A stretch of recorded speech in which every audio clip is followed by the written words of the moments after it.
is the Danny Kaye Show with Eve Arden, Lionel Stander, Bob Jellison, Kitty Callan, Buddy DeVito, yours truly, Ken Niles, and the outstanding music of America's top band, Harry James and his music makers.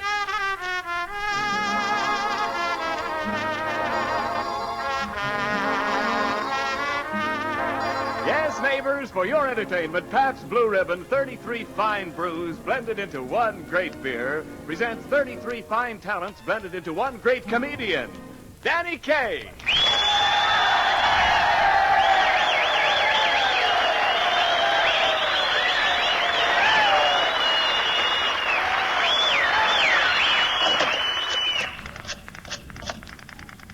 Hello, airport. This is Danny Kaye again. Is the 7:30 plane going to take off on time? What? Oh, well, do you think there's a chance of it getting through? Well, how's the weather over the Rockies? Well, all right. If you're ready to take the chance, I will. Goodbye. Danny, are you taking a plane trip again? Oh, no, I just wanted to see if it was safe to send this letter airmail.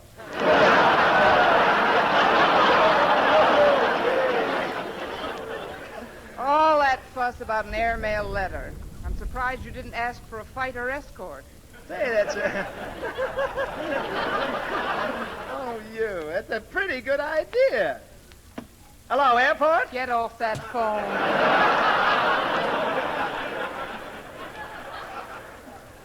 Evie, this isn't just an ordinary letter, you know. It's a Valentine. Oh, a Valentine. Well, that is precious cargo.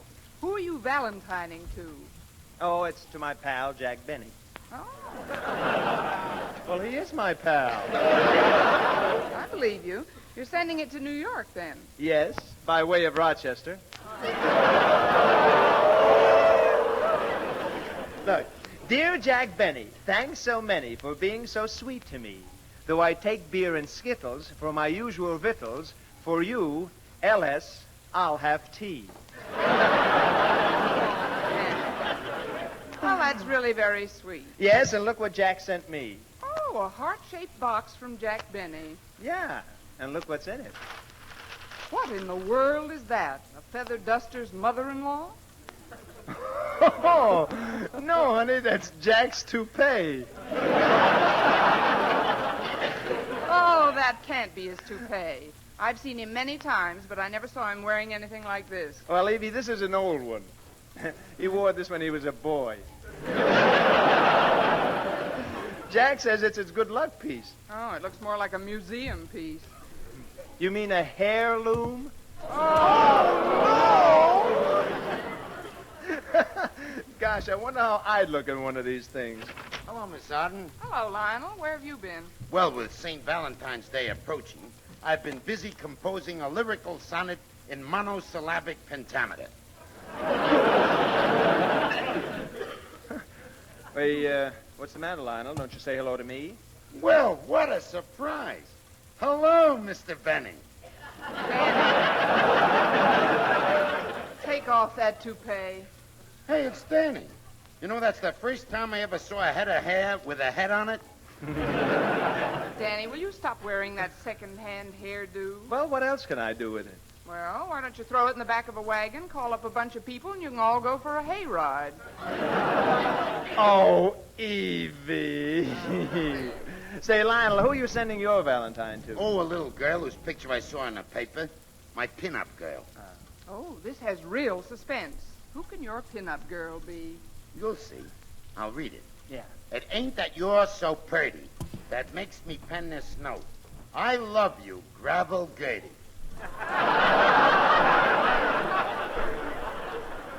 Yours truly, Gravel Trout. Gravel Trout? Ain't that romantic? Say, Danny, what kind of a Valentine did you write? Well, on Valentine's Day, it's usual for the heart to grow warm and tropical. So I made mine a calypso. Calypso? What's that? Well, listen and you'll hear. I send Valentine greetings near and far to nobody in particular. I address it with heart and soul that yearn to whom it may concern. RSVP.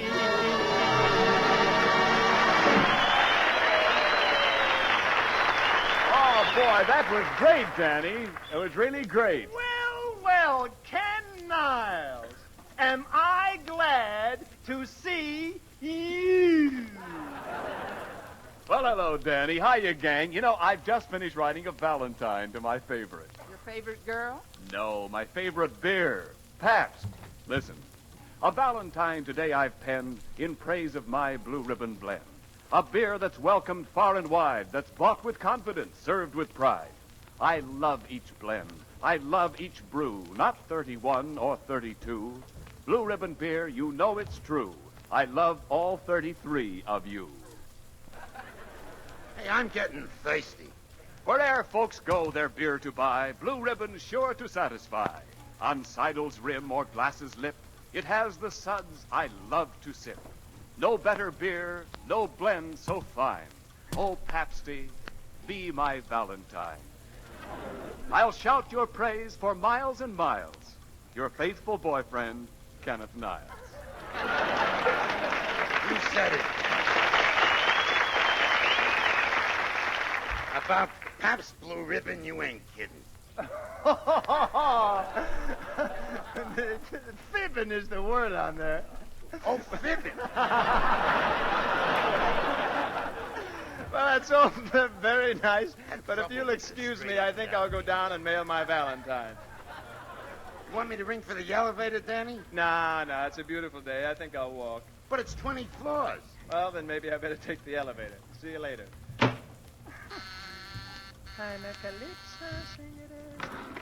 Oh, hello, Mr. K. You're going up or down? I'm going down, Jellison. Oh, thank goodness. I hate to go up.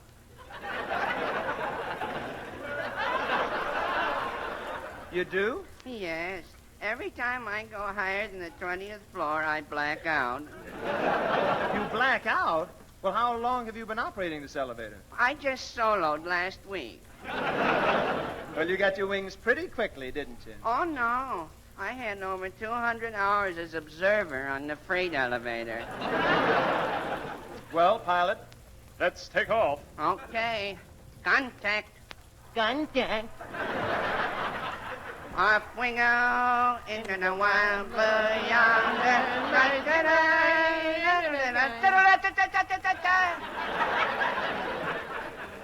Say, you go for this life, don't you? Oh, yes. I like to live dangerously.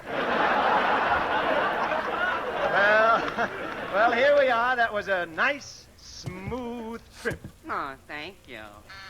Oh, there's my next mission. 15 more and I get my furlough. Well, where to this time? Non-stop to the mezzanine. Well, happy landings. Roger. Roger.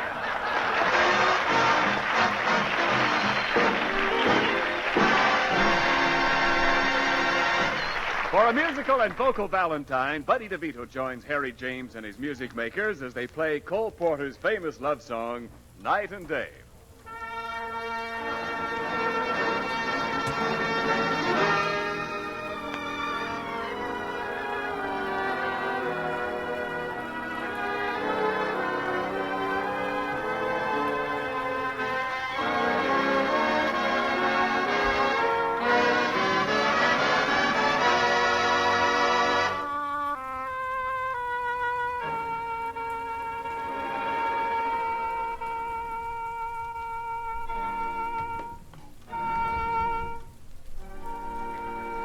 Night and day,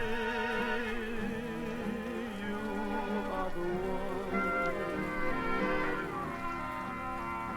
Only you beneath the moon and under the sun. Whether near to me or far, it's no matter. Darling, where you are, I think of you. Night and day, day and night. Why is it so?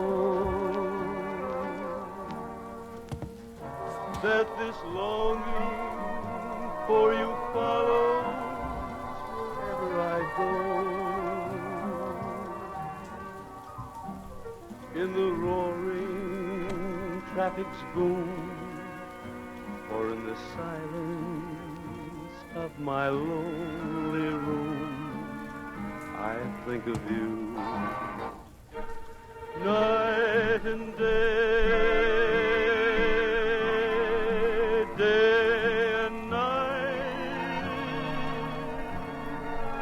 under the height of me. There's an such a hungry yearning burning inside of me,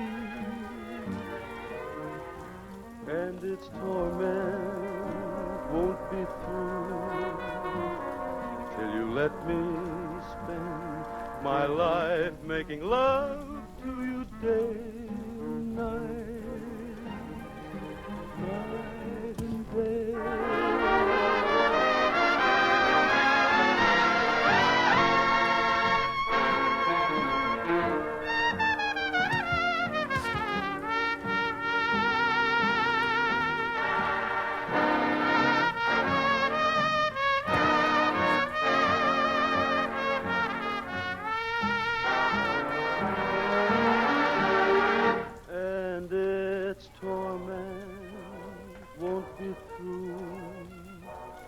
Till you let me spend my life making love to you day and night, night and day.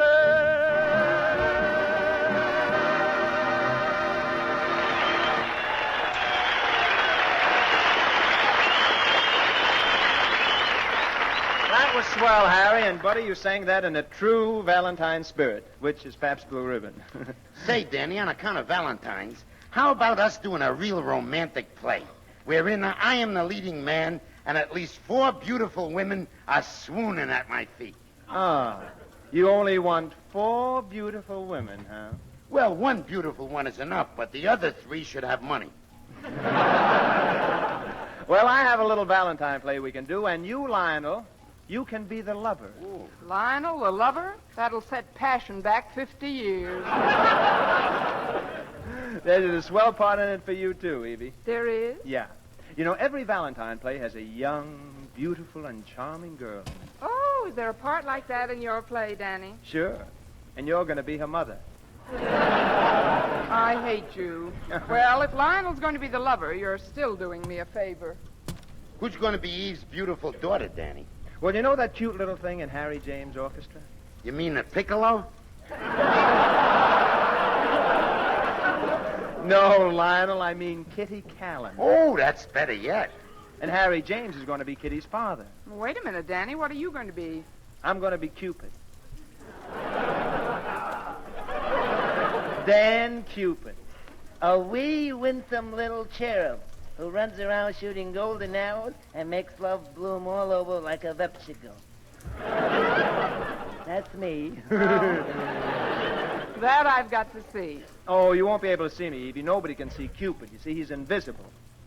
Harry, could we have a little romantic music to kind of set the scene, kind of?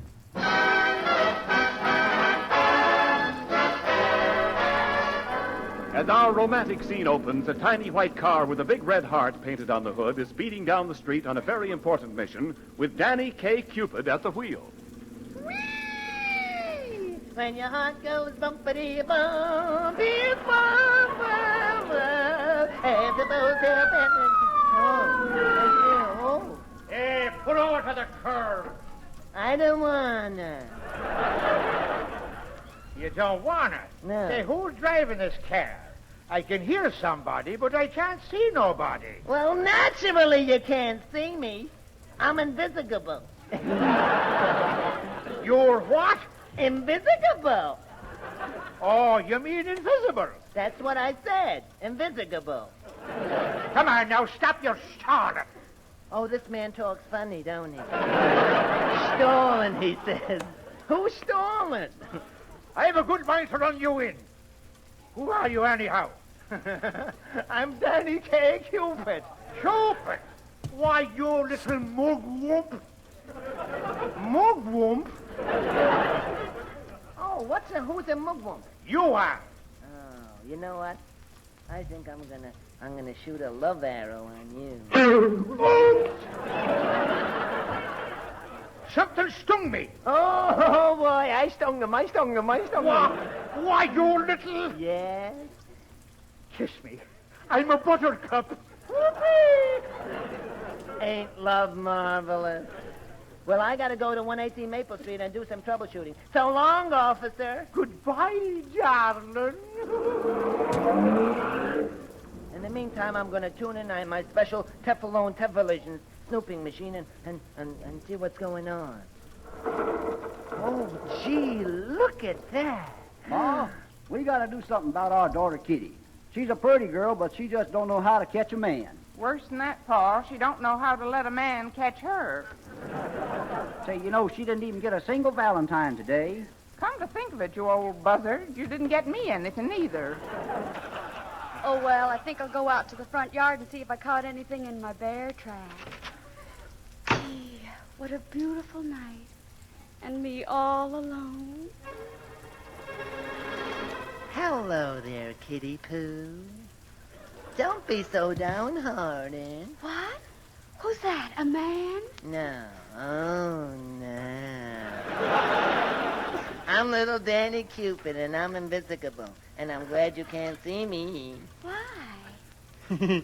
'Cause I ain't got no clothes on. What? Oh, don't worry. I got my bow and my arrows, and I'm gonna get you a fella. Oh, I'll never have a fella. I'm 19 years old, and I'm not even engaged. I'll probably never get married. Oh, no. Don't give up, my little smitten kitten. Remember, a man without a woman or a woman without a man was never part of Paradise's plan.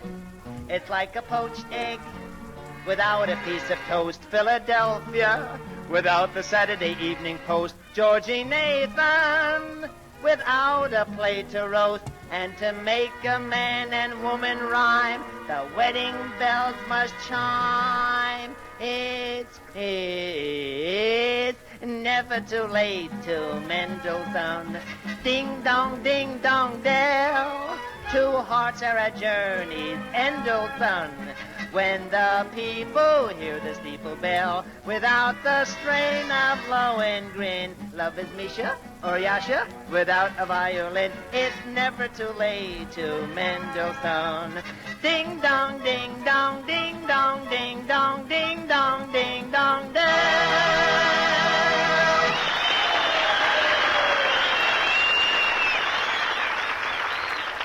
Oh, you're so encouraging, Cupid. I've been waiting so long for a Prince Charming to come galloping to my side.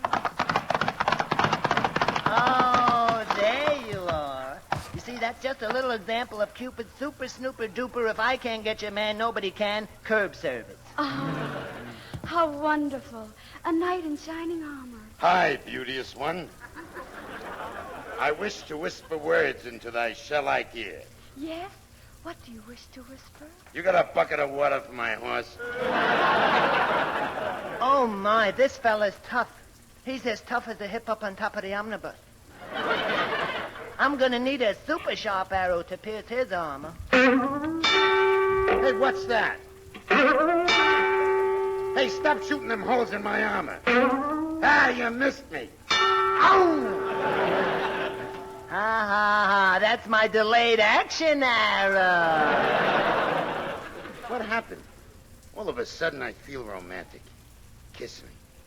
Kiss me. Kiss me. Hey, you better turn around. You're talking to the horse. Ah, my knight, raise your helmet so I can see your face. Very well, here I am. Oh, no, I've been robbed. Oh, I gotta do something drastic to overcome that puss. This is truly a psychopological moment.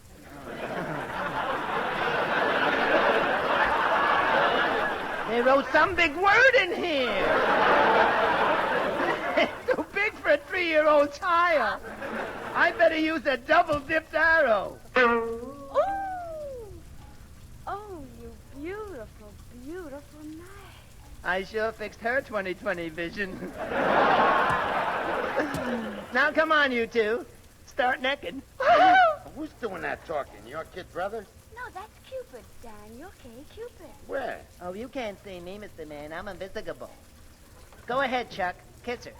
Oh, no, I won't kiss her while you're here. Run along now and leave us two alone. I don't wanna. Oh, come on. I don't wanna. You've done your job. Run along. I want to watch. Ah, please, Cupid, be a good kid and run along. Oh, wait a minute. Here comes a message on my walkie-talkie. Calling Dan Cupid. Calling Dan Cupid. Go to 230 Park Avenue. An arrow is needed. That is all. Valentine. Cupid to headquarters. Cupid to headquarters. What did you say that address was? 230 Park Avenue. Get going. I don't wanna. Why not? That's Tommy Manville's address. He don't need no arrow.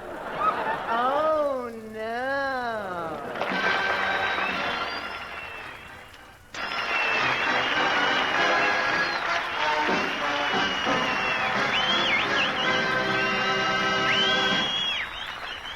Well, Danny, how'd I do in the play? Was I convincing as the lover? Well, you convinced me. Convinced me that Van Johnson has nothing to worry about. Oh, didn't I act all right? Well, that's just the trouble, Lionel. You see, you were acting. You weren't living the part. Now, according to Stanislavski... Stanislavski? What is that Stanislavski? Van Johnson spelled backwards? No, Lionel. Stanislavski was the famous Russian director who founded the Moscow Art Theater. Never heard of him. Well, Lionel, his teachings are being followed throughout the world. Let me give you a picture of one of his disciples.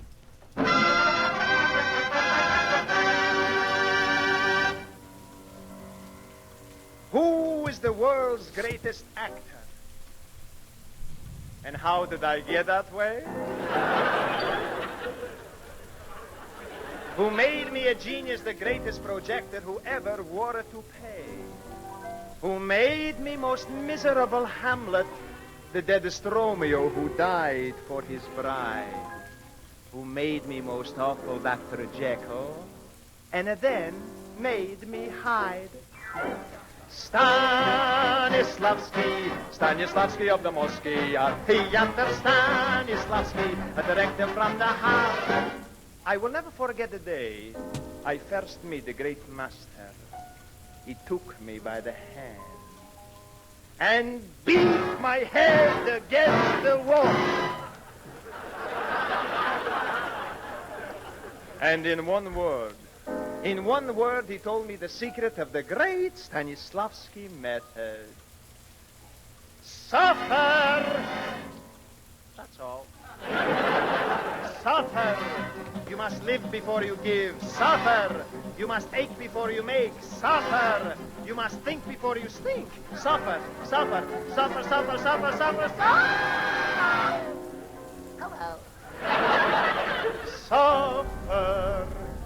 And the audience suffers with you. Stanislavski. I will never forget the day they give me first part to play. I'm supposed to play part of sailor. But first I must suffer. What I'm going to do. I join Navy, become sailor. First day out, big storm. At first I was afraid I was going to die. Then I was afraid I wasn't going to die. But I suffered. I came back to Moscow, and in this part, I was wow. Here is what the great critic, Georgine Yasha Sasha Vladimir Nathan said. Господин Горяченко, зачем это наших благ? Ты плесь красивый, большой, а люди там тоже. Здравствуйте, несите, зластвуйте, месяцы, знасные, дросните, блястите, блед. Just like in America, 3.5 stars. So if you want career on stage, you mustn't dream of merely acting. Use the Stanislavski method of mental chiropractic. Be a tree, be a sled, be a purple spool of thread, be a storm, a piece of lace, a subway train, an empty space. Take it fast, take it slow. Hello, Mo. Hello, Joe. I just got back from a wonderful show. Stanislavski, I will never forget the day Luella Hopper said I stink. I was playing part of stable boy. It was a great Chekhov tragedy. It was beautiful. Everybody died. I also played part in great Chekhov comedy. Everybody died. But they died happy. This makes it funny. But I will never forget the day of my greatest triumph. I was playing part of antique mahogany bureau. So convincing in the third act, my drawers fell out.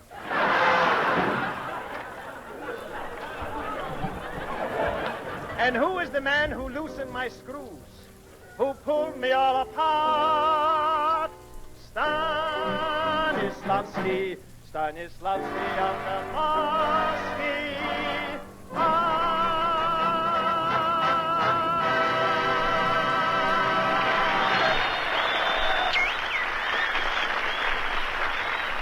Boy, that Stanislavski method is really something. Ain't it, Ken? Well, Lionel, the Stanislavski method of acting may be amazing, but it doesn't compare with the Pabst Blue Ribbon method of blending. You have to suffer with that method, too? No, on the contrary, the Pabst method is happy blending. Well, that sounds good. Elucidate, Niles. Well, Lionel, it's the method of blending never less than 33 fine brews, all blended together as only Pabst can do it, to achieve that delicious, full flavor you find only in Pabst Blue Ribbon. So far, you intrigue me. Go on. In Pabst, you'll find the most tingling, appetizing flavor that ever flowed from a bottle. A smooth, even goodness that makes you say, this really is a great beer. So order it with confidence and serve it with pride. That's for me. From now on, you can consider me a booster of the Pabst method. We'll go places together. Ah, great. And no matter where you go, there is no finer beer, no finer blend than Pabst Blue Ribbon. Right you are, Ken. And now, before we pack our little duffel bags and hie us hence, I'd like to do a little pitching for a very vital cause. You know, many times when I've entertained our soldiers in camp shows and had the privilege of talking with them personally, I've been really impressed by the way they admire and respect the men of the Merchant Marine. Now, our soldiers know that without these men, the weapons for victory could never be delivered to the fighting fronts. And right now, more and more merchant seamen, mates, engineering officers, and seamen with AB ratings are needed to do and carry on this big and important job. So, if you were one of the 200,000 experienced AB seamen now working in shore jobs, send a collect telegram today to Merchant Marine, Washington, D.C., giving your qualifications and stating the job you want to fill. Remember, nothing takes the place of experience at sea. No green hand can fill the job waiting for you. So send that telegram tonight, now, and back up our men by going back to sea. Well, I know that every qualified man listening will answer that call, Danny. I hope so. And by the way, to all you listening friends of mine, I send a happy Valentine. May all your days be glad and bright, and very merry. Good night.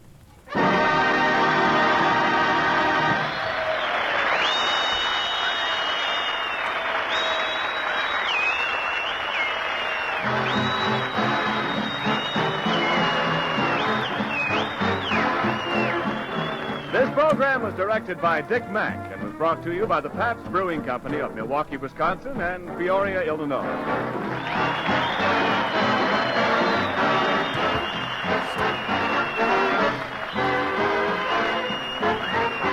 This is CBS, the Columbia Broadcasting System.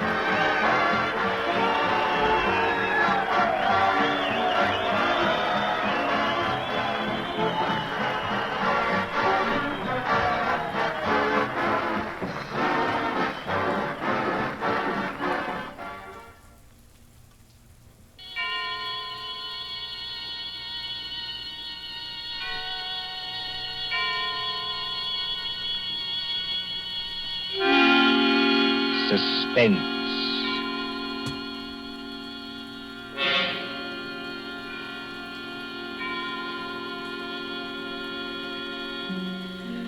Tonight, Columbia brings you, as a guest star, Peter Lorre, one of the screen's past masters of the art of suspense.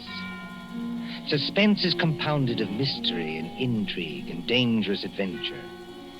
In this series are stories calculated to intrigue you, to stir your nerves, to offer you a precarious situation, and then withhold the solution until the last possible moment. Tonight, for instance, Mr. Lorre plays for us a doctor, a husband, with something dark and terrible on his mind. Was it murder? And if so, can this at last be the really perfect crime? We trust that while you are wondering, we shall keep you in suspense. For Suspense tonight, CBS presents Till Death Do Us Part by John Dixon Carr, starring Peter Lorre.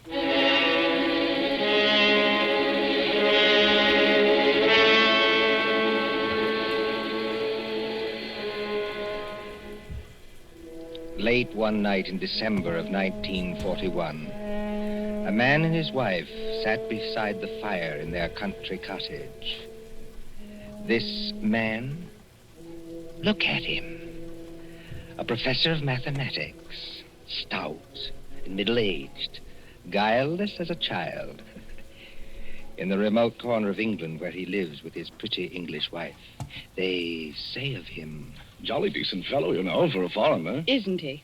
Always a smile for everybody, and so polite. That's why it's such a shame about his wife and that young American. There hasn't been anything between them yet, I'm almost sure. But if the American stays here much longer... Shh, I tell you.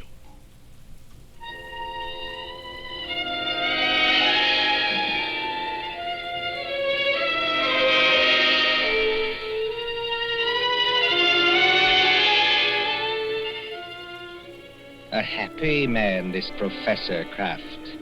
His cottage in the country is rather isolated. 3 miles from the nearest house. No electricity or central heating or telephone. And on December nights like this, a great wind comes rushing off the Sussex Downs. It rattles at the windows, growls in the chimney, and makes unsteady the oil lamp on the table. Professor Irwin Kraft sits before the fire in a snug book-lined room. And across from him, sewing, sits his young wife, Cynthia. A domestic scene. A very domestic scene. Oh, my pet, this is wonderful, isn't it? Oh, so nice and cozy. How I enjoy our little home. It's a pleasure to be indoors on a night like this, isn't it? Yes. Did my darling have a good day? Just about as usual. No adventures, huh? Not exactly. I walked into the village. Walked? Oh, I really blame myself for burying you out here. I ought to get your car. That's not necessary, thanks. Come now, come. Did something happen to upset my little pet today? No. You know, darling, I look at you and I marvel. You marvel at what? At a wife who can actually blush. Yes, with a skin so fair and a conscience so transparent that she can actually blush. I wasn't blushing about... About what? About anything you might be thinking. It's your horrible habit of putting everybody else in the wrong. Oh, but the neighbors don't think that about Papa Croft. The neighbors don't have to live with you. I do. And you mustn't scratch either. Not when we are so snug here, so cozy. And the kettle on the fire's nearly boiling, and the rum is ready, and the lemon juice, and the sugar for her medicine. Oh, and must I drink that stuff? I don't like rum. But you have a cold, darling. I haven't got a cold. Really, I haven't. Now, darling, twice today I heard you cough. Now, you are going to take your medicine, Cynthia, and take it here and now, and not offend your clumsy old husband by refusing. Why do you keep on treating me like a girl of 16? I love to treat you like that, Cynthia, because I cannot fathom your thoughts. You lock up your thoughts, and that is a dangerous English habit. You see, thoughts accumulate and won't be stifled. And sooner or later, when you least expect it... Oh, look out. The kettle's boiling over. So it is. Owen, please, lift it down from there. Of course. I apologize. My darling. There.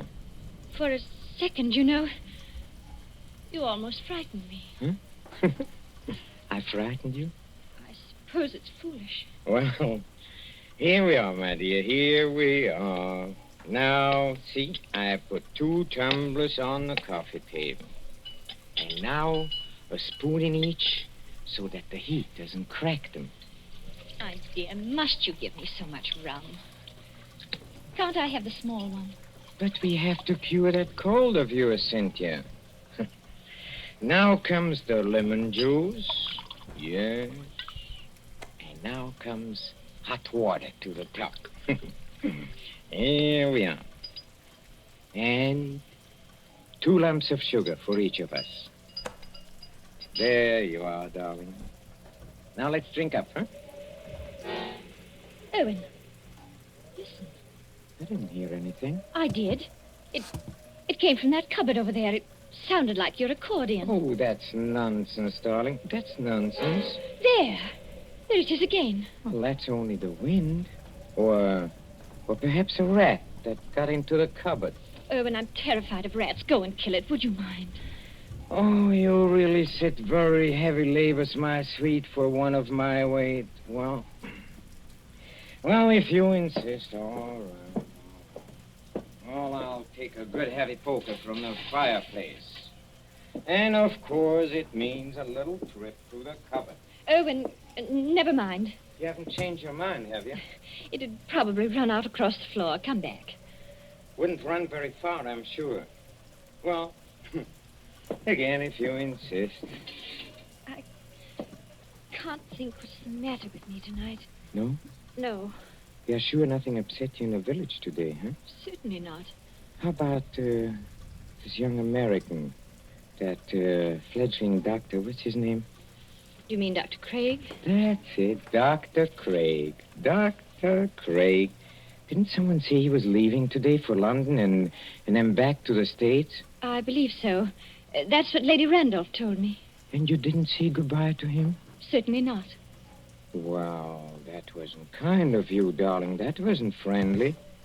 What's the matter? Don't you like my nice hot rum drink? No. But you'll give me no peace till I do drink it. That's right, darling. That's right. Now, take it down like a good girl. I'm keeping you company. See? Oh, how pretty she looks. With her yellow hair in the firelight. And her red mouth. And her light little hands. Very pretty. Oh, there is just one other thing, Cynthia. I gave you a letter to post this afternoon. Did you post it? Yes. Registered? Yes. And did you notice to whom the letter was addressed? Everybody notices the address on an envelope. It was to some Mr. Hatherby at Market Shepherd. That's right. But I don't know who he is, if that's what you mean. Oh, Mr. Hatherby is the coroner of this district. Coroner? That's right. That's right. But is there any reason why you should be writing letters to the coroner? Well, there will be tomorrow morning. We have been just drinking poison, my love.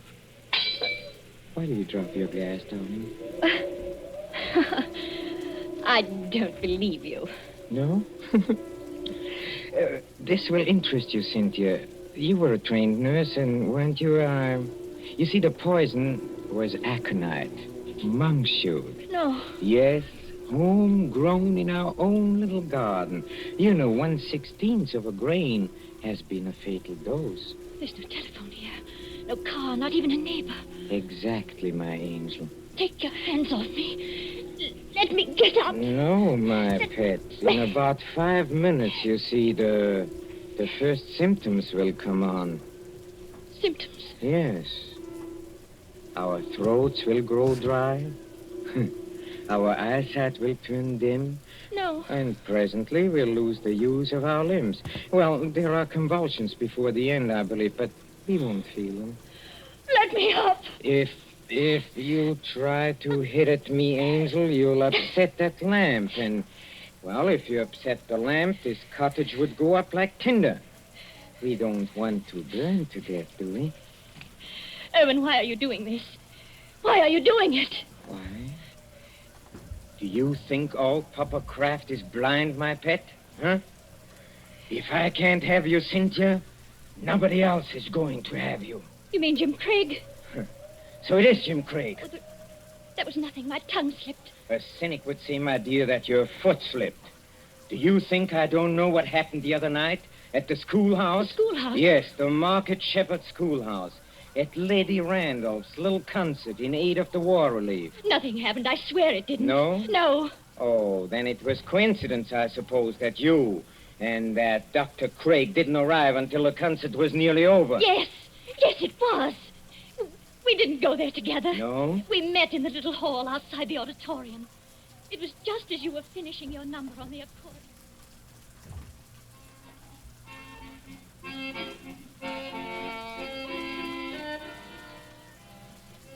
Oh, I beg your pardon. It's so dark here I almost bumped into you. Isn't that Mrs. Kraft? Yes. Good evening, Dr. Craig. We seem to be late. Very late, I'm afraid. I was detained on a case. I didn't feel like coming here at all. Oh, just a moment before I open that door for you. Won't it look a little funny, our arriving here together? Funny? Why should it? No reason at all, only... Cynthia, listen to me. Do you know, Dr. Craig, that's the first time you've ever called me by my first name. I did want to have a word with you somehow. Of course, you've heard the news. What news? Well, on the radio for the past couple of days. Oh, we're too far out to get much news, and my husband isn't interested. He isn't interested. He isn't interested in anything but himself. I'd rather you didn't talk that way about my husband. Oh, I'm sorry. Would you push the door open a little? And in conclusion, Lady Randolph is saying something. I'm sure we've all enjoyed our friend Professor Kraft's musical numbers on the accordion. And the vicar's conjuring tricks. And little Miss Linshaw's spirited recitation. It only remains for me to tell you that the collection for this little entertainment will amount to the... Well, yes, Colonel Thompson, what is it? Colonel Thompson's going across the platform in rather a hurry. Looks like an announcement of some kind. Ladies and gentlemen, your attention. We have just received some late news by the 9 o'clock bulletin. I think I can guess what it is. Following yesterday's declaration against Japan, the Congress of the United States today declared war against Germany and Italy. No applause, please. I think I can say that these things go too deep for applause. We entered a war lightly, and we have learned.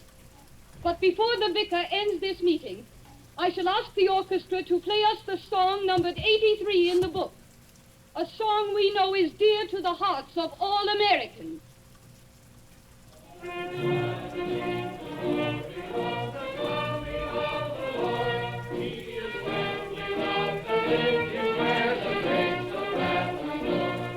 Close the door, Cynthia.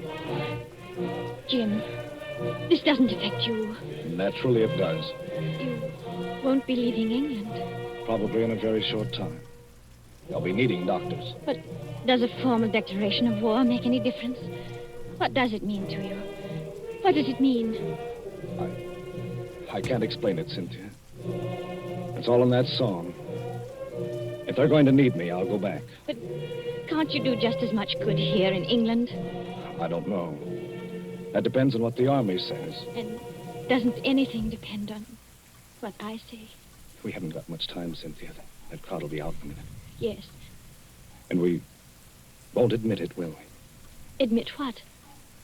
Admit how we feel about each other. I haven't said... Nor I. I was only talking about what we were thinking. No, we won't admit it. You say you can't explain about the war. I can't explain about this. Don't try. It's better this way. Owen's been very good to me. And he's such a childlike person. Yes. Everybody likes him. Oh, he has his tempers, and he's not easy to live with sometimes, in spite of what they think. But I can't do anything to hurt him, because he'd never do anything to hurt me. Never, never, never in the world.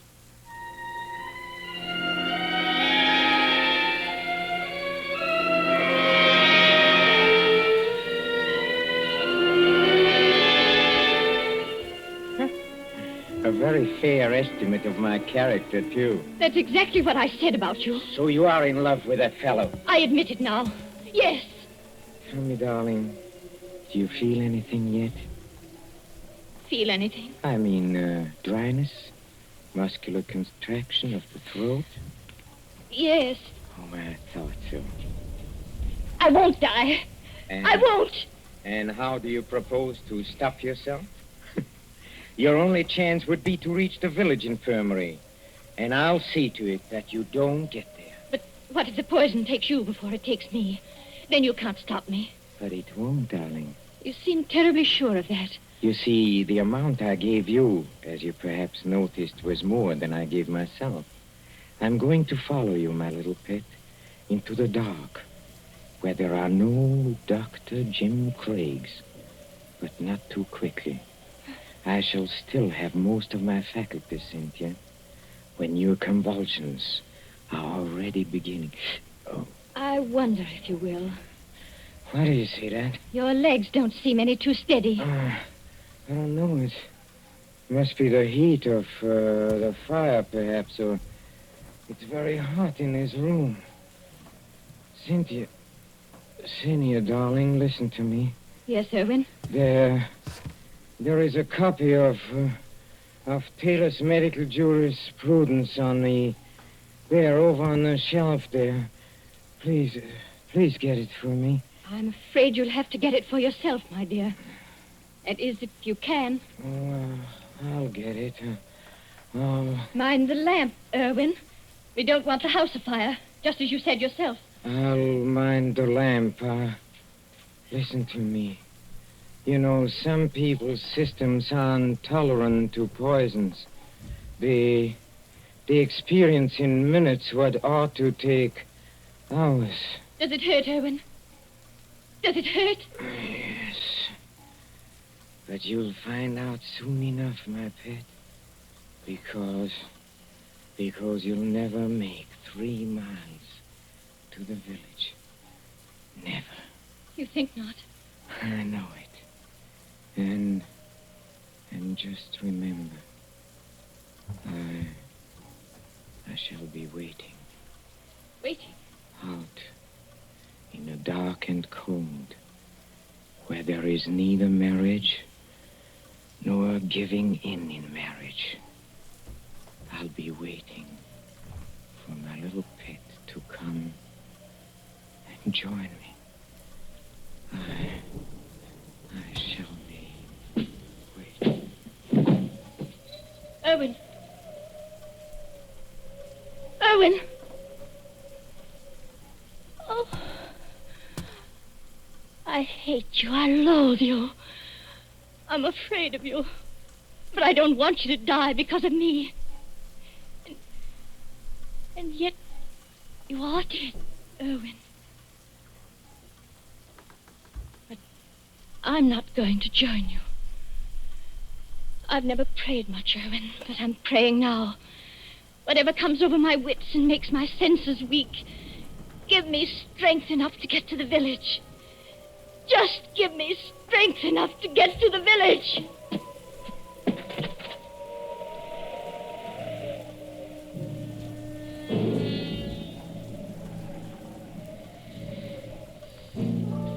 An empty room now, except for the motionless figure by the fire.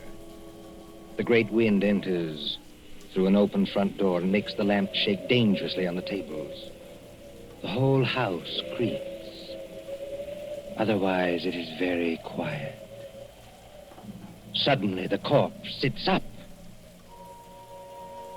Professor Kraft looks pleased, doesn't he? Very pleased. Very alert as he moves over to a certain cupboard door. Well, and now I think the real fun can begin. patience, patience, patience, my friend, while I open the cupboard door. Well, there we are. I hope you haven't been too uncomfortable, Dr. James Craig. I'm all right, thanks. So you managed to get the gag out of your mouth, huh? I managed it, yes, just now. I'm too late. Well, you are still securely tied up, I'm glad to say. You know, you gave me several very, very unpleasant moments, young man, when you got your foot on that accordion. Did I? Well, Cynthia thought you were a rat and wanted me to kill you. You know, she shows very good sense sometimes. I could hear both of you talking. Thanks very much. Oh, of course, you could, of course. Excuse me, please. I forgot that. Yes, and I could see you, too, through a crack in the door. Well, you were intended to see us. But now, come on. First of all, I'll drag you out of here. Yes, let me take you. Yes. Now we can sit down and have a nice, cozy little chat, huh? How much aconite did you give Cynthia? How much? Oh, about 2 grains. 2 grains? Well, then she can't possibly... No, she can't possibly live until morning. But she can live long enough to testify that she saw me die. And how much poison did you take yourself? I? None. None at all? No, none at all. But you mixed those drinks out of the same materials I saw you do it. Well, but there wasn't any poison in the rum, young man. You see, 2 lumps of sugar steeped in aconite were dropped into Cynthia's glass. I marked them, and I didn't make a mistake. Can you see the beginnings of Papa Croft's plan? Why, you... You see, Cynthia left the door open, my friend. And there is a very strong wind blowing tonight. Well? Just observe how it lifts the table covers, flutters the magazines, makes the lamp tremble. I shouldn't be surprised, you know, if one of those lamps blew over. A fine crash in a sheet of flame, huh? And when they come here tomorrow morning, after Cynthia's testimony and my letter to the coroner, they'll expect to find at least a few charred bones among the ruins. And, of course, they must find some remains. Whose remains? Yours. Yes, you've got me tied up pretty well, haven't you? And now, you see... Now comes the best. You were last seen going towards the railway station, to London, and then to America. Nobody will inquire after you. Except Cynthia. That's right, except Cynthia, who will be dead. That I waylaid you and brought you here while Cynthia was in the village will not be known to our good coroner, and I shall disappear. What do you think of it, young man, huh? I think it's rather good, huh? You're going to let me burn to death? Yes, and I shall enjoy the necessity. By the way, too bad you missed my performance at Lady Randolph's concert. It was very nice. But, then I think you were otherwise occupied. You could call it that? Occupied, I think, in making love to my wife. You hurt my vanity, young man, and you are going to suffer for it. I never made love to your wife. No? No. But I don't suppose you could possibly believe that. Are you already begging for mercy? Now, come on. Are you begging for mercy? No, I think not. Dr. Craig, I don't like the way you're taking this. I really don't. Don't you? No. You ought to be afraid. All decent men should be afraid. And no man is heroic when he sees death coming. But you're as white as a plate. You can't take your eyes off me. And you seem to be expecting something. Maybe I am expecting something. Yeah? Well, I think I can persuade you to tell me what's on your mind, my friend. If I use the poker out of the fire, huh? You see, I'm a mathematician. I leave nothing to chance. Do you hear that, Professor Kraft? A car is stopped out in front. Well, they won't come in here. But of course they will. It's probably the Home Guard. Look, you fool, you've left the front door standing wide open in a blackout. Don't be childish. Do you think to upset me with that? Something's upset you. Take a look at yourself in a mirror. Huh? Nothing. Nothing can upset my plans now.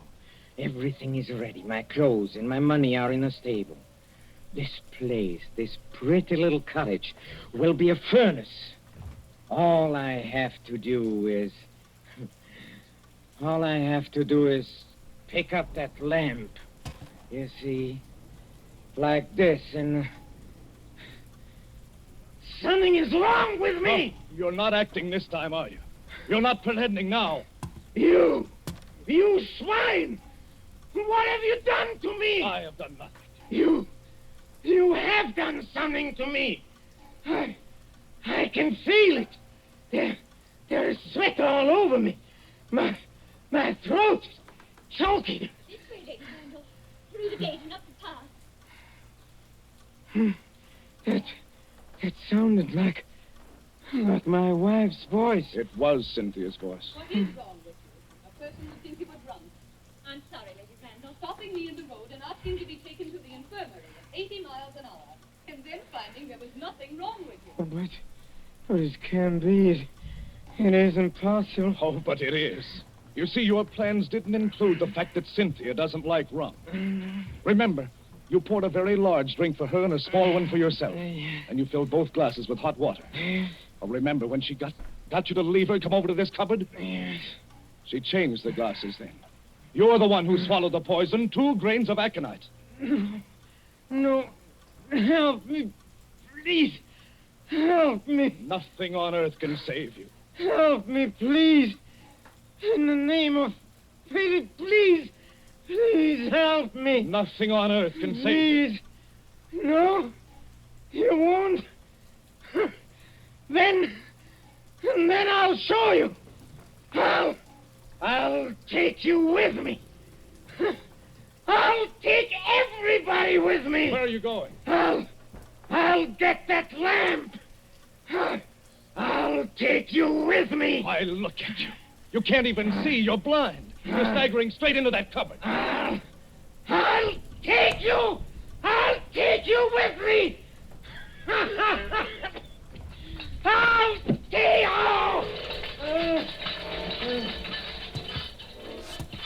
you.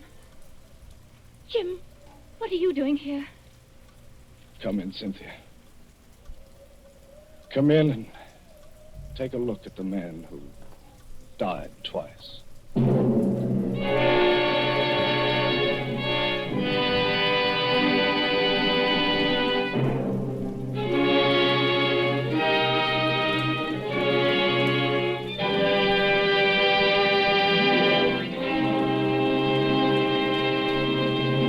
And so ends Till Death Do Us Part, starring Peter Lorre.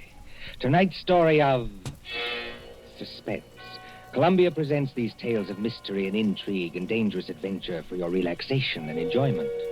Next Tuesday, there'll be another in this series. Same hour, 9:30 Eastern Wartime. Mr. Lorre was starred as Professor Kraft. He was supported by Alice Frost as Cynthia, David Gothard as Dr. Craig, and Mercedes McCambridge as Lady Randolph. William Spear, the producer, John Dietz, the director, Bernard Herrmann, the composer-conductor, and John Dixon Carr, the author, are collaborators on Suspense. This is the Columbia Broadcasting System.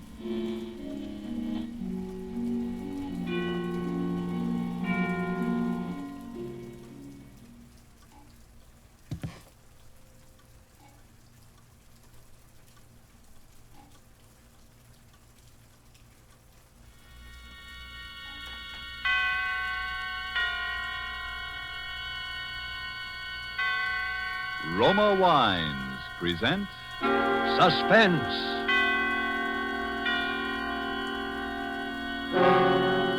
Roma Wines, made in California for enjoyment throughout the world. Salud. Your health, senor. Roma Wines toast the world.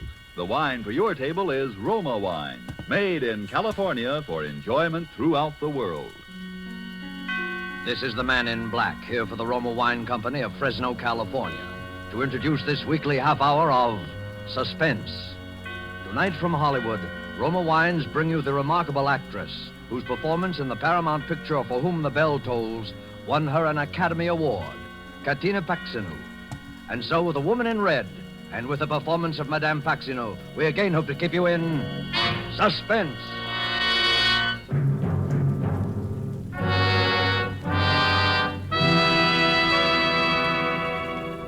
In all of London, few houses were so fine, so correct, so austere, and yet gracious with age as number 30 Henrik Square.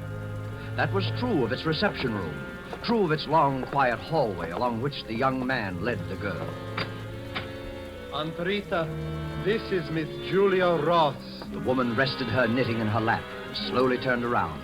She was a giant of a woman of 60 in a bright red dress. For several seconds, she stared fixedly across at Julia. Then, in an instant, a soft, gentle smile came on her face. Perfect. How perfect. I beg your pardon? Here. Come over here, child. Let me look at you. That's it. Over there, child. Sit there on the divan. And Carl, I think I shall have my milk now. Hey. And Miss Ross will have some with me. Will you? Won't you, Miss Ross? Some milk? Oh, but I never... Some warm milk and a biscuit. Of course you will. I always find it very sustaining. Carl, you heard the young lady. And stop staring at her. You've seen a pretty girl before. Was I staring? Excuse me, Miss Ross. Hurry now like a nice boy. Is he your secretary? Let us say that he has been substituting until I found someone like you. You mean you think I will do? Don't you? Well, all I know is when I saw your advertisement in the paper, Miss Crable, I couldn't believe my eyes. Wanted secretary, Irish girl, blonde hair, age about 25. It was all so perfect. It sounded just, well, it was like me. And just like Sheila. That was my former secretary, Miss Ross. Who passed away just recently. Oh. She had been with me many years. I'm so sorry, Miss I Crable. had the feeling that my loss might be lessened if I could really replace her. An old lady's whim, of course, because no one is ever exactly like someone else. You, for example, I'm sure you have friends, acquaintances, relatives, perhaps, you see now and then. Sheila didn't... But you see, I don't. What I mean is, my parents aren't living, and so far as friends or acquaintances are concerned, I hadn't had much time lately, and... Well, my landlady, of course, I know her, but... Unbelievable, Miss Ross. Because it's so perfect. You see, the less time you have for outside attractions, the more time you have for me. The milk, Aunt Rita, and the biscuits. Will this table do here? That will be fine, dear. And leave us alone. Oh, very well. My aunt is a very domineering woman, Miss Ross. But also a generous one, I think. Your milk, dear. And a biscuit? Oh, just the milk, thank you.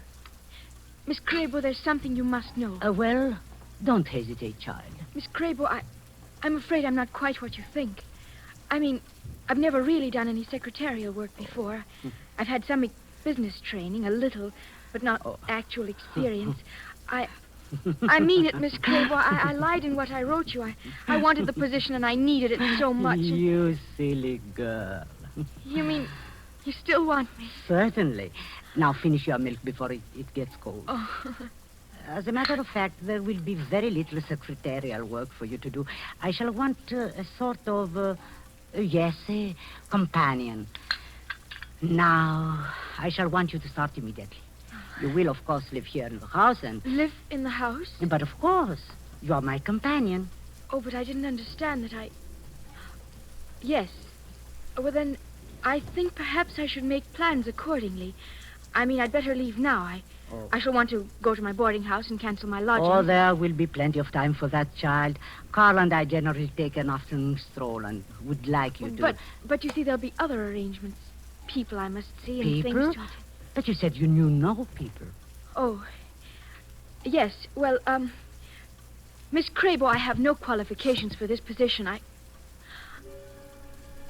Oh. Why, child? What's the matter? I don't know. Suddenly, I feel so drowsy. Well, then, I would just lie back on the divan. But there's no reason for it. Oh, but there is, child.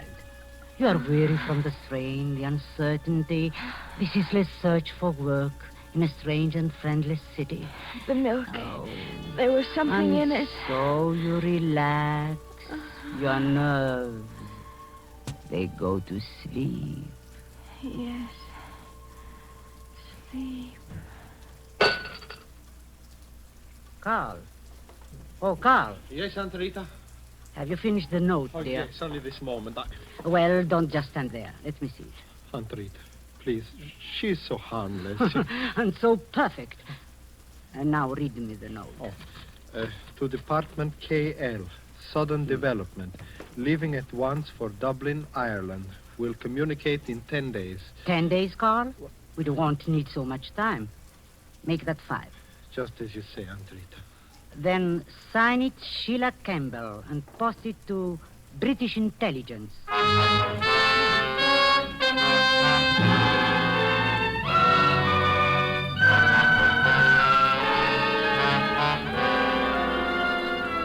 Tonight for Suspense, Roma Wines bring you as star Madame Katina Paxinu, whom you have heard in the prologue to The Woman in Red by Anthony Gilbert. Tonight's adventure in Suspense.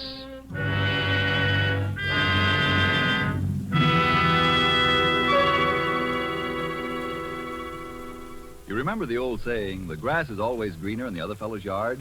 Well, you might agree with the truth of that statement if you happen to overhear a conversation like this. Let's imagine we're seated in the smart and festive Club Montmartre in Havana, Cuba. An American has just complimented his Cuban friend on the fine quality of Havana tobacco. Graciously, the Cuban replies, "But you of the United States need have no envy of us. Nature has made a great gift of perfection to your country, too. The magnificent wine which we are all so fond of. It is Roma wine, made in your own California." Friends, that little scene is typical of many countries where wine is truly enjoyed. For in other lands, Roma wines must be imported over long distances from our own California. A luxury to be enjoyed on special occasions. While lucky you can enjoy these superb Roma wines as a daily delight, with no import duty, no expensive shipping charges added to your cost for Roma wines. Whichever one of Roma wine's many different types your own taste test names as favorite, you'll agree here is truly superb wine that could come only from truly choice wine districts. And you'll say, no wonder Roma wines are America's largest selling wines. I'll spell out the name for you. R-O-M-A, Roma wines, made in California for enjoyment throughout the world. And now it is with pleasure that we bring back to our soundstage our star, Katina Paxinu, in The Woman in Red, a tale well calculated to keep you in suspense.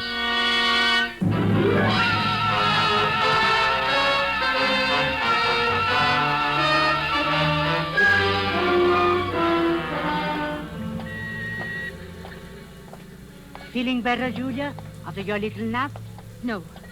No, I don't feel better. Well, the walk and a little something to eat will do wonders for you. There is a little tea shop up here. At I the don't want corner. anything to eat. And please don't hold on to my arm like Oh, that. now, child, is that a way to talk? You seemed a bit shaky, that's all. Here we are. Carl, you wait with Julia. Oh. I'll just look in first to see that it's not too crowded. And now you have to hold my arm. Oh, no, wait, Miss Ross. I don't have to hold... Hey, no, don't. Let me go. What are you doing, Miss Ross? Why do you run like that? Please, don't you understand? If I'm to move in with Miss Crabo, I've got to get in touch with my landlady. But there'll be plenty of time. Plenty of time. What do you want with me? Why are you both... Oh, Carl. Oh, yes, Aunt Rita? Come along, you two. No. Oh, please, you're making yourself worried about nothing. My aunt, it's just that she's a peculiar... Hurry, children. Then remember that I am here. I have already ordered for us. Oh, fine, Aunt Rita. Our table, this is it? Yes, sir. You're in the corner. Miss Crabo. Thank you, Mr. James. And Sheila will sit here to my left. Of course. Miss Sheila. Miss Sheila? What? This is your place here, Miss Sheila. Sheila? Why are you calling me Sheila? What is it? Why are they laughing? Pay no attention, dear. Just sit down, please. This woman called me Sheila. You both did. My name is... I know, dear. It is Julia. Everything is all right. Shall I serve the tea now? If you will, please. Now, Sheila, sit down, dear, like a nice girl. No. What, dear? I'm going to the restaurant. Sheila! It's all right, Miss Crabo. Don't bother. There's no other exit from that room. Oh, I'm so sorry to impose on you, Mrs. James. I had no idea she would be so difficult. Oh, don't give it a thought. Once you explained the situation, we were only too glad to help. Of course, I'd never seen your secretary. I had no idea that... It's only a recent development. Oh, yes. Shall I pour the young lady's tea now? No, thank you. I can manage. Yes. You know, I was just saying to Mrs. Blandon the other day, I says, I wonder if Miss Crabo and her nephew are still in the neighbourhood, I says. Why, they haven't been in my shop for ages, I says. And she says, no, yes. You see, Mrs. James, we don't dare leave her for long. For her own protection, that is. Protection? Yes, we are a little worried about suicide. Oh, yes. Aunt Rita, Sheila's coming. Well, just call me in case I can help. Thank you. Oh, here you are, dear. Carl, help Sheila into her chair. Oh, yes. Sheila? Thank you, Carl. Relax now, dear, and drink your tea. It's all ready for you. My tea in this cup? No, I won't drink it. You won't drink it? Sheila, what?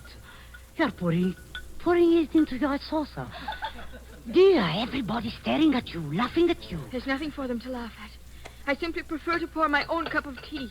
And that's exactly what I shall do. But dear, you don't think Do you really believe that I put something in that first cup of tea?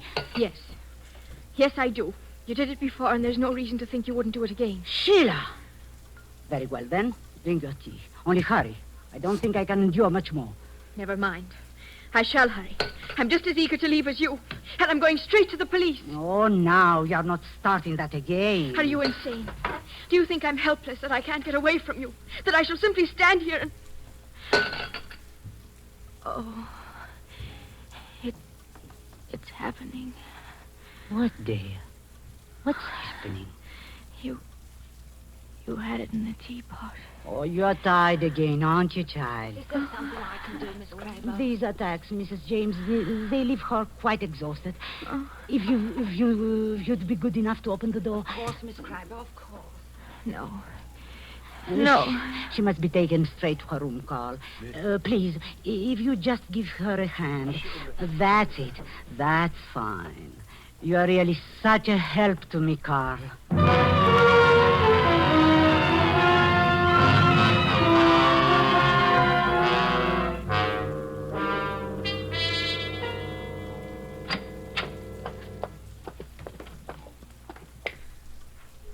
Here we are, Sheila. Right here. Now, just go to bed, dear. Let me alone. Come along, then, Carl. Sheila is quite tired. Yes, Aunt Rita, I shall. You said you'd always be here. You've got to help me. What can I do? Here. I've had it in my pocket. A note. Are you coming, dear? Right away, Aunt Rita. It's to my landlady. I wrote it in the restroom at the tea shop. Here, mail it to her. It's my only chance. But I can't keep this. Oh, Carl! She's coming. Yes, Aunt Rita. You can do it. You've got to do it. Good night, Sheila. How very slow you are, Carl. Oh, was I so very long? You like her, I can see that. A letter, I imagine. She gave you a letter to post? A letter? Oh, no, I was just locking the door. Ah, yes, of course. Perhaps I have letters on my mind, dear. After that episode with Sheila. The first Sheila Campbell, that is. Dear, hand me my knitting. Please. That's a nice boy. Do you know, I'm continually amazed at the stupidity of these English. Can you imagine that girl, that supposedly trained agent, dropping that note? And addressed, mind you, to the British intelligence. It was very alert of you, Carl, finding it. Thank you. If you excuse me, I'm rather tired. Yes, this espionage, it's not a restful service. Sometimes I wonder if Berlin really appreciates the risk we have taken. Yes, the girl had to be disposed of. There was no doubt of it. That was her report on us. All the facts... Aunt Rita, we've gone over this 1,000 times. Really, I'm tired. Yes. You were right in realizing what had to be done. It was just that you acted too... Please, Aunt Rita, too explain all that. hastily, too thoughtfully, too violently. I couldn't help it, I tell you. She rushed into the telephone room out there. I ran after her, and that stupid catch lock pinned us in. She went to pieces, pounding on the door, screaming, tearing at me. I didn't know what I was doing. There was that bookend, the big one. I lost my head, that's all. It's all your fault. Why didn't you unlock the door? Where were you? I simply want you to remember that every incident counts. Because of you, we cannot produce Sheila Campbell's remains. And we certainly can't allow the police to tear up the cellar to find them. Because of you, we shall have to produce a substitute body. A substitute Sheila Campbell, who will satisfy the authorities completely. We have her, and I don't intend to lose her. The note, please. The note? The one that girl just gave you to mail. I don't know what you're talking about. All I know is you don't have to use this girl. You could get somebody else, somebody just as good. She's not right for it. Not right for it. A girl who denies her identity, who shrieks of drugged drinks, persecution. She is ideal. The police will accept her as a suicide without giving it a second thought. Yes, if they knew she was really insane, but she isn't. Don't you see? She isn't. She isn't. Just ask those people at this tea shop and that foolish Mrs. James. She will tell you. She will tell the whole neighborhood. Oh, Mrs. James, a few neighborhood gossips. They aren't enough. You have to have someone professional, an authority. Listen to me. Our note to British intelligence will divert them for just 5 days. Within that time, Julia Ross must commit suicide. And we will see that she does. No, I won't. I won't go through with it, I tell you. I see. What a pity it would be if the police learned who was the last person seen with the first Sheila Campbell. You wouldn't. You wouldn't turn me over. This espionage call, it's a very demanding trade. The note, please. Thank you. Thank you, dear. I knew it was an oversight.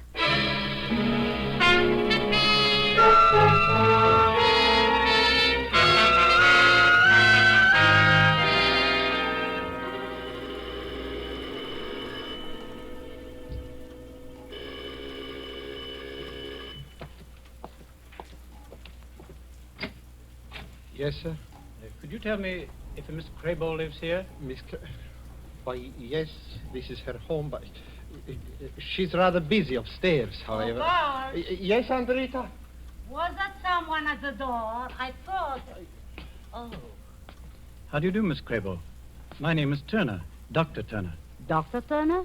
Yes, I happened to drop into the tea shop yesterday, Mrs. James' shop, you know, and she told me about your situation. Yes? Well, I thought I might be of some service. My field, you see, is psychiatry. Yes. Yes, I see. Oh, how very thoughtful, Doctor. Please, won't you come right up? Thank you. Miss Campbell's room is up in this floor, Doctor. I thought you might as well see her at once. I know how busy you must be. Yes. Well, the case has been quite difficult, Miss Crable.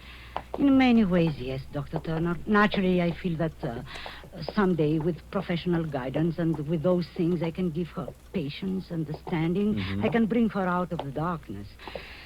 Until then, here we are. Sheila. Sheila, dear. That is Dr. Turner. Step right in, Doctor. He's coming to visit you, dear. How are you, Sheila? How do you feel? Doctor, I rather think my presence will interfere. Mrs. James has undoubtedly explained. If you don't mind. Yes. That might be best. Won't you talk to me? It's all right, Sheila. Believe me, I'm a doctor. You're no doctor. Now, Sheila. Don't call me Sheila. You're here to help her. Help her keep me prisoner here in this house. Stop Help her drive me out of my mind. Help her. Yes, help her to murder me. Sheila, pull yourself together. She's told you can't afford everything. to act like this. Told you how to act. You must act. Why don't you leave me alone? Why don't you go away? Oh, excuse me, Dr. Turner, but I became a little bit uneasy. Yes, I can understand. Well, Doctor? Yes, it's persecution mania, clearly enough. She has all the symptoms. The deep melancholia, the stubborn, hysterical insistence that she's about to be done away with. Yes? I happen to be attached to the King James General Asylum, and I'm somewhat familiar with this type of case. There is one important thing, Miss Crable. Over here, please. Yes, Doctor? The matter of Miss Campbell's protection. Her protection? Yes, from herself.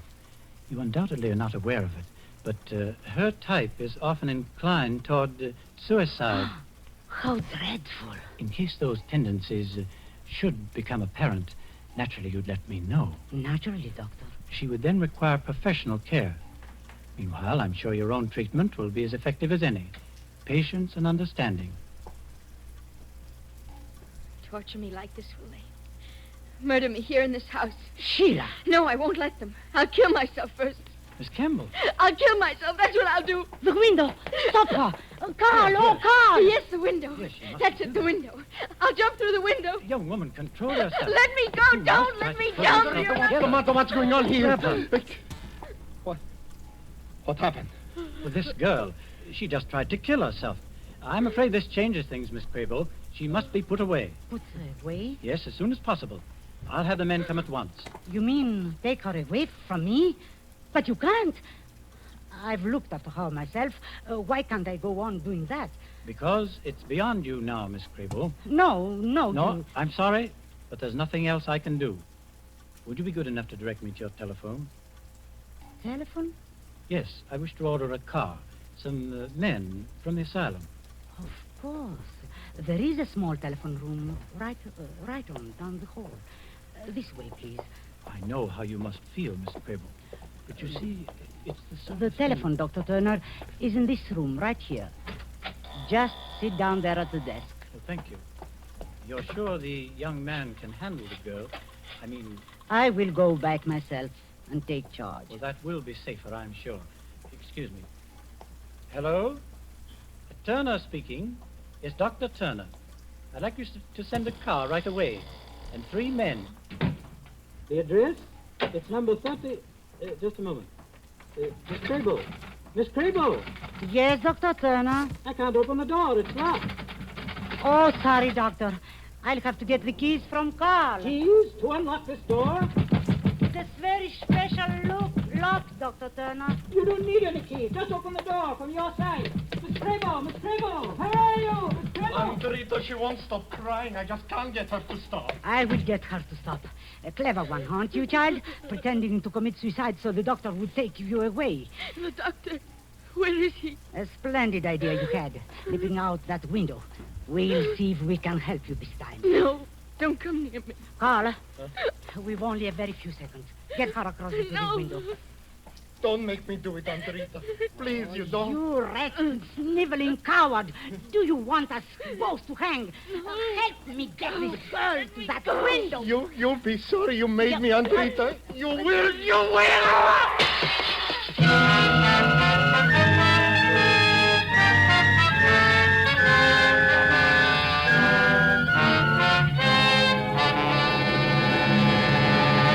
I couldn't help it, Dr. Turner. I couldn't help it. I just lost my head, that's all. But she made me do it. Don't you see? Don't you understand how it was? She made me do it. She drove me, Dr. Turner. All right, now settle down. And do stop calling me Dr. Turner. Stop calling you doctor. You? Well, no, I'm not a psychiatrist. But I'm going to see that you meet one. Huh? I happen to be from British intelligence, Carl. I suppose I have you to thank for that letter. What? Letter? Yes, the one supposedly signed by Sheila Campbell, telling us she was off to Dublin, Ireland. Oh, yes. Would communicate with us in 5 days. Well, Aunt Rita, she made me do that, too. That was an inexcusable mistake, Carl. You see, Sheila would never have written Dublin, Ireland. No, an Irishman assumes that everybody knows where Dublin is. How about that, Miss Ross? Am I right? Well, I know where it is, all right. And I'm going back there as fast as I can. Oh, now, Julia, London isn't as bad as all that, you know. Maybe not. I suppose it all depends upon the murderers you meet. Why, child, you wouldn't want to meet a nicer lad than Carl here. After all, It isn't everybody who pitches out through a bedroom window just to save your life. Yes, he's really a very nice boy. Sergeant, better take him down to the cellar now and have him show you where he buried Sheila Campbell. Aunt Rita, she made me do it. I know, she made you do that too. A woman of character, Miss Crabo. I'm sure you'll miss her very much. But that's the way it goes. This espionage, Carl, is a very uncertain trade.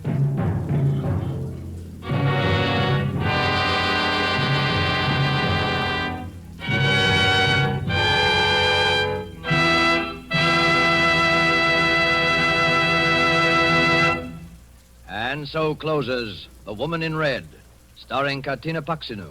Tonight's tale of suspense. Spotted about the globe, wherever wine grapes grow, there are a few wineries whose products are made for world enjoyment. Among such wineries right here in California are those of Roma. And we who live in America have the pleasure of enjoying Roma wine at exceptionally low cost. For we buy it free of duty and free of excessive shipping costs. For instance, Roma California Sherry is the queen of appetizer wines. And not only that, but a wine so delicious it is suitable to serve at any time, cool or chilled. But no matter what your preference may be, you will find a Roma wine costing far less than you would expect to pay for such distinguished wine. In Roma, you have the old world art of winemaking, plus the extra care, constant tasting and testing, which modern knowledge adds to that ageless art. That's why Roma wines have a universal appeal, why they are America's largest selling wines. I'll spell out the name for you. R-O-M-A, Roma wines, made in California for enjoyment throughout the world.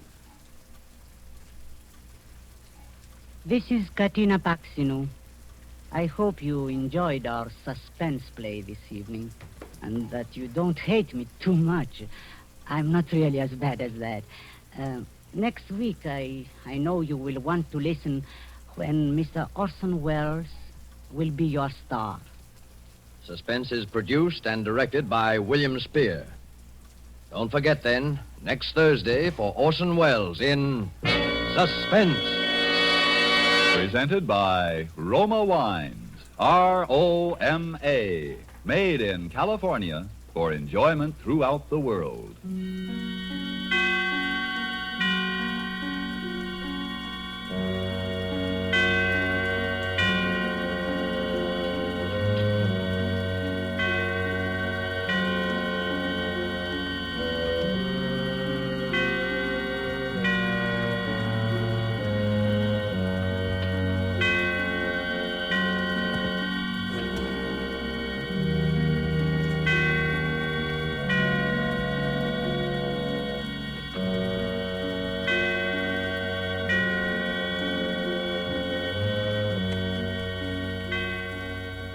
This is CBS, the Columbia Broadcasting System.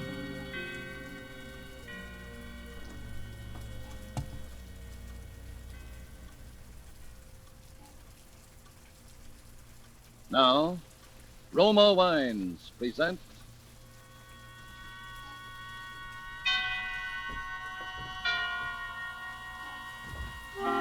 Suspense. Tonight, You Were Wonderful, starring Lena Horne.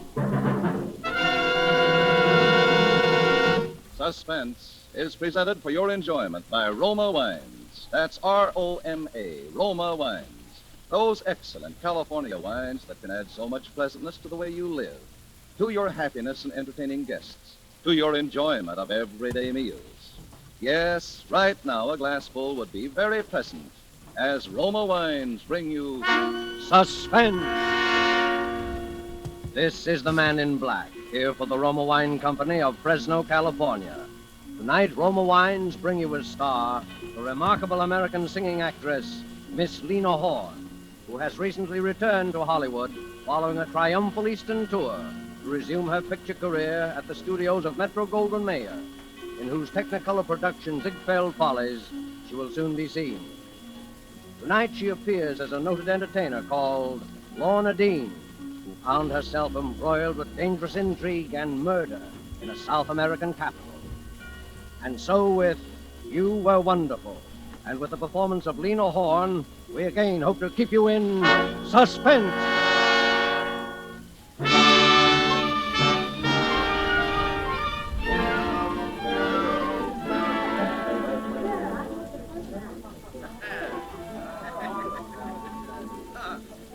Hola, Johnny. Huh? ¿Qué hay de nuevo?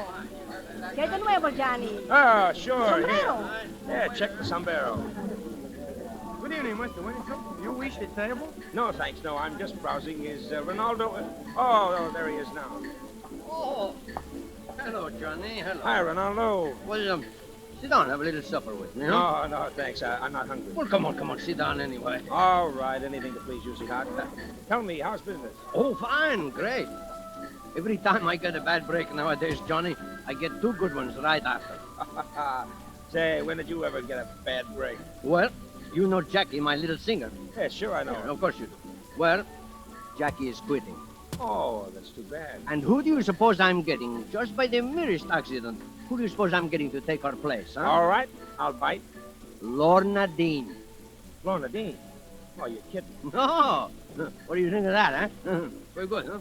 Well, if you'll excuse the aspersions, Ronaldo, I think, what does a dame with an international reputation like Lorna Dean want to be singing in a third-rate cabaret like this for? Oh, no. Second rate, maybe, but third rate, no. All right, second rate. But you can't pay her a tenth of what she's used to getting. And what is she doing down here in Buenos Aires anyway? Oh, now, what you want to ask a lot of questions for? She's going to sing. That's good enough for me. Yeah, I guess it is. She's terrific, all right. Tell me, when does she start? 2 weeks from tonight. Why did Jackie quit? It's kind of sudden, wasn't it? Oh, I don't know. She's nervous lately. She wants to go back to the States, I guess. Oh. Hey, John. Yeah? When are you going back? To the States? Uh-huh. Oh, 6 months, a year, 2 years, whenever this war is over. Don't you think you better go home maybe a little sooner, huh? Look, I don't want any lectures on my patriotism, if that's what you mean. Well, who's giving lectures? Down here we are, we are neutral. Yeah? Well, all right, that's what I am. The U.S. is okay, it's fine. It just happens that it never did so much for me that I feel like getting knocked off for it, that's all. Sure. I don't want you to get knocked. That's what I'm talking about. What are you talking about? Your health, Johnny. Do I take that 2 ways or only one? One. Listen, Johnny, listen. I see these things before. Sometimes fellows stay around these places so long they forget all about home. And then one day, finish. I pay my bills, don't I, eventually? Johnny, don't talk that way. It's only because I like you, you know. All right. Cut it. Okay. Ah, here comes Jackie now. Alma del África lejana, llena mi pecho, mi... Ay, what's happening? Ay, Dios, ay. What's the matter? Come on, Ronaldo. I don't understand. She wasn't feeling well. Why didn't she tell me? She didn't have to go on. Coming through, please. Please stand back. Please stand back. Now, what's the matter here? This woman has been drugged, apparently. I am a doctor. Oh. What's the news? Mr. Ronaldo, What do you want? I have no time now. I want the job. Now. Job? Oh, it's you, Miss Dean. Couldn't you even wait until they looked the poor kid over before coming Did here? I ask you anything? Look, Mr. Ronaldo, I'm sorry for the girl, but I'm a singer, not a sob sister. I was going to start in 2 weeks anyway. I might as well start now. Well, all right then, until Jackie can come back to finish out. Oh, yeah? It'll be about the longest run on record then. What do you mean? This young lady is right, Senor Ronaldo. This girl is dead. Dead? Do you still want the job, Miss Dean? Yeah, I still want the job.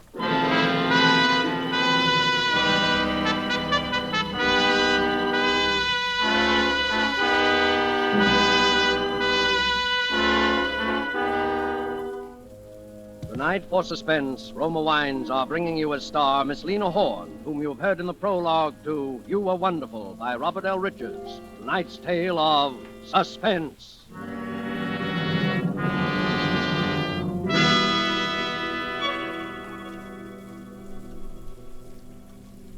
Roma wines made in California are of such uniformly superb quality that they are imported to many foreign countries as the choice of true connoisseurs of fine wines. Millions of Americans also enjoy the excellence of Roma wines daily, with meals and when entertaining. In fact, more Americans enjoy Roma than any other wines. They know that Roma wines are truly inexpensive, for wines of such distinguished character. They know Roma wines are of unvarying superb taste and quality, the result of age-old winemaking skill combined with modern knowledge. All this for only pennies a glass. So for maximum mealtime enjoyment or when entertaining, serve Roma wines. A cool glass of appetizing Roma California sherry before dinner, a cool bottle of rich Roma California Burgundy on the table with the meal. You'll appreciate the enthusiastic comments of the family and guests. You'll be pleasantly surprised at how much added zest Roma wine brings to your table. Tomorrow, ask your dealer for R-O-M-A, Roma wines. If he is temporarily out of Roma, please try again soon. Remember, more Americans enjoy Roma than any other wine. And now we return to the scene of our drama, Rinaldo's on the waterfront of Buenos Aires, where a famous American entertainer, Lorna Dean, takes the spotlight from a dead girl to begin the strangest singing engagement of her career. A situation well calculated to keep you in suspense.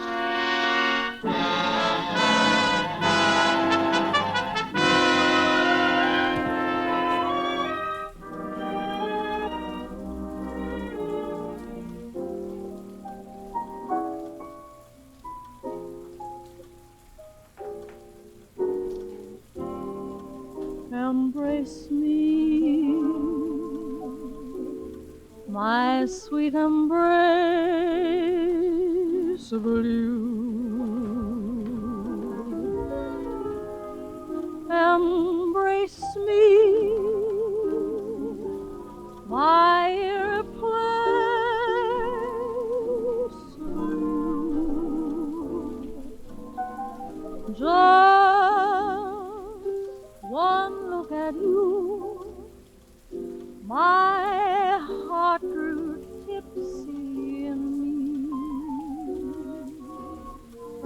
You and you alone bring out the gypsy in me.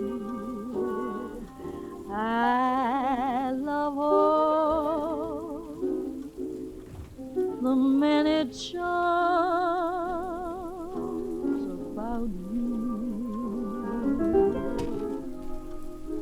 Above all, I want my arms about you. Don't be a naughty baby. Come to your mama, do. My sweet embraceable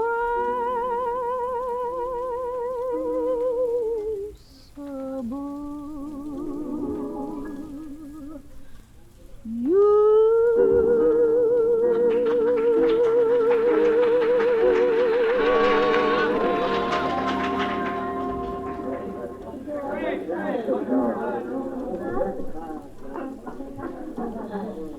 Gee, how was it, Johnny? You ask me that question every night. Don't I always give you the same answer?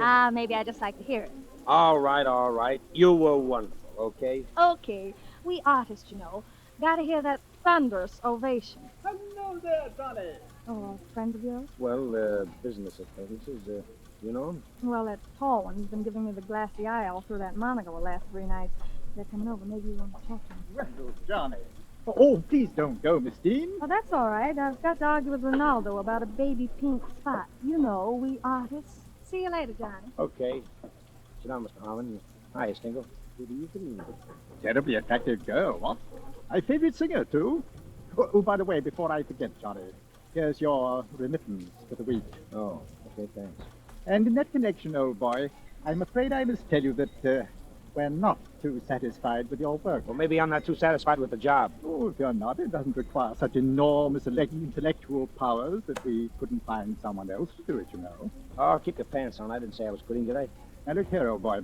All we ask you to do is report their names when they enter the harbor and their sailing time when they leave. Now, that's easy enough, isn't it? Yeah, sure. Only to find out those things, the guy has to ask questions. And when you ask questions, people ask questions back. Don't forget that. Oh, you have been reading too many spy stories, Johnny. After all, even if there's a war, some of us are still in business.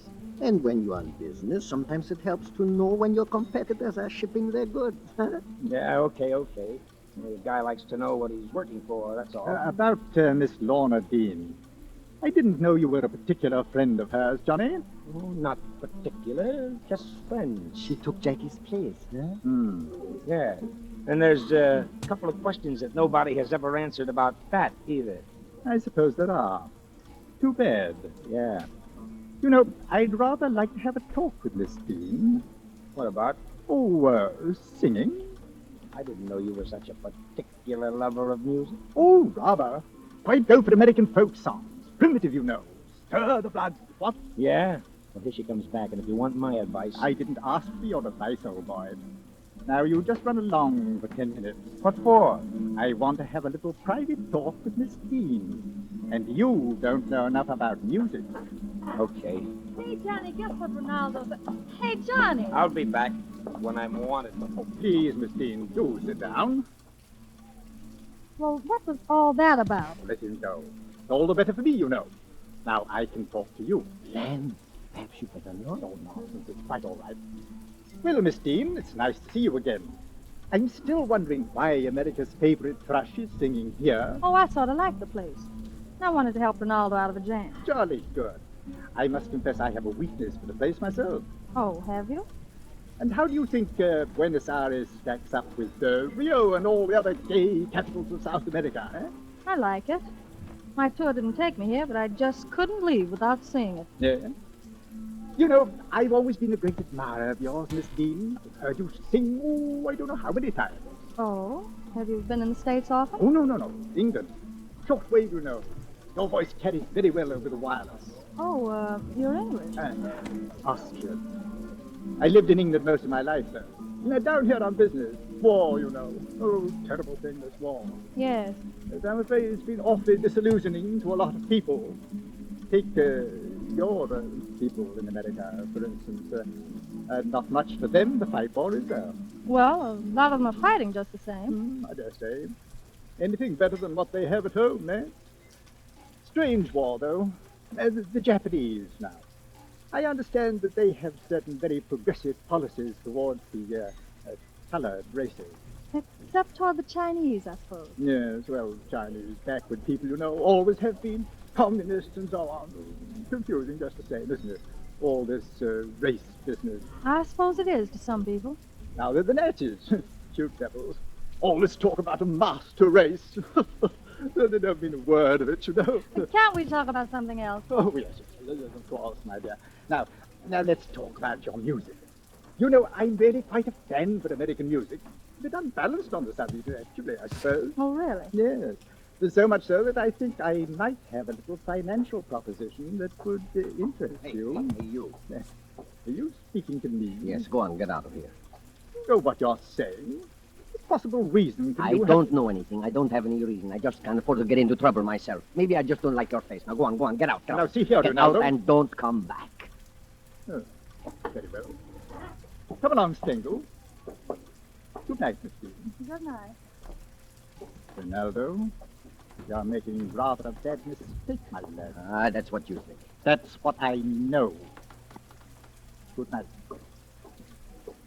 Well, between my pals, the bums rush, eh, Ronaldo? Johnny, why do you want to hang around with guys like that? I don't hang around with them. I just do business with them. Sure, fine business. What do you know about it? I don't know anything yet, for sure. I just smell a couple of rats. Now you go home too, Johnny. We're closing up. One. Okay, Ronaldo. Hey, Johnny, you left in sort of hurry, didn't you? Well, maybe I had orders to leave in a hurry. I kind of thought that might be it. Oh, I guess it didn't matter much. You seem to know the boys pretty well. Oh, I meet a lot of people in this business. Oh, sure. What'd they want? How did you know they wanted something? Because they generally do. What was it?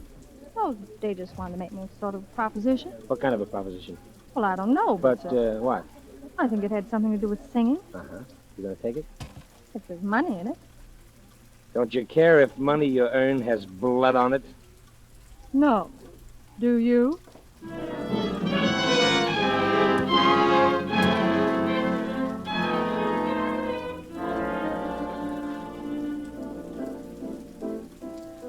Cause he's done something to me, and my heart won't keep still.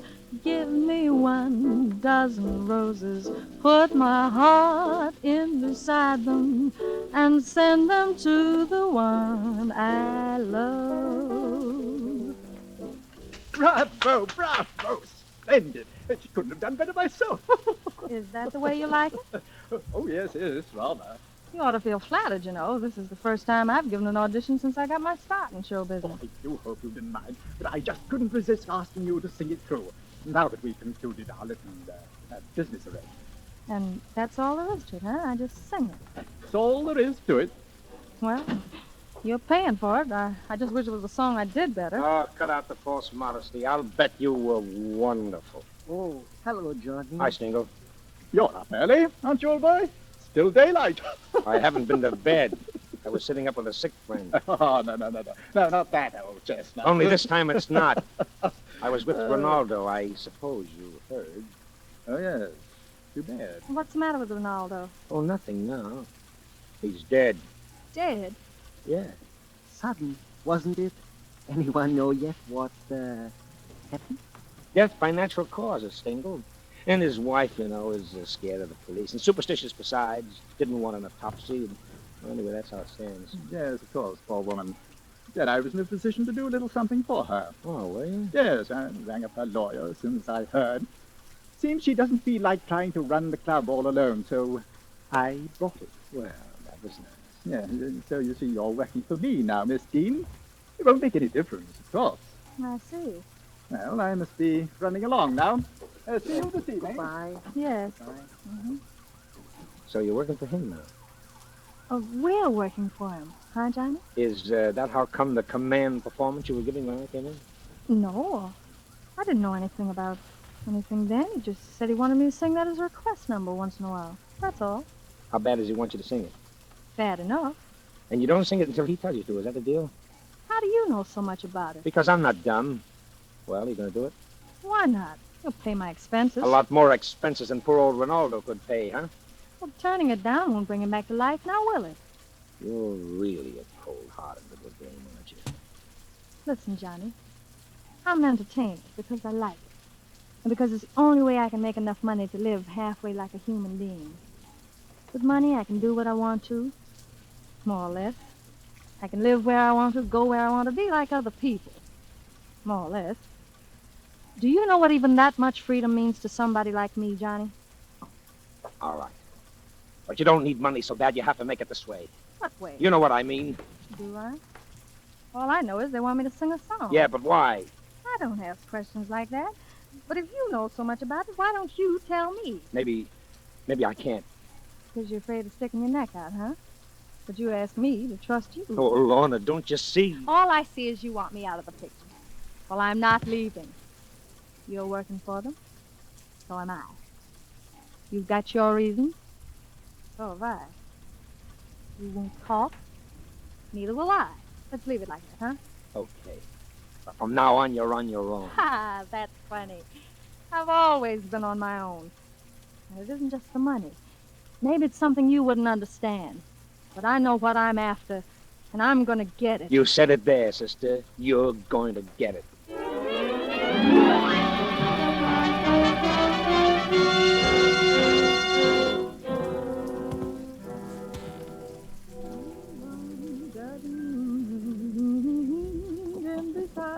Who is it? It's me. Ah, come on in. Hi, Lorna. Practicing? Oh, not especially. Oh, I thought maybe you had your orders. What orders? Oh, to sing that song tonight. Yes. How did you know? Oh, a little birdie told me. Look, I got your present. What is it? A little portable radio. It's a good one, too, made in the States. You know I don't speak enough Spanish, so if that thing will do me any good down here. Aha, but don't forget the short wave. Short waves, wireless, what? Okay, Johnny, what's the gag? Oh, just something I want you to hear. You probably won't be able to understand it, but fortunately, in me, you have an accomplished linguist. Anyway, I can tell you enough. Rote Rosen, wer die fünf, alles bereit hier? Erwarte Nachricht von euch heute Abend.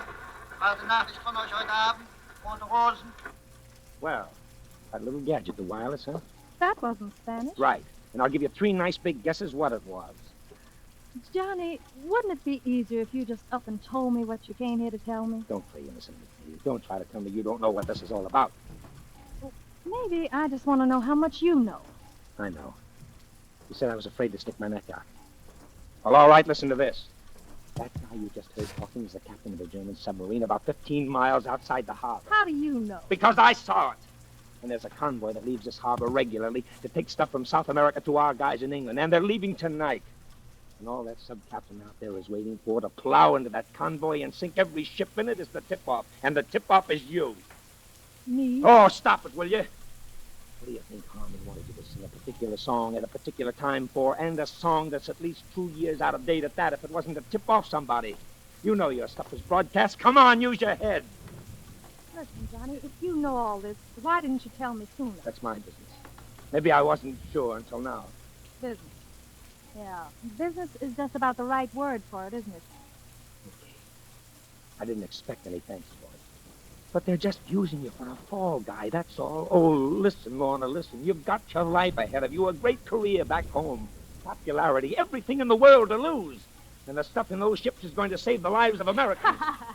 Coming from you, Johnny, that's real cute. All right. All right, so I don't have a country anymore, but you do. Johnny, listen. You remind me of a preacher I used to know back home. He figured he was such a good preacher because he knew so much about sin. He said he'd sin more than anybody else in the whole congregation. Go ahead. Laugh. Laugh, but I'm telling you for your own good. Get out of town. I can't, Johnny. I've got a date to sing tonight, remember? Who is it? It's Harmon. Got a house ready for you, Miss Green. Oh, time for me to go on, huh? Okay, I'll be right there. Right you are. That's it. I know what kind of a spot you're in, because if you sing that song, as far as the public in the States is concerned, you'll be washed up for good. Who's gonna say anything, Johnny? Oh. It's a sure thing you won't. Well, it'll get back somehow. And you know what happens if you don't sing it. What? Remember what happened to Jackie? What did happen, Johnny? She tried a double cross. And the same night she was dead. Now laugh that off. I haven't forgotten. By the way, Johnny, suppose I tell you that I knew all about that submarine out there. What? Now you laugh that off. You better get out there and listen with your friends. Your table's ready.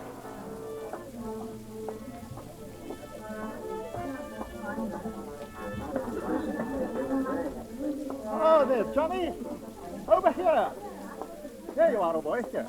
Here's the best table in the house. Well, you're feeling great, aren't you? Business must be pretty good. Good, old boy. Tonight it's perfect.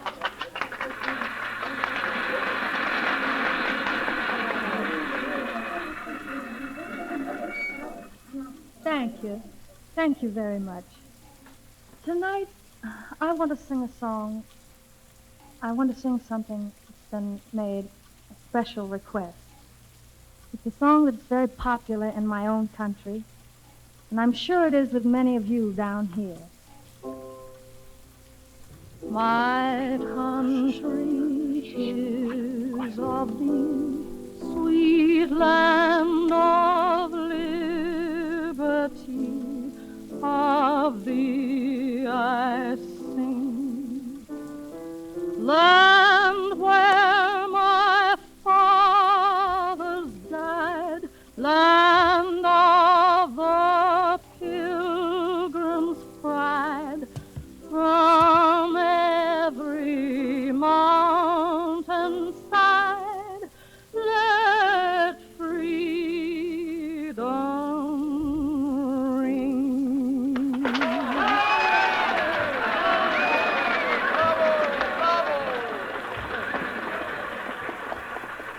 Well, you don't look very happy, Harmon. You surprised? Yes, yes. Come along, Kendall. Yeah? You better wait here, Johnny. Yes, sure. Anything you say. Oh, Miss Dean. Miss Dean. Yes, May I have a word with you? I suppose so. Perhaps we'd better step out into the hall. All right. Well, That was very naughty of you, Miss Dean. was it? Yes. That wasn't the song I asked you to sing tonight. That's right. And by the way, don't waste any time looking for that submarine of yours out there. Submarine? Unless you look awful deep. Because when I found out what you boys were doing, I arranged a little tip-off of my own, and what you heard me sing tonight was it. See. All right, Kendall. You'd better get it over with. No! Johnny! Come on, let's get out of here. What about... They won't make anybody any more propositions. Well, where are we going? The American Embassy. Well, are you with the government? It had to be an undercover job. The authorities down here couldn't very well get mixed up. After all, it's a neutral country. But how did you know I wouldn't... cut the wires. It wouldn't have gone out over the air, even if you had. What was your angle? I knew Jack. She told me she was in trouble with him. She never had time to tell me what it was about. I came down to talk to her about it that night. She was calling this morning. Ronaldo's wife told me that he found out about the submarine out there. That's why they had to kill him. You were taking an awful chance playing a lone hand like that. Why did you do it? Oh, just to get in my licks at the master race. Johnny, Yeah? how was I? You were wonderful.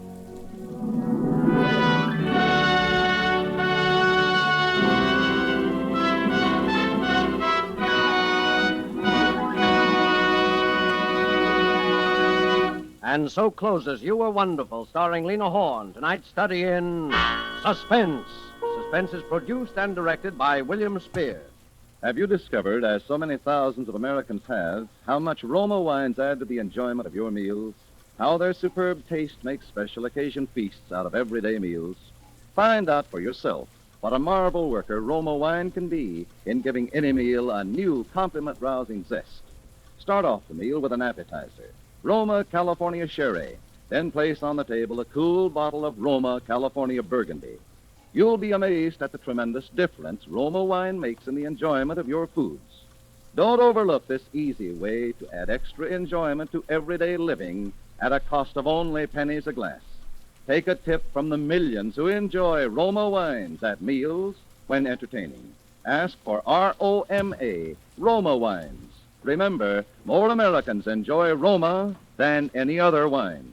Next Thursday, same time, Mr. Robert Cummings will be your star of Suspense. Presented from coast to coast and by shortwave through the Armed Forces Radio Service to our troops overseas by Roma Wines. Made in California for enjoyment throughout the world. This is CBS, the Columbia Broadcasting System.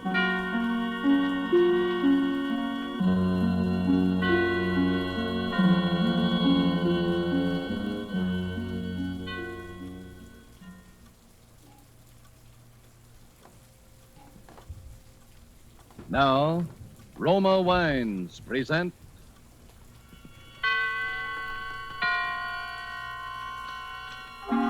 Suspense.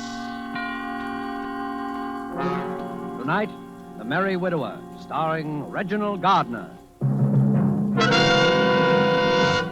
Suspense is presented for your enjoyment by Roma Wines. That's R-O-M-A, Roma Wines. Those excellent California wines that can add so much pleasantness to the way you live, to your happiness in entertaining guests, to your enjoyment of everyday meals. Yes, right now a glassful would be very pleasant as Roma Wines bring you Suspense. This is the man in black, here for the Roma Wine Company of Fresno, California, who tonight from Hollywood brings you as star Mr. Reginald Gardner and a suspense play in grim three-quarter time.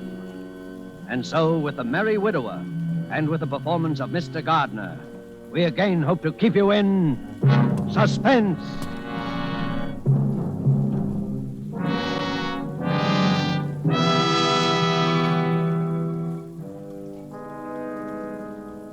While we're swaying to the playing of the dance, Oh, George! eyes will glisten George as Munsey, we if you don't listen to me... My good woman, pray, what is the meaning of this intrusion? What?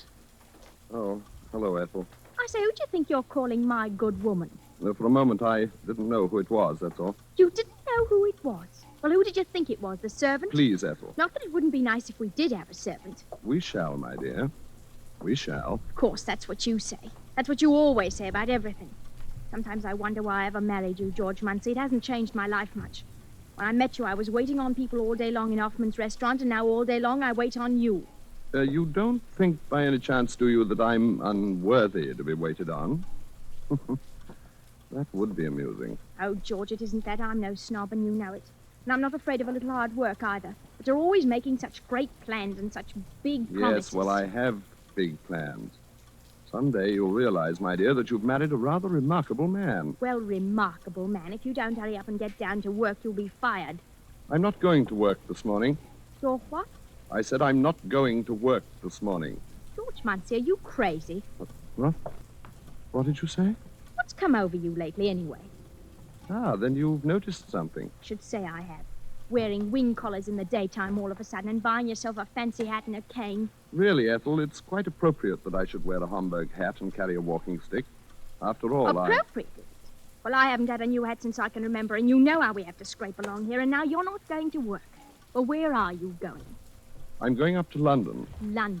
Yes, there are certain very important affairs that I must take care of in London, my dear. Just what are these very important affairs, Your Royal Highness?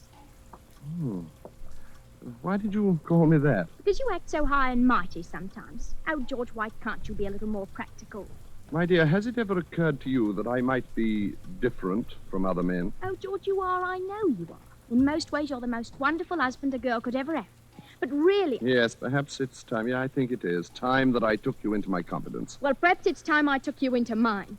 There's just 10 shillings sixpence in the house to buy groceries for the rest of the month. Please, Ethel, don't be sordid. Sordid? Well, if you think 3 meals a day is so sordid all of a Shut sudden... up! George! You're not fit to share my confidence. You're not fit to share my confidence or my station. George! George! George! George!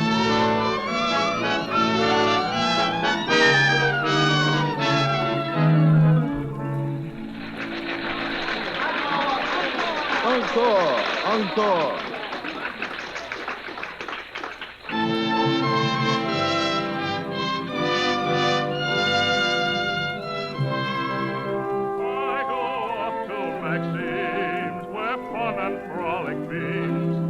All the girls I chatter, I laugh and kiss and flatter. I've seen it now for the 12th time within as many weeks. And again, as on each previous occasion, I'm all but overcome by the one astounding, incredible, and yet quite simple fact. The story being played upon the stage is my story. And the hero of that story, the dashing Prince Danilo of Masovia, is myself.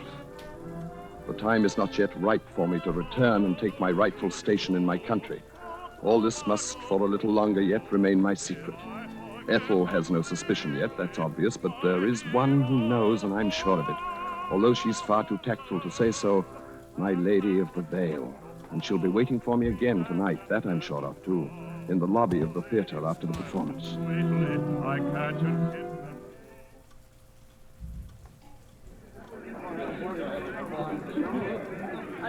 Ah, fair lady. It's you again. My, this is a coincidence. No, I'd set my heart on meeting you again.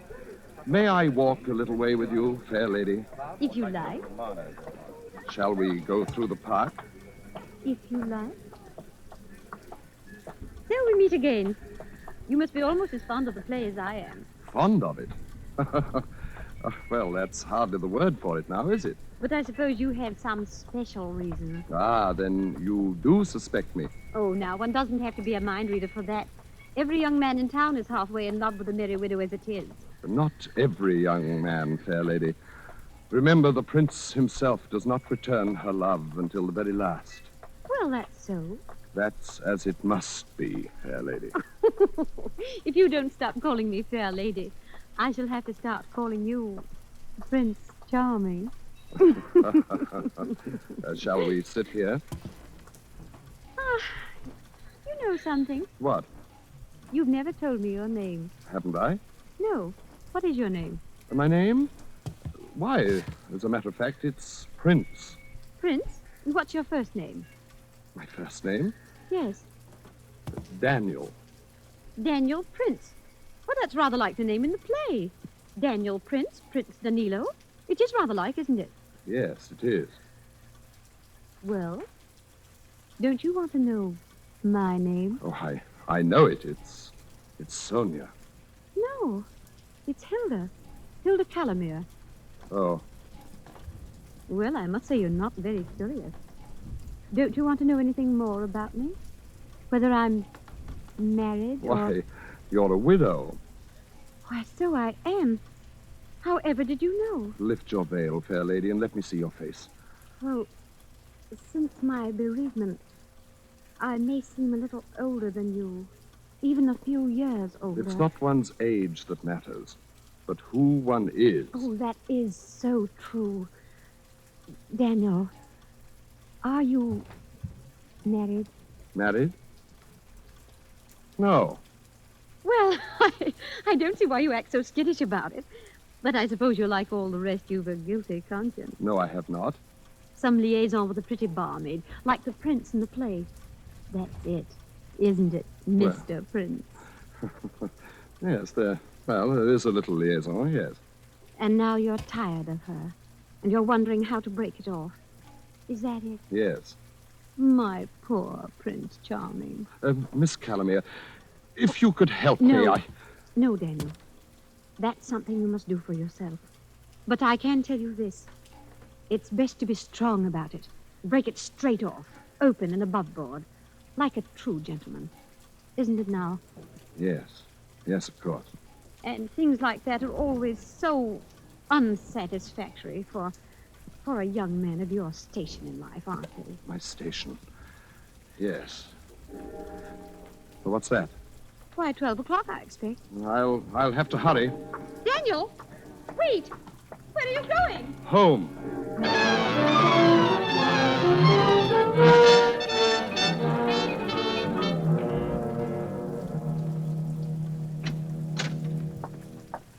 George?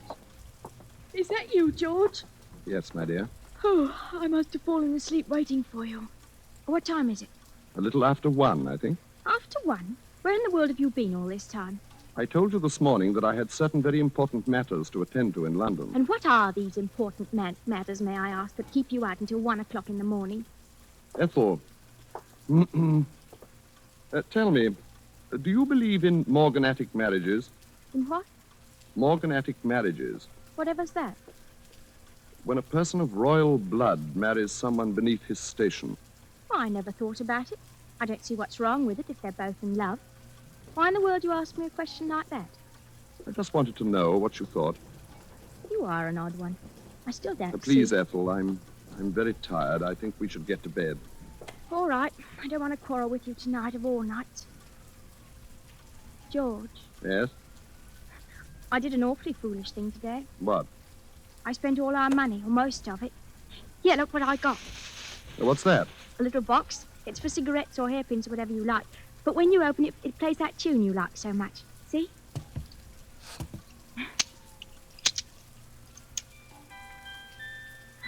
Well, that was very thoughtful of you, Ethel. It's really quite appropriate. Here now, I didn't get it for you. Look what else I got. Well, what are those? Oh, you can see what they are, a sand bucket and a sailboat. Well, why did you get them? Oh, I know it's silly and all, but... George, if we were to have a baby... A baby? Yes, mind you, I didn't say we will. It's impossible. Oh, it's not impossible either. I tell you it is. It's not the way the thing should happen at all. The way what should It's happen? all wrong. It's not fitting to my station. It can't happen. Oh, it can't? Well, if I want to have a baby, it's little enough I get out of Ethel! life. George, I thought you'd be happy if you thought that... Of course, my dear, of course. Yes, the idea just came as something of a surprise, that's all. Then you mean Well, that let's talk about it in the morning, my dear. I think now I shall take a bath. A bath at this time of night? Good for the nerves, you know. Relaxing. Well, do hurry then. Shan't be long. George! I can't hear you. Oh, it's no great matter. What is it? Why don't you come in here and talk to me? Well, all right. George, don't you think the baby would like this music box? It is rather sweet. Oh, I thought you were going to take a bath. I've changed my mind. George, what are you doing? Look out! I'm falling! Ah!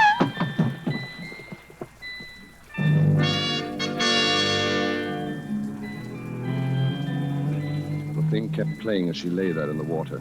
I looked at her very closely. Wasn't necessary now to do anything more. There was a deep bruise on her forehead, just above the temple. She was no longer breathing. I got my hat and my walking stick, and I left the house.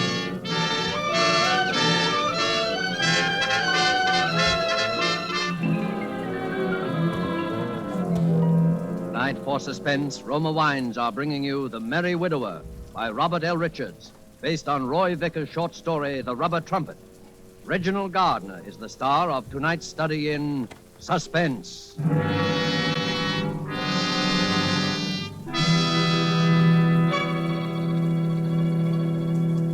In many foreign lands, wine connoisseurs could propose this toast.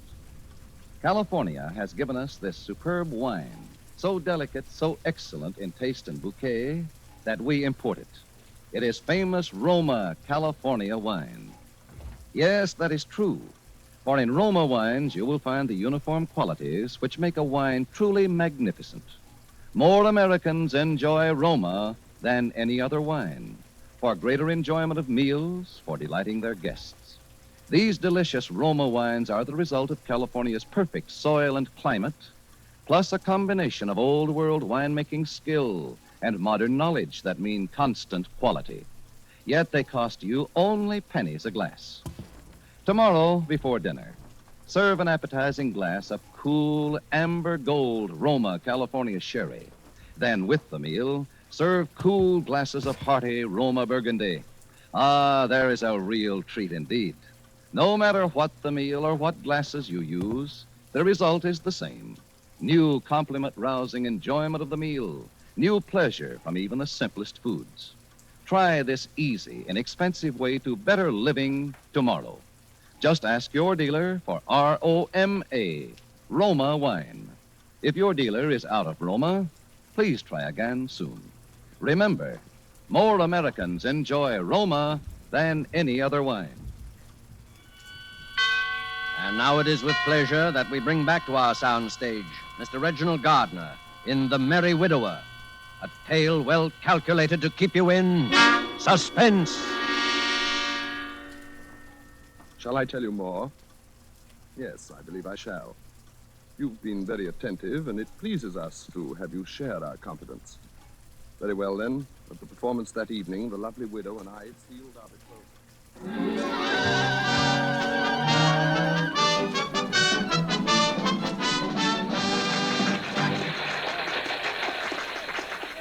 Miss Calamere. Why, it's my Prince Charming. Miss Calamere, may we have our walk again, please? Why, of course. Really, I hardly expected to see you at all this evening. You know, you were rather a naughty boy to leave me so suddenly last night without a word or anything. Yes, I suppose I was, but... You were going home, you said. Yes, to my lodgings. Oh, of course. Tell me, did you enjoy the performance tonight? I didn't see it. I don't want ever to see it or hear it again. Oh, Daniel, do you have something to tell me? Yes. Is it about her? Yes. Did you do as I told you? Yes. It's finished. My poor dear boy. And that's why you don't want to hear the music anymore. Because it reminds you of things you'd rather forget. Yes. That was very good of you, Daniel. And very brave. I hope it wasn't necessary to hurt her too much. No. It didn't hurt her very much. And what are your plans I've now? come to you, Miss Calamere. I've come to you.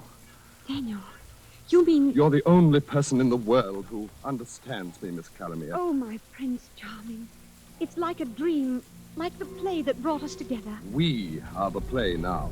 Until death do us part. Yes, until death do us part.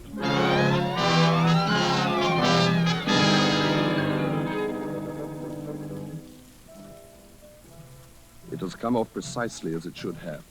I've married the lovely widow, and we shall live happily ever after. She has a fine home and her own income, and it's very fine, and she's very good to me, and very tactful, too. She never refers to my true identity or to the imposter who continues nightly to play out my life upon the stage. At her suggestion, I've taken a position in a London chemist shop for my self-respect, she says, but of course she means the better to disguise my true name and station until the time comes. Now, each morning she walks down with me as I go to work. Now, Daniel, be sure and stop at the Hatter's on your way home and pick up your new Hamburg. I've ordered it especially for you. Yes, my dear. I'm sure it'll be very becoming. And, now let me see. Oh, yes, this is the day you're paid, isn't it? Yes, so it is. You know, I've been thinking you should have your own bank account. What would you say to that? Whatever you think best, my dear. Very well. But bring the money home as usual, and I'll arrange it all for you tomorrow. Yes, my dear. Well, here we are. Mind you come right home after work, and don't be late. We're having something very special for dinner this evening. I shall, my dear. Goodbye. Goodbye, Daniel. Oh, so there you are. Good morning, Mr. Arrowsmith. You're late again, Prince. I'm sorry, Mr. Arrowsmith. Well, being sorry isn't enough. This is the second time this summer. See if it don't happen again. Yes, Mr. Arrowsmith. Now, get them fancy togs off and into your work coat with you and behind that counter. Yes, sir. Here's something new I want you to pay attention to today. It's a novelty I want you to try out, see? I'm putting it in your counter. Oh, very good, Mr. Arrowsmith. You have to demonstrate it, so look sharp here. Yes, sir. It's a cigarette box. When you opens it, it plays a tune like this.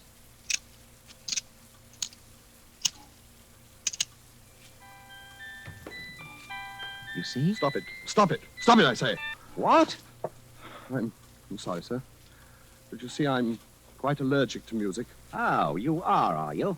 Well, mind you don't talk to me in that tone of voice, or you're liable to find that I'm allergic to keeping you on here. You understand? Yes, sir. And here's your pay. The sixpence dock for that glass you broke Saturday. Thank you, sir. And mind you give some attention to trying to sell that music box. Allergic or not allergic? Yes, sir. Oh, hello, Prince. What's all the row with the old man? Oh, nothing at all. Just a minor difference of opinion and a matter of policy, that's all. Matter of policy, eh? Oh, here, what's this? Don't touch it. What's wrong? Has it got a snake in it or what? It's a very delicate piece of mechanism. Well, let's see. Oh, I say. Give it to me. Well, you are edgy. Well, you look as though you'd seen a ghost. A ghost? At the lunch hour, I took the wretched thing out to the back of the store. I smashed it to bits and threw it into the rubbish bin. It had been priced at 7 6. And I rang it up on the cash register. I say, Prince. Yes, sir? Where's that music box? I sold it, sir. You did, eh? Well, that's jolly good. Nice to have you show a bit of initiative for a change. Thank you, sir. Here you are. Here's another one. What? Salesman talked me into buying 3 dozen of them. Thought for a while I'd be stuck with them, but I guess that's going to be you that's stuck with them. Eh, Prince? That's it. Now it's you that's stuck with them. 3 dozen. Yes, sir. I'll get rid of them, I'm sure. Well, come on, Prince. Let's go have a spot of lunch together, eh? No, I'm going home to lunch today. I must get something very important.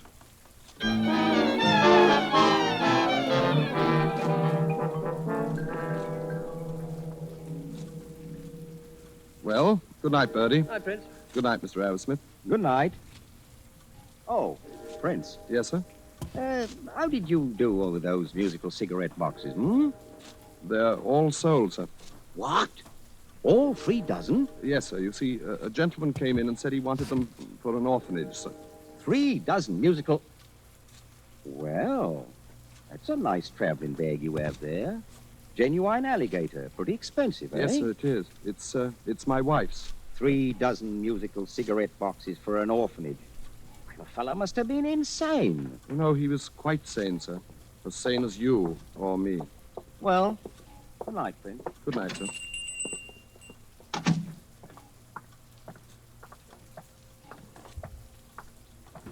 Can you spare a poor man a copper, Gardner? Yes, here's a shilling. Oh, God bless you, Gardner. But there's something you must do. I want to give you something else. Oh, what? Here, take this suitcase. It's yours. You can do anything you like with it. Here, What's the game, Governor? There's no game. I'm just tired of it, that's all. It's a good bag. You can probably pawn it for a nice price. What's in it? Do you want it or don't you? All right, I'll take it. But I hope you don't have the wife act up in it or something. Then take it and shut up. Is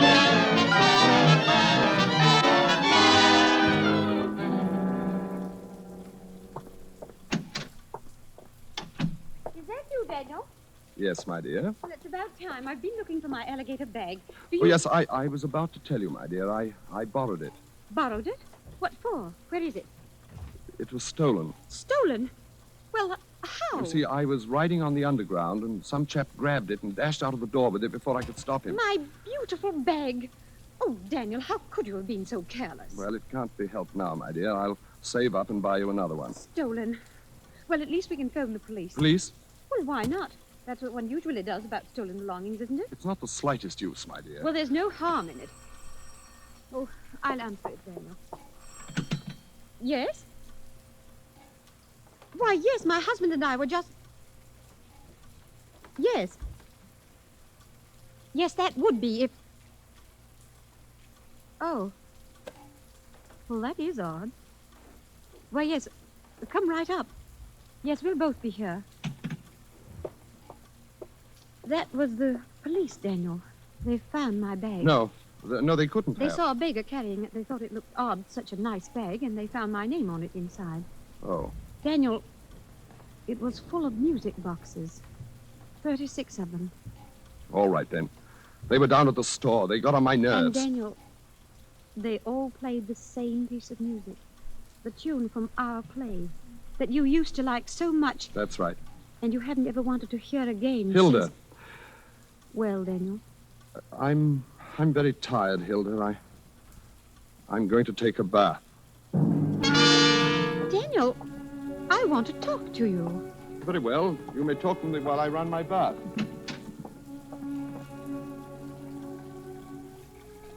Daniel, something's happened. You're different. I'm no different. Well, why do you hate that piece of music so much? Enough to do such a crazy thing. What? Well, it's because of her, isn't it? Yes. No. What did you do that night? You killed her. Oh, who are you? I am His Royal Highness, Prince Danilo of Masovia. Daniel? What I have done in the interest of my royal house and of my kingdom. And what I am about to do... Oh, that is the police. I'll go send them away. Daniel, open that door. Let me out! Daniel!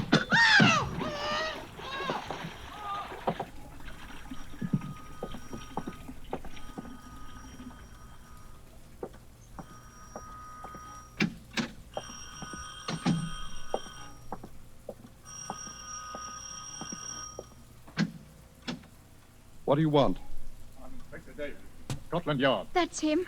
How George. How George, why did you leave me? I'd fallen in the bathroom and cracked my head.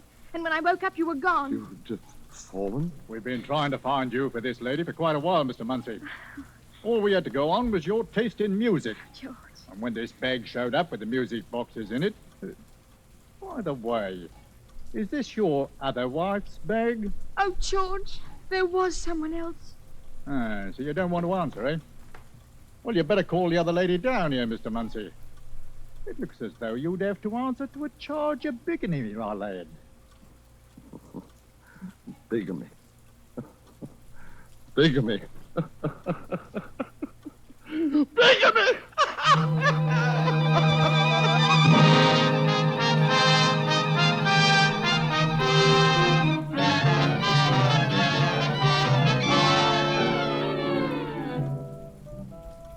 I have been returned at last to my rightful place and have taken up residence at my castle in Arsovia. There are heavy bars upon the window for the protection of my royal person, and I am most courteously treated by all my court attendants. Even now I hear the approach of my prime minister, whose quaint conceit it is to call himself my doctor. He has been on a personal errand at my request.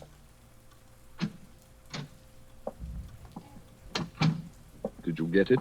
Did you bring us what we asked? Yes. I managed to find one. Here it is. Ah, yes, yes. That is it.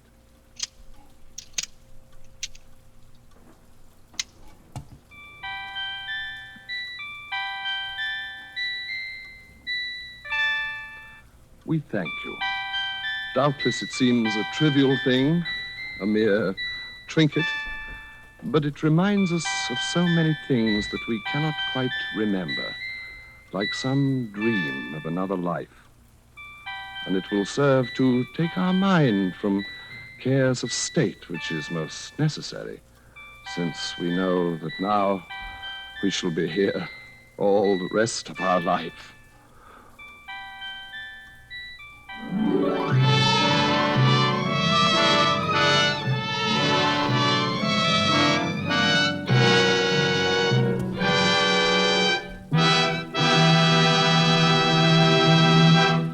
And so closes The Merry Widower, starring Mr. Reginald Gardner.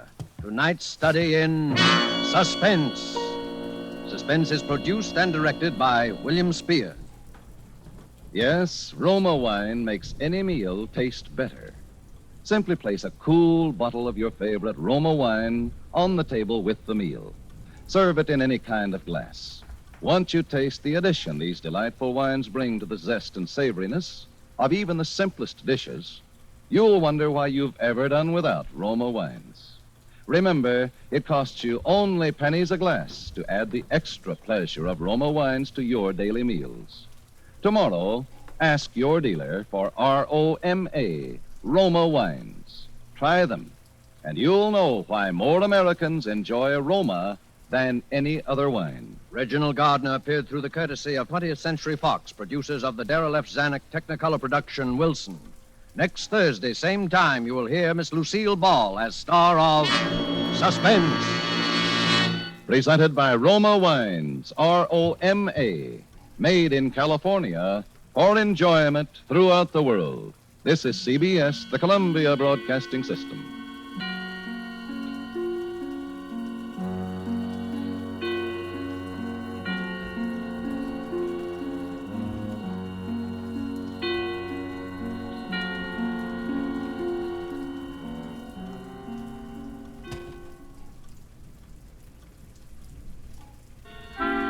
Suspense.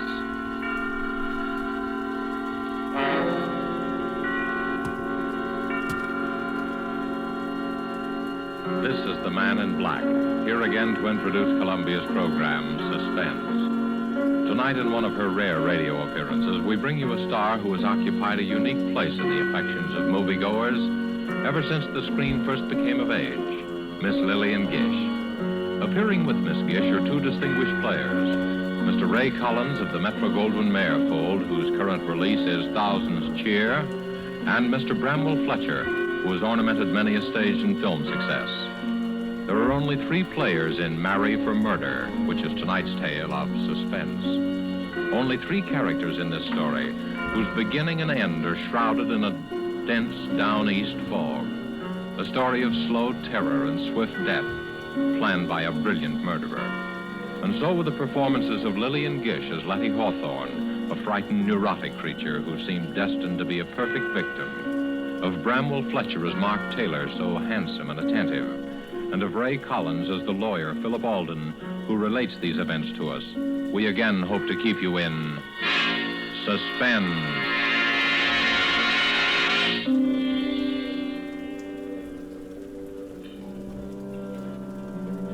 I used to love the sound of foghorns on the bay, especially at night when I sat before the fire. Let their lonely wail weave a contrast between my snug comfort and the gray immensity outside. But I've lost my taste for them now. Lost it on the night I heard them moan a dirge of death.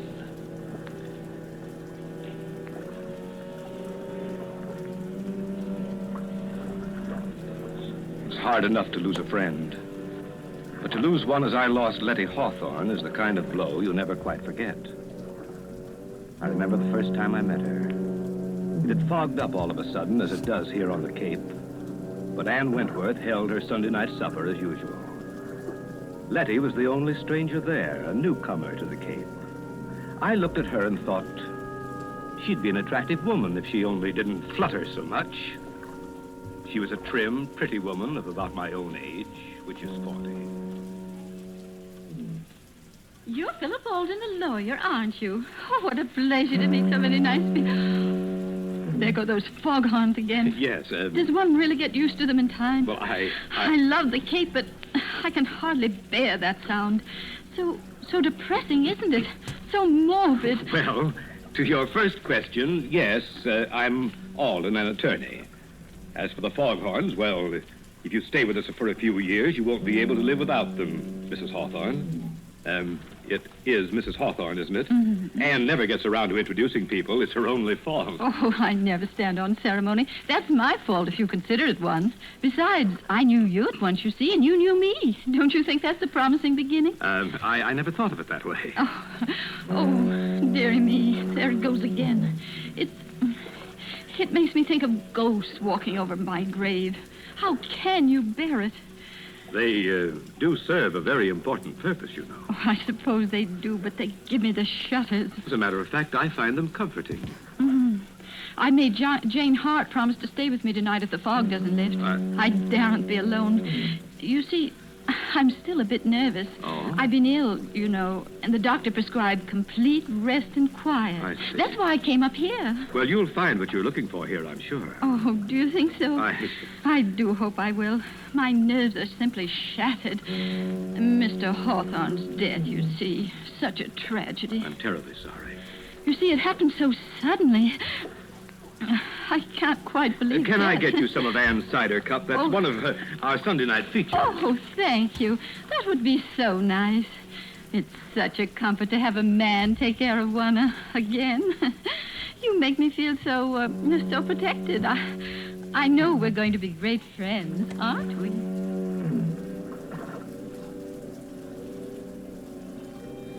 I can tell you I worried a bit for a while after that first party. Letty Hawthorne was a charming woman, a bit fluttery, as I said, but still attractive and rather pathetic. I was afraid she was setting her cap for me. You see, I'm a crusty old bachelor, but even my friends were beginning to wonder. So it was with mingled relief and regret that I learned one day that Letty Hawthorne had transferred her attentions to another newcomer to the Cape, Mark Taylor. He was 8 or 10 years younger than she, a handsome fellow, but somewhat dissolute looking. I didn't like him. I may as well admit that from the start. But short of marrying her myself, there wasn't much I could do. Anyway, they seemed happy enough at first. One day after the wedding, Letty called me on a matter of business. I went down there after sundown. The three of us sat out on the beach in front of her cottage. I'm so glad you were able to come, Philip. You see, Mark and I were counting on you. Always glad to oblige you, Letty. As a matter of fact, Alden, we want you to attend to a legal matter for us. Yes? Yes, Philip. Mark wants to make a will. I told him I don't like wills. There's something so unhealthy about them. But Mark simply insists upon it. Very sensible, I'm sure. Oh, you men. You're all alike. It needn't be a very elaborate affair, Alden. Just a simple document stating that I leave all my property to Letty. Well, if he does that, Philip, I want you to make out a will for me, too. Leaving everything I have to Mark. But Letty, there's no need... I insist. Oh, well, Alden here is going to think I married you for your money. Money? Oh, why, I really don't know anything at all about my affairs. Really, I don't. Frank, Mr. Hawthorne always used to say, Letty, I really think you know less about business than a child. I left the management of his estate entirely to his secretary, you know. Well, just some simple document that makes my intention clear. You know the form, Alden. And, of course, if Letty insists... But I do. We'll have twin wills. It doesn't sound so frightening that way. The way Letty talks about wills, you can tell she has a secret vice, can't you? A secret vice? My wife's a murder mystery fan, Alden. I didn't find out until it was too late. Oh, Mark, you silly... When you say that, Taylor, smile. I'm a detective fan myself. It's a busman's holiday, of course, but I always read the latest whodunits. If my father hadn't insisted that I follow in his footsteps, I'd have been a detective instead of a lawyer. Really? How interesting. Tell us, Philip, do you ever get any cases like the ones we read about? Well, if you want my opinion, the chief difference between fact and fiction is that the author of a novel wants you to see the pattern, and the author of a murder tries to hide it. Oh. Well, what do you mean by that? Well, take your case, for example. You and Letty are making out your wills. I heard her say that she wanted to leave her money to you. But how do I know the idea just sprang into her head of its own accord? How do I know that you didn't plant it there?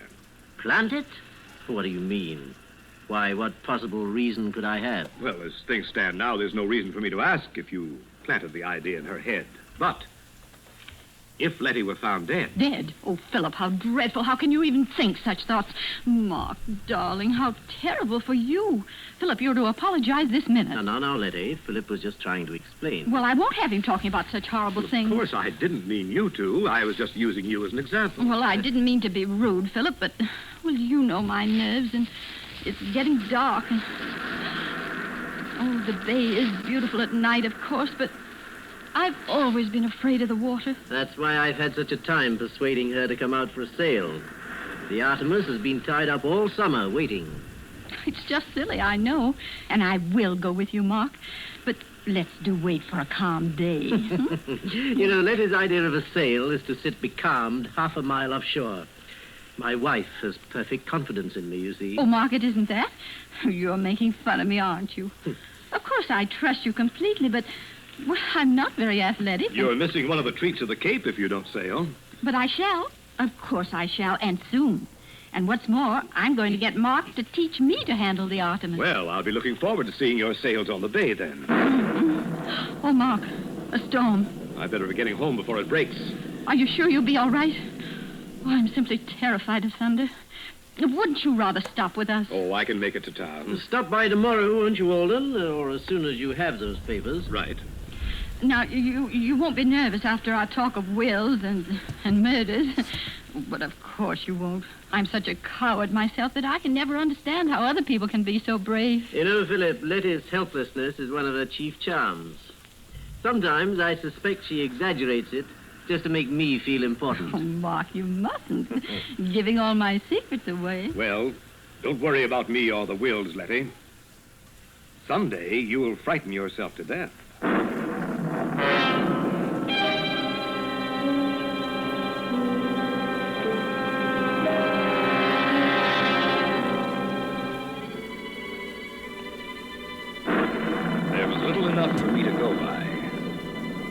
Gradually, I found myself worrying about Letty and Mark.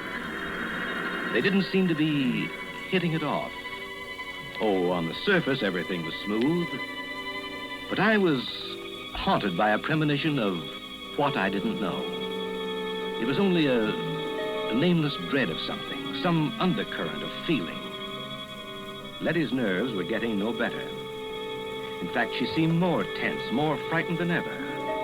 Yet she was making an effort to meet Mark halfway. Many times I saw them out sailing. Only when Letty returned after a day on the water, she seemed pinched and white. While Mark appeared to be glowing with vitality, Letty grew paler and more distracted.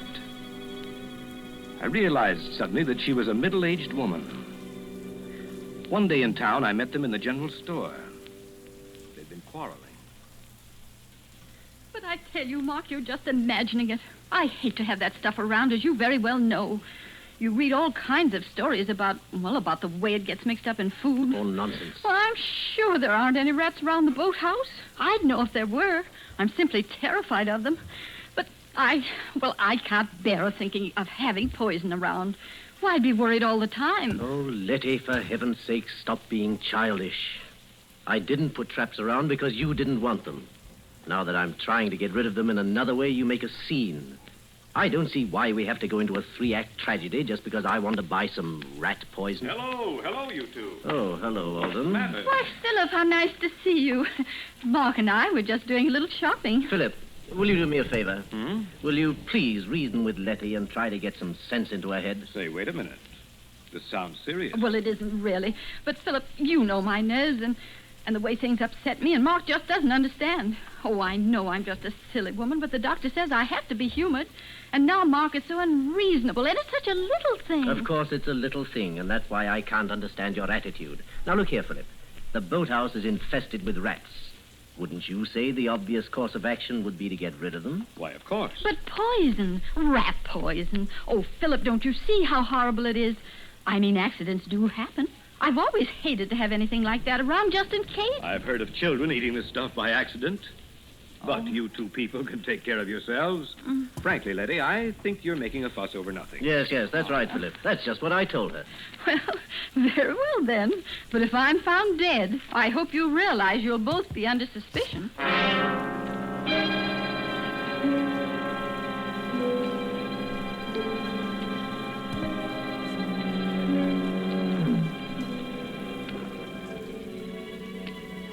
Seemed a foolish quarrel at the time. Yet when I left them, I kept hearing Letty's voice. Very well, then. But if I'm found dead... Very well, then. But if I'm found dead... Very well, then. But if I'm found dead... Suddenly, a monstrous idea occurred to me. I wondered if Letty had been trying to warn me. And then the horrible suspicion broke. All the trifling things began to add up. Letty's nervousness, her fear of sailing with Mark, her terror of having the poison in the house. But why? Why should she be afraid of Mark? What motive had he? And then I knew. I had helped to give him the motive when I drew up Letty's will. Yet my whole case was founded on thin air. Figment of a nervous imagination. I had to be sure. I had to keep an eye on them. I found myself making excuses. Excuses to drop by at their cottage. Who is it, Letty? Who's there? It's Philip. Oh, Philip. Well. Hello. You're almost getting to be a member of the family. Well, I just thought I'd ask you to help me eat the first bluefish of the season. There's too much here for an old bachelor like me. Why, Philip Alden, if you aren't the most thoughtful person. How perfectly sweet of you. Of course you'll stay to dinner. We'll have a real feast. Yes. You might as well stay as long as you're here. Oh, thank you. If you're sure I won't be intruding. Intruding? Why, of course not. And you can help me get the dinner ready. Well, I'd be glad to, but won't I be in Anna's way? Anna's gone. Gone? Why, I thought you were well satisfied with her. And so we were, Philip. But Anna didn't seem to be satisfied with us. In fact, they've all gone. All? Yes. Anna and Elsie and Otto, the handyman. They just walked out and left us. Well, for heaven's sake. Since the ship and engine place opened on the heights, nobody can keep a servant. Can't blame them myself. I wonder. I don't believe Anna'd take a job at the ship and engine. Anyhow, it does seem strange they all went at once, doesn't it? Letty, I do wish you'd stop dramatizing everything. Ship and engine just opened. The call went out for help. I don't see any mystery in the servants answering. In fact, it's their patriotic duty. And it's our patriotic duty to get along without them. But it's so lonely here, especially at night. Now, Letty, you're not living here by yourself, you know. No, of course not. But all the same, we are isolated. Just the two of us. And you know how tricky my nerves are. I always feel so much better if the servants are around. After all, if anything were to happen, and anything might happen... Letty, this isn't getting us any closer to our dinner. Oh, of course. Now, you boys wear these aprons. Oh. Philip, since it's your fish, you may have the honor of cooking it. All right, you asked for it. It'll be your funeral. Now, Philip, Mark, you hold the berries for the dessert. I'll do the vegetables and set the table.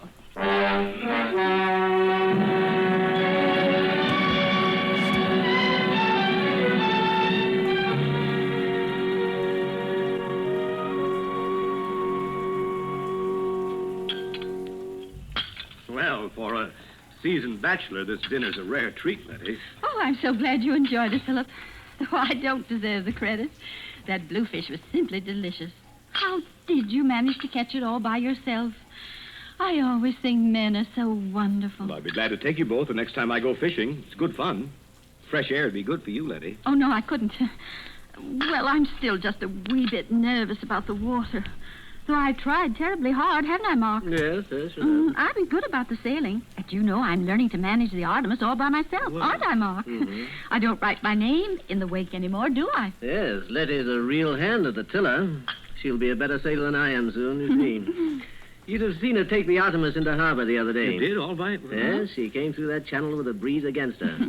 I wanted to take it over, afraid she'd run into the mud flats. But no, she coaxed it all the way, and we came in under sail. Yes, and I wanted to do it all by myself, even though I was terrified. Well, good for you. Why, that's really a splendid accomplishment.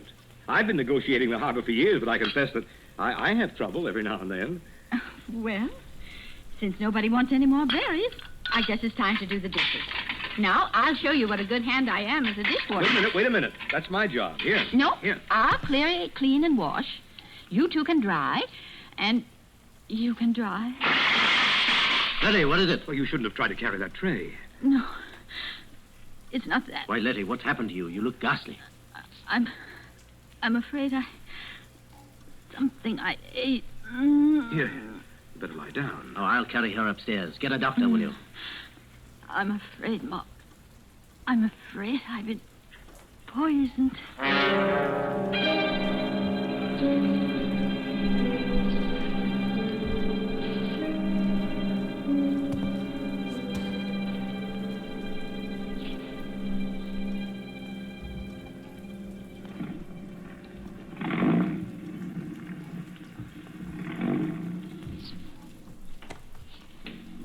But great heavens, Philip, I just can't believe it.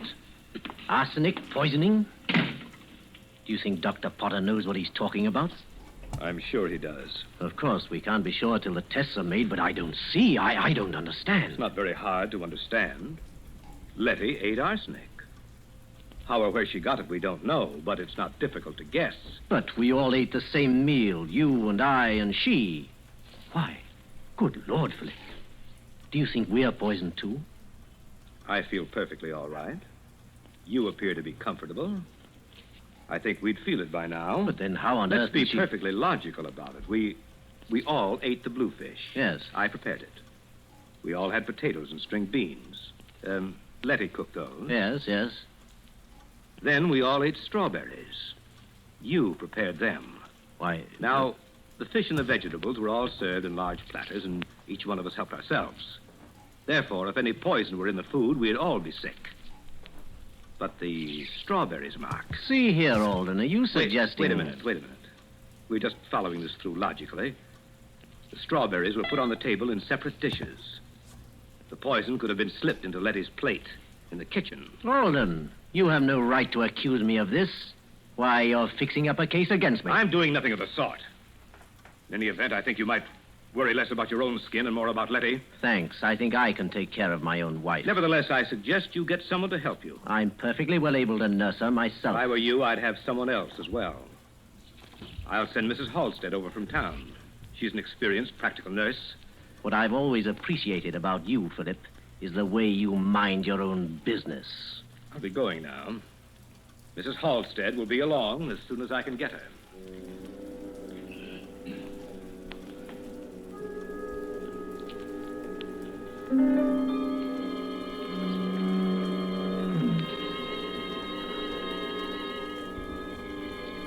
When the doctor's analysis came, it was arsenic poisoning, all right.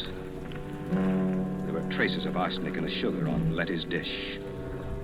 Letty was recovering. The dose wasn't large enough to kill her. Mrs. Halstead was installed as nurse and housekeeper.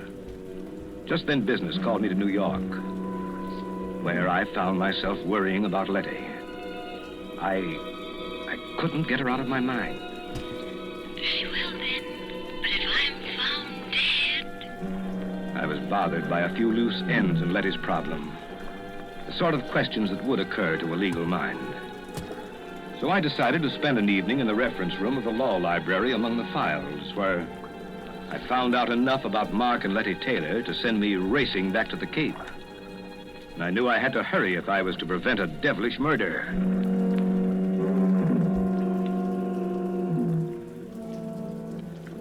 It was one of those dull gray afternoons when I arrived at the station. fog was so thick over the bay that it seemed to cloud the whole town. Cold fear gripped me. Letty and Mark, I learned, had left at dawn for a weekend sail. I could picture them. Murderer and victim, shrouded in the gray veils of the fog, drifting, waiting, while the foghorns cawed a hoarse warning of murder. So, I was too late. The trap was sprung. With my newly gained insight into the affairs of Letty and Mark, I could have averted the tragedy, but I was too late. Or was I? If only they hadn't really left for that sail. I took the chance. Feeling my way along the Cape Road, I reached the Taylor cottage. Nobody was there. Then I heard noises in the boathouse. I crept down the slope and listened.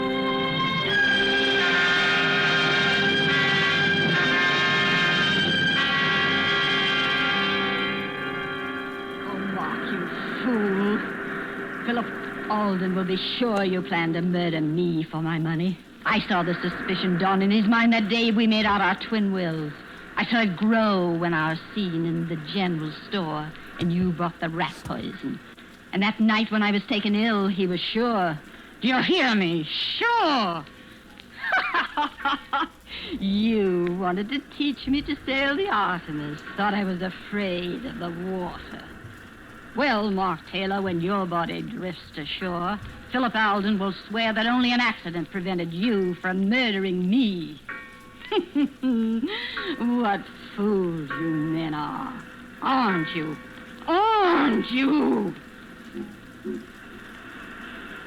Why wouldn't you like to answer me, Mark? Don't you wish you could talk to me again? To your helpless little Letty. But you can't, can you? Dead men can't talk, can they? But they say that in the instant of dying, a man can understand many things. Did you understand, Mark? But how could you? You are really a stupid man, Mark. Didn't you ever wonder about my former husband and his tragic death? Didn't you ever want to know about Frank Hawthorne? He did. At the very end, he wondered about his predecessor, George Martin. Strange how both died in a yachting accident, isn't it? Frank died off the coast of California, and George was drowned in the Gulf of Mexico. And now you, Mark, your body will be found someplace along the Cape here, I suppose. Oh, what bad luck I've had with my husbands. But how thoughtful all of you were to leave me your property. Too bad I'm such an extravagant widow, isn't it? For I do run through money. I wasn't lying about that. Oh, dear, I wish you could help me get your body to the Artemis. If only you hadn't insisted on turning back when the fog rose. I could have killed you so much more neatly. A sudden gust of wind while I was at the wheel, and the Artemis jibes, and the boom catches you, and off you go to the bottom of the sea. But now, I've got to lug you back on board and pitch you overboard somewhere. It was really inconsiderate, Mark, to make me kill you in the boathouse here. You won't have to drag the body aboard, Letty. Oh, Philip, I'm so glad you've come. Are you, Letty? Something dreadful's happened to Mark. I'm so upset I hardly know how to tell you. Oh, Philip, I think I've... You needn't pull a phony feint this time, Letty. I fell for it before when you made me think that Mark had poisoned you. That is, almost. Why, what do you mean, Philip? That was a little too smart, Letty, that poison scene. Because when I left you, I wondered about two things. Why anyone should be foolish enough to attempt that type of murder before an audience, and why, having attempted it, He should fail to make the dose large enough. I don't know what you're talking about. I think you do. You see, while I was in New York, I took the trouble to look up a few matters that were bothering me. And I found the newspaper clippings of your two previous, shall we say, accidents. Oh, Philip, isn't it dreadful? Still pretending. You're a clever woman, Letty, but I overheard you just now. You'll never prove anything. I think I will. You see, I found the motive, too. It was marry for money, marry for murder, wasn't it? I wouldn't try to run away, Letty. I brought a gun. You're coming with me to the police station. Don't wonder that you hate the sound of foghorns, Letty Taylor. You've spoiled them for me, too.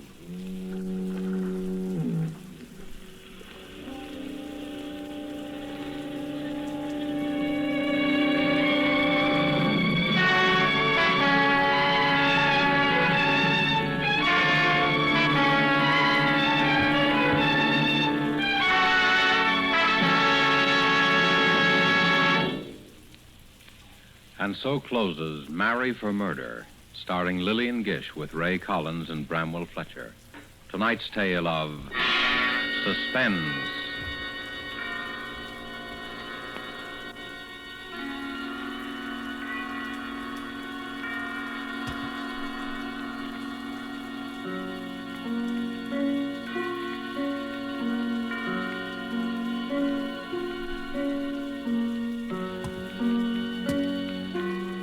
This is your narrator, the man in black, who conveys to you Columbia's invitation to spend this half hour in suspense with us again next week, same time, when Virginia Bruce and John Loder will star in the Dorothy B. Hughes suspense thriller, The Cross-Eyed Bear. The producer of these broadcasts is William Spear, who, with Ted Bliss, the director, Bernard Herrmann and Lucien Marowik, conductor and composer, and Walker T. Field, the author, collaborated on tonight's Suspense.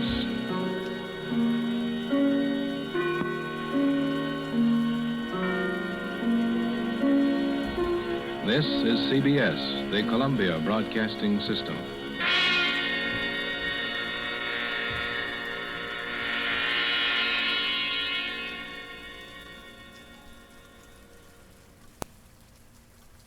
And now, the Mollé Mystery Theater, presented by Molle.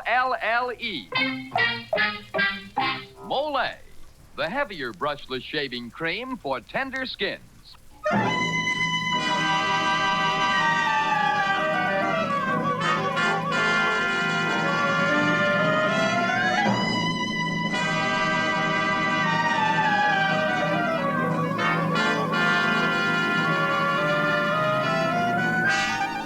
Good evening. This is Jeffrey Barnes, welcoming you to the Mollé Mystery Theater, the program that presents the best in mystery and detective fiction. Tonight's story is entitled Goodbye, Darling, and was written by Hank Warner. Ed Begley, recently seen in the motion picture Boomerang and star of the Broadway hit play All My Sons, plays the leading role, and Elspeth Eric and Chuck Webster are featured.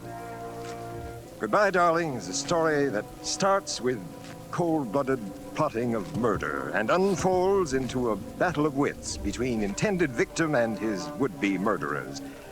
It's the kind of story that'll make you wish you could do something to help. Well, you know, Mr. Barnes, that's exactly how I feel when I see a man trying to shave tough whiskers or a tender skin. Because sometimes he really needs help.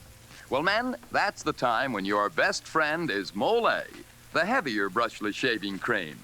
Yes, sir, it's smooth. So smooth. It's slick. So slick. It's a smooth, slick shave you get with Molle. Mollé, the heavier brushless shaving cream for tough whiskers or a tender skin. Try it. Mollé. And now for tonight's Mollé mystery, Goodbye, Darling, starring Ed Begley.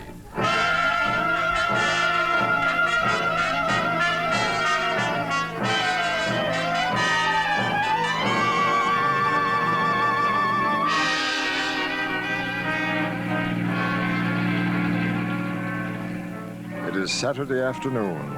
Cruising in a car on a suburban highway are Curtis Tabor at the wheel and Mrs. Lily Lucas. discussing the details of a plot.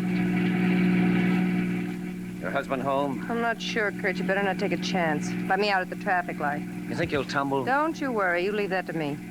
You'll phone me, Lily. Yes, and you come out first thing Sunday morning. Yeah. That it, up the hill? Mm-hmm. Better stop here. You send the ad in to the Times-Herald? Of course, last Saturday. They'll print it tomorrow. Yeah, but your husband... He doesn't know yet. I'll sell him the idea tonight. And what a little salesman. And I can pretend to telephone about placing the ad.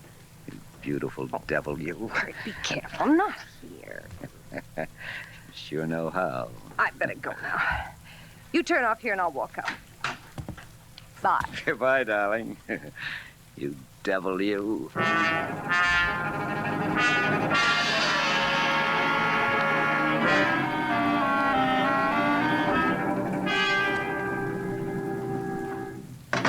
That you, Lily? Yes, George. Some letters for you. I didn't know the mail had come. More bills, I guess.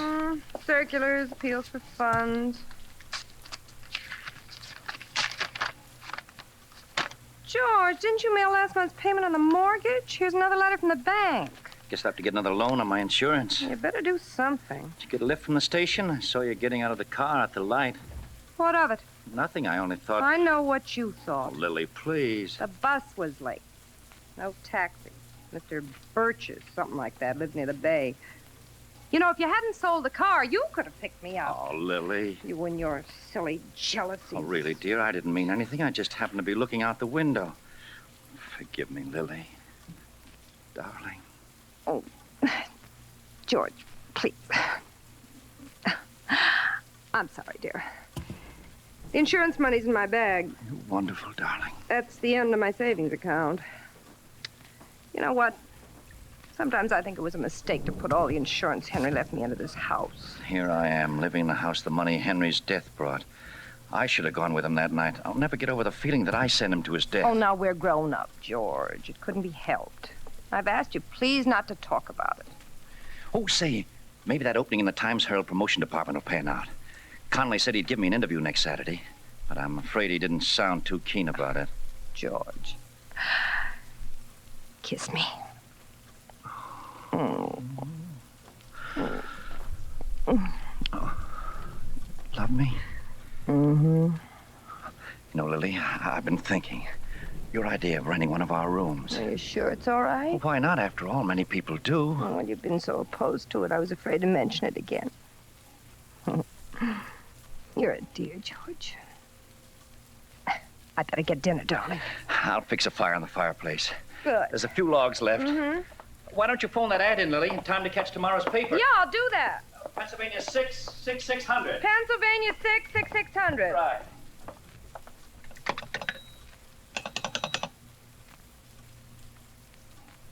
Number, please. Operator, Pennsylvania 65097. Thank you.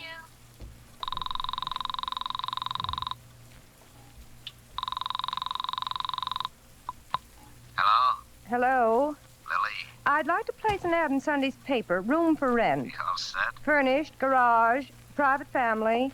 Name is Lucas. Lily, do you want to go for... Oh, you're fixing the ad? 11 Beechwood Road, Glencrest. What's wrong, honey? Little Georgie there? Yes, one time tomorrow.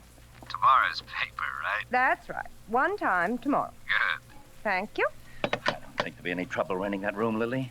No, George. I'm sure there won't. Want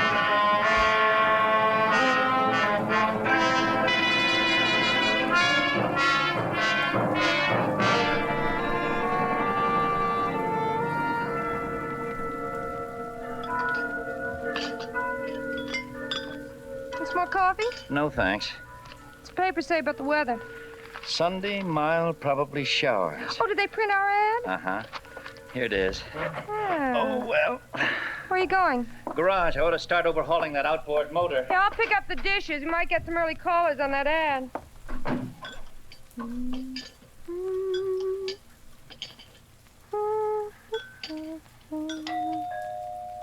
Curtis. Oh, good morning. How do you do? I'm interested in the room you advertised in Times-Herald this morning. Where is he? I'll show you the room. This way, please. It's on the ground floor. Swell room, honey. Careful, Kurt. Please. The garage is attached. This way.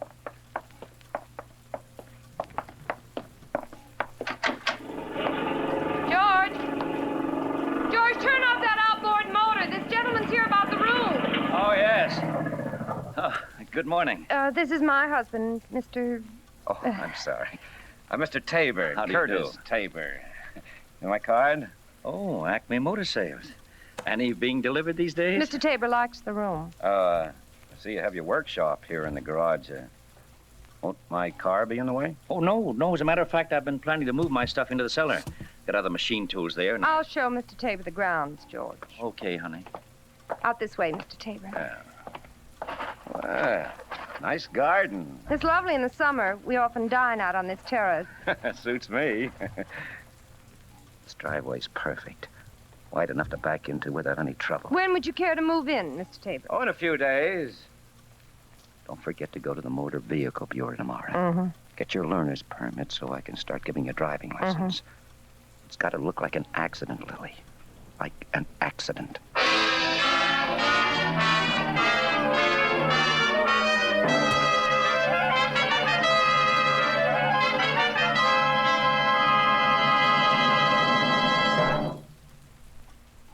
Well, in Act 1 of tonight's Mollé mystery, we've seen how the bold plan for murdering Mr. Lucas gets started.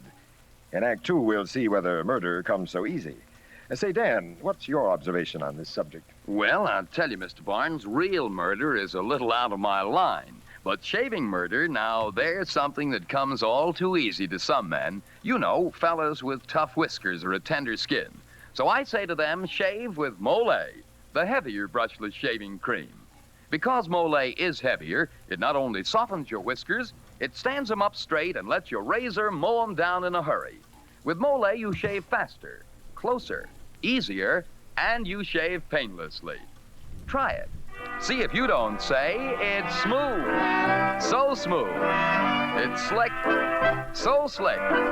It's a smooth, slick shave you get with M-O-L-L-E. Mollé, the heavier brushless shaving cream for tough whiskers or a tender skin. And now back to Jeffrey Barnes and Act 2 of Goodbye, Darling.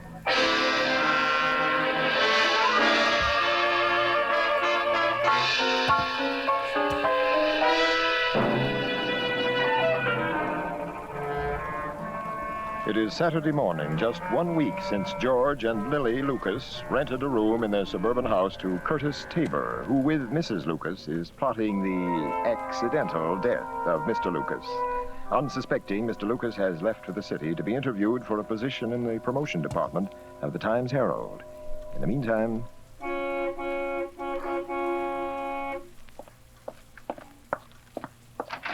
Be right out, Kurt.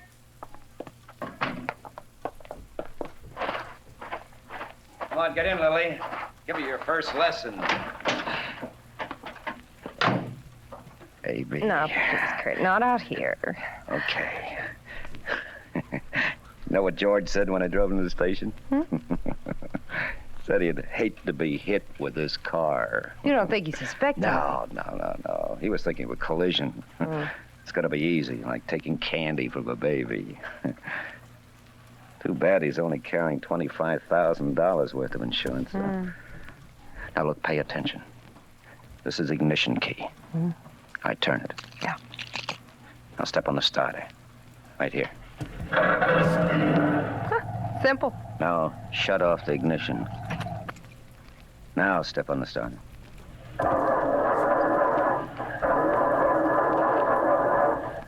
You hear that?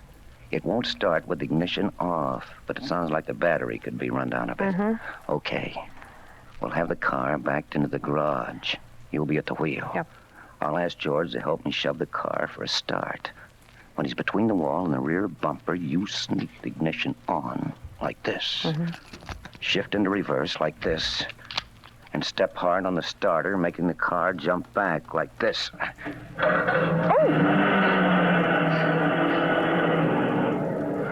And and George will be crushed against the wall. I see. Now let's rehearse it until it's perfect. It's got to be perfect.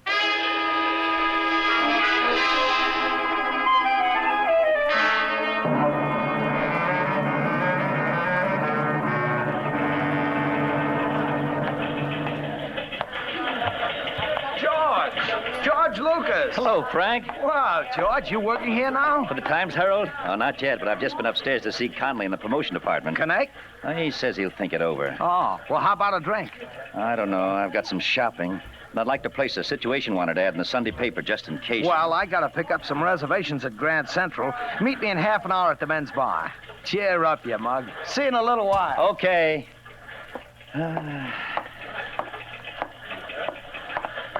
Miss, is this the window for situations wanted? Yes? Here, I want to place this ad for Sunday. 6, 11, 12, 18. That'll be 3 lines, $1.23. Out of 5, 25, 50, 3, 4, 5. Your receipt, thank you. Oh, I might as well pay for a room to rent ad we ran last Sunday. L-A-L-I-L-U. Don't see any bill under Lucas. Maybe it's been paid. No, I don't think so. It just phoned in. I'll look at the paid bills. L-A-L-O. Lucas. It has been paid. Cash with order. Are you sure it was phoned in? Not according to this duplicate. There's the date stamp. Paid Saturday, April 26th, 6:15 p.m. Saturday, April 26th, but... Why, that was a week before she phoned it in.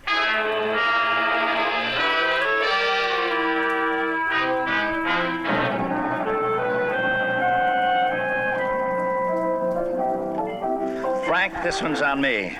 Well, here's to you and Lily. Oh, what's the matter, George? To you and Lily. Didn't you hear me? Hey, where you going? Back in a minute. I gotta make a call.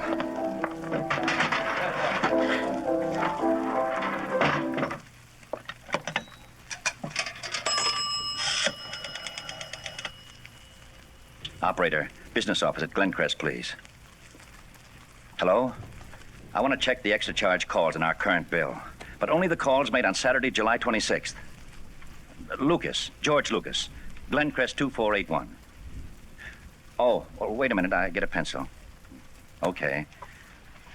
Lackawanna 487. Right. Pennsylvania 635. Uh-huh. Pennsylvania 65097. Only 3 calls on July 26th, you sure? Oh, thank you.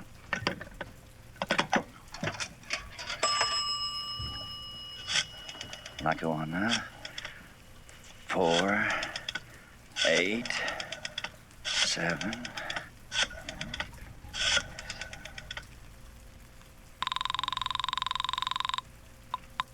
Greer's department store. Never mind.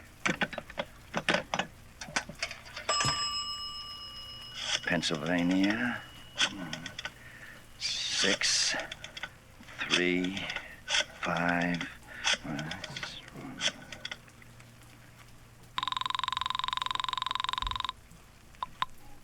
Hello, Mike Supermarket. Sorry, wrong number.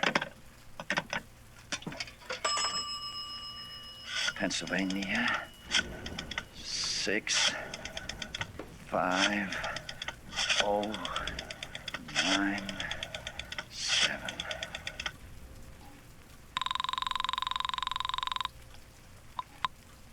What number are you calling?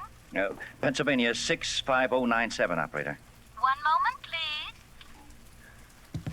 Are you calling Curtis Tabor? What? Curtis Tabor. That number has been disconnected. Curtis Tabor. Hello? Hello? I said that number has been disconnected. Hey, George, you were gone so long I came after you. Now, let's have some more drinks, huh? Oh, sure. Let's have some more drinks. Let's have lots more drinks.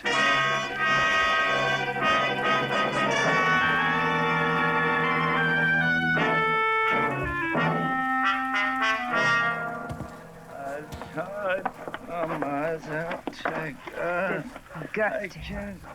Put him on the bed, Kurt. Never saw him as drunk as this. For a nice package.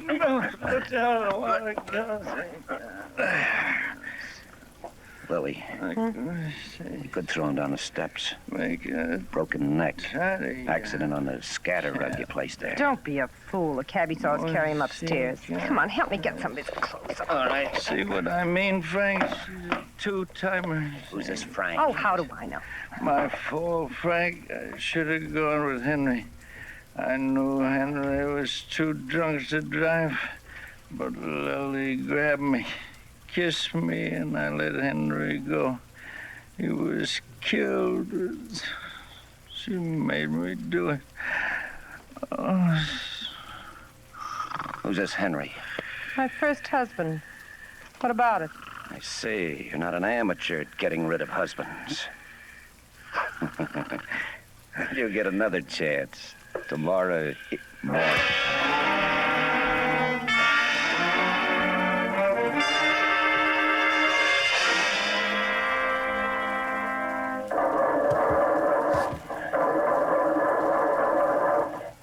That's it, Lily. I'll be back from the drugstore any minute. But wait for my nod. I'll be back there with him, and I don't want to be caught between the rear bumper and that wall. It's for dear George, remember? And? Get set. Here he comes. Oh, George, you mind helping me shove the car? The battery's run down. Just thought I'd give Lily another lesson today. Sounded all right to me. Yeah, I know, but it won't start. Come on back here and help me shove, will ya? All right, put it in second, Lily, and keep your foot on the clutch. All right. You all set? Yeah. Okay, George, come on now, help me shove. That sure is a load. Get on of it.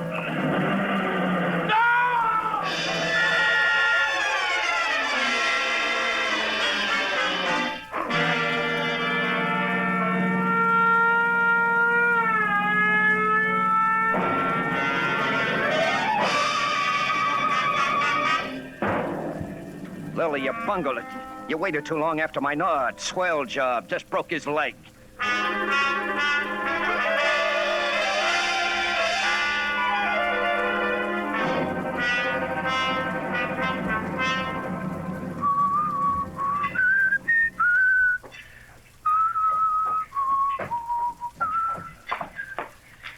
Oh, hello, George. How's the leg feeling? Not too bad. Doc says I'll be off these crutches another week or so. Oh, I'm sorry about it, George. Sorry? What for? It was an accident.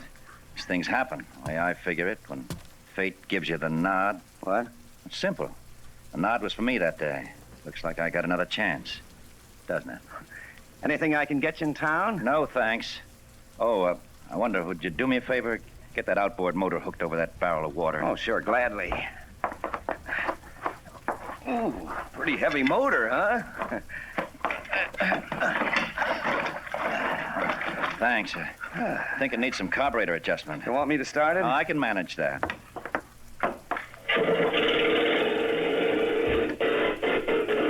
Needs a tuning. Well, it'll give me something to do. George, isn't it dangerous running this motor down here?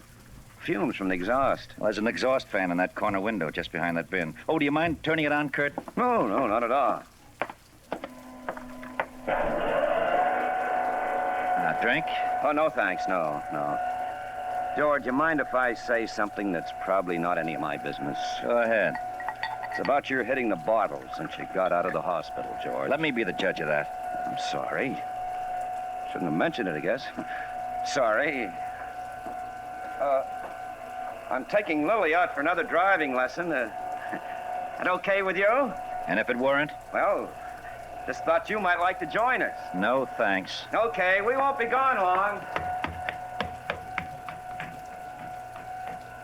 That's what you think.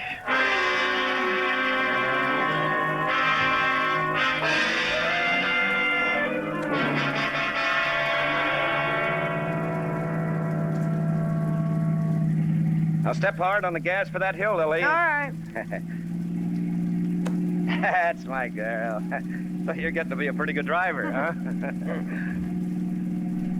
Sure is a lovely view from up top here. Now take it easy going down. Crossroad ahead.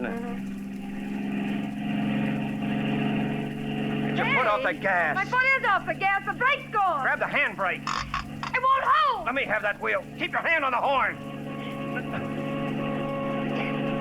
Okay. Now we'll lose our speed going up the next hill.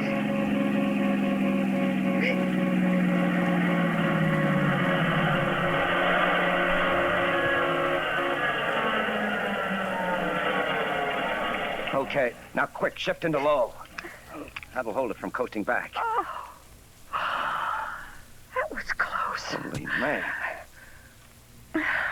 Lily, I wonder. I saw George fussing around the car this morning. Huh? Sister, your loving husband's wise to us. Those brakes were okay last night. What are you going to do about it? What I told you as soon as we get back. We'll get him started on a bottle in the cellar and have a couple with him to make it look good. Then when he's passed out, start the outboard motor. It'll look like he forgot to turn on the ventilating fan.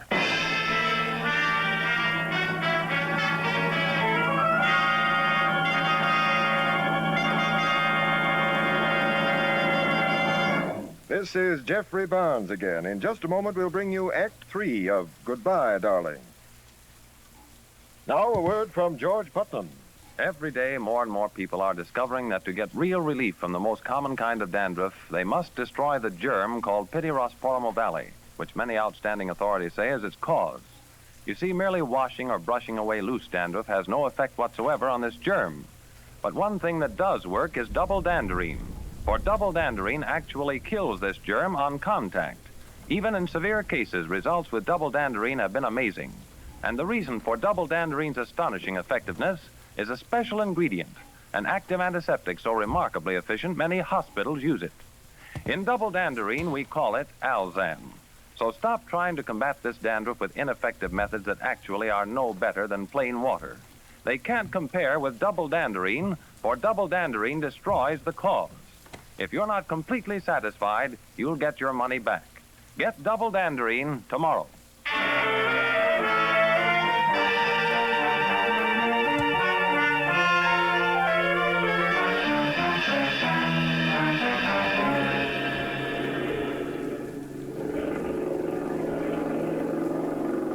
Why do we have to sit in the car? This garage is too hot. Let's wait in the house. No, better sit here where we can hear that outboard motor. It might cut off. It'll be over soon. I shouldn't have had that drink. I feel sleepy. I only had a couple.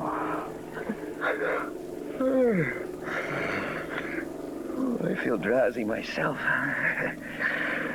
Let's get some air. Kurt, I'm sick. Lily. Where are you? I can't move. Lily. Kurt, Drinks. Lily, we've been drugged. George, he did it.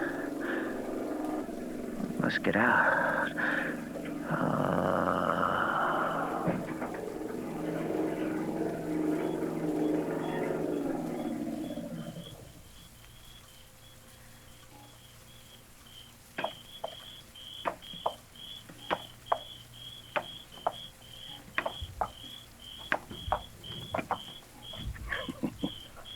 Well, the sleeping beauties. Just move over from behind the wheel, darling wife.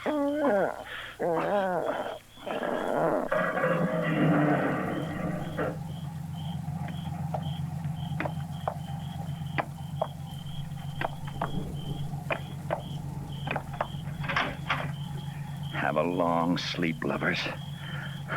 Lily, why did you have to do it? Goodbye, darling.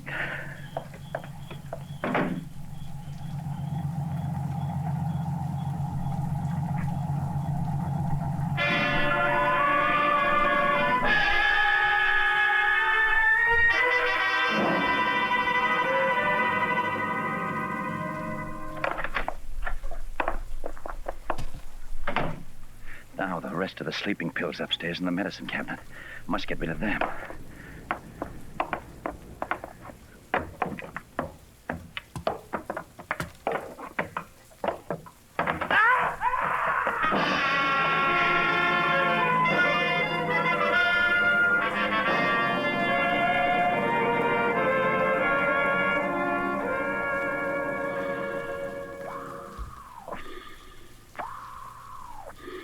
Any hope for the two we found in the car, Doc? Oh, I'm afraid not. Full motors won't help them now, Inspector. Okay, boys. What about Mr. Lucas, Inspector? Oh, didn't you know? Neck's broken. Too bad. He probably could have saved them if he hadn't slipped on that scatter rug.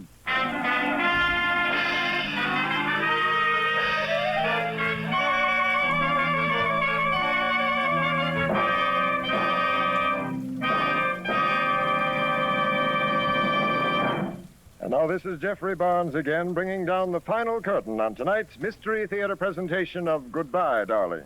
The original music for the Mystery Theater is composed and conducted by Alexander Sembler. Any resemblance between the names and characters used on the Mystery Theater and any actual persons living or dead is purely coincidental.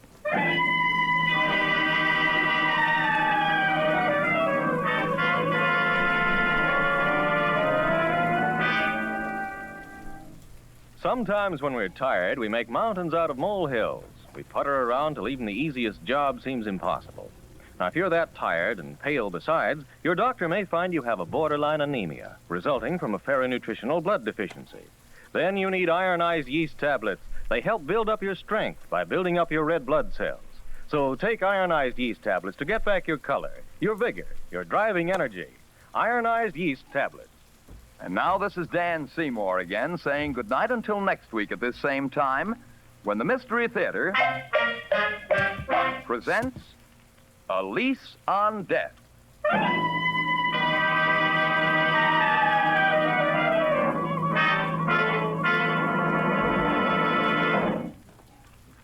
This is NBC, the National Broadcasting Company.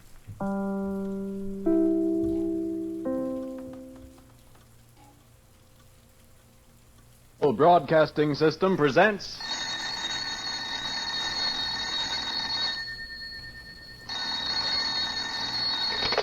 Hello, I hope I haven't kept you waiting. Yes, this is the Crime Club. I'm the librarian. Cupid can be deadly. Yes, we have that story for you. Come right over.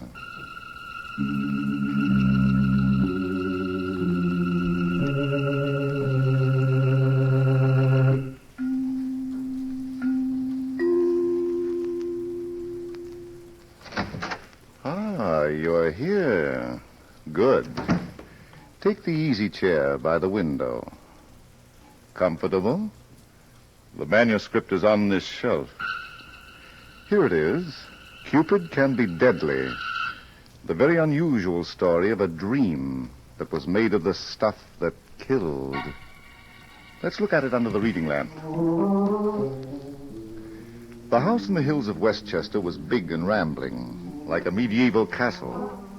And it was owned by the beautiful and temperamental Linda Barry, the celebrated actress.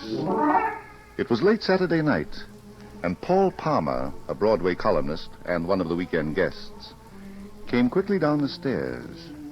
And as he made the right-angle turn toward the library, he met Professor Caldwell, a psychologist, and another one of the guests.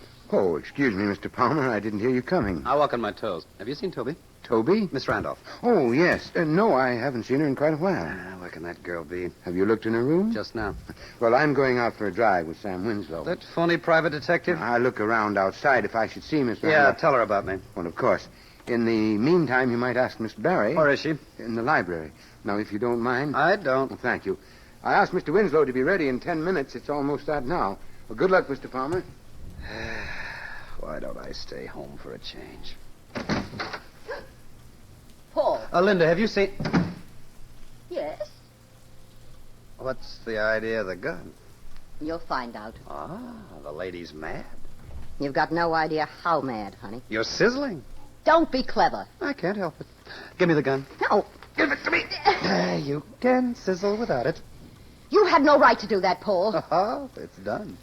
Shall we go before an arbitration board? You keyhole peeper. Oh, a big one for my column. Linda Barry slaps a guest in her own house. And who was that guest? Your Broadway reporter. That ought to make me the toast of the world. You can go home now, anytime you want. Wait a minute. I haven't got time. We'll give it to you. Who was going to get that bullet? Take your hand off that door, Paul. Was it going to be your manager and half a heartthrob, Wally Brooks? Paul? Ah, then it was for the other half a heartthrob, Sam Winslow. No. You'll have to suck me again, honey. You're not leaving this room until... Oh, the lady's smiling. Oh, you're such a fool. Don't tell the guys in the other papers. That bullet was for your girlfriend, Toby Randolph.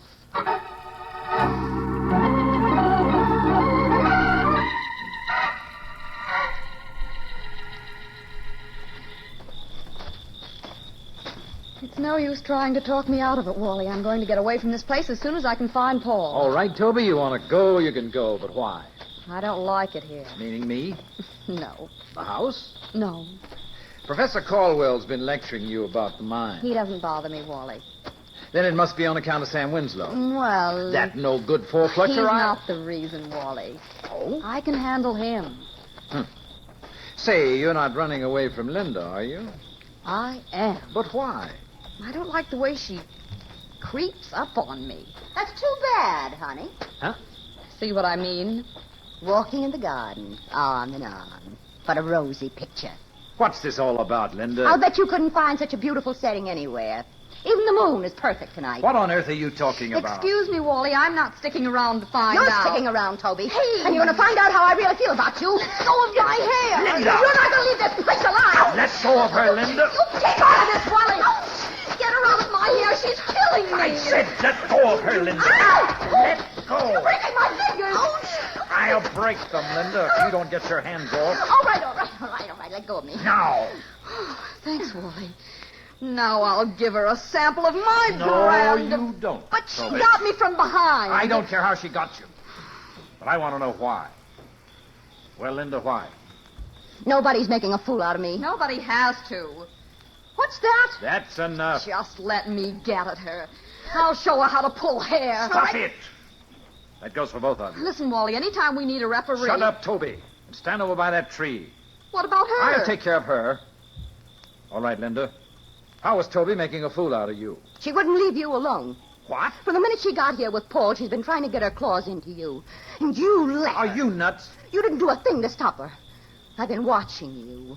Both of you. You are nuts. It took you a long time to find out, Wally. Shut up, Toby, and stay that way until I got this thing settled. Now, Linda, since when do I have to sign the book every time I look at another girl? If you only look. There's nothing between Toby and me.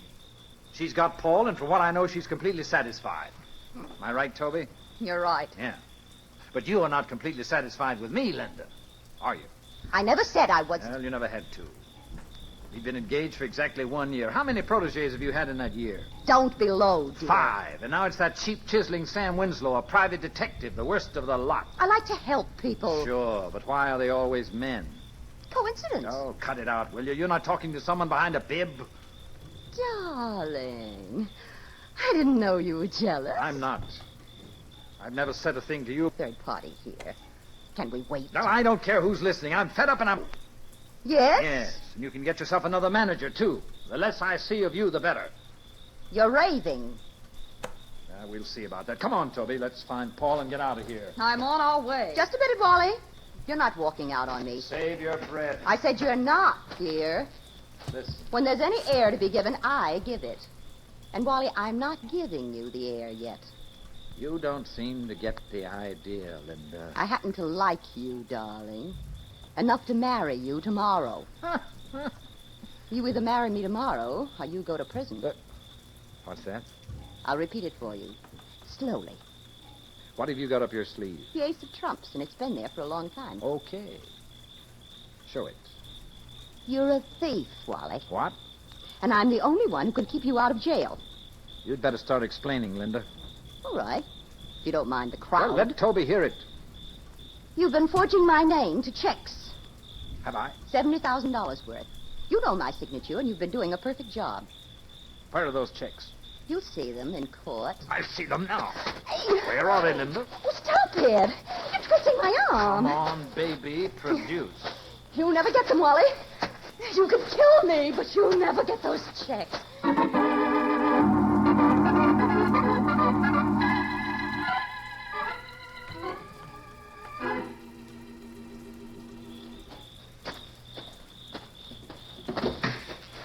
Oh, it's about time, Professor. What kept you? I didn't realize you were waiting, Mr. Winslow. We said 10 minutes, didn't we? I've been sitting in his car for 20. I'm sorry, but I met Mr. Palmer, and he was agitated about the disappearance of his lady friend, so I thought... Tried some psychology, huh? Not quite. I looked around for her just to be helpful. You're the type, aren't you? Well... Yeah.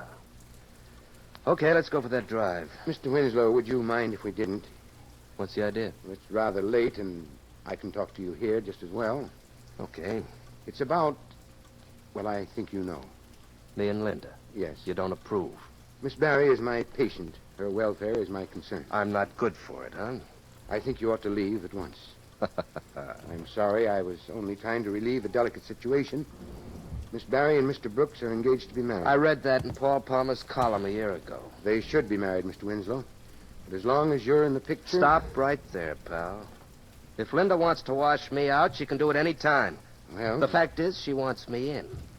So that's where I stay. Would you marry her? You won't. You don't love her. No, I'm not exactly indifferent to her charms, Professor. She has a lot of money. Now, you catch on fast, don't you? Suppose I were to tell her that. You want to live, don't you? Mr. Winslow, are you... You want to go right on psychologizing dames for big fat fees? You can't do that when you're dead. You're not threatening me, young man. I know Miss Barry has given you money. And I know that she's made you the beneficiary of one of her largest life insurance policies. You know a lot, pal. I also know that you've been poisoning her mind against Mr. Brooks. But you'll never get another chance. When I get through telling Miss Barry the truth about you... Nice speech, Professor. Now take a deep breath. What? Hold it. Hold it. It might have to last you a lifetime.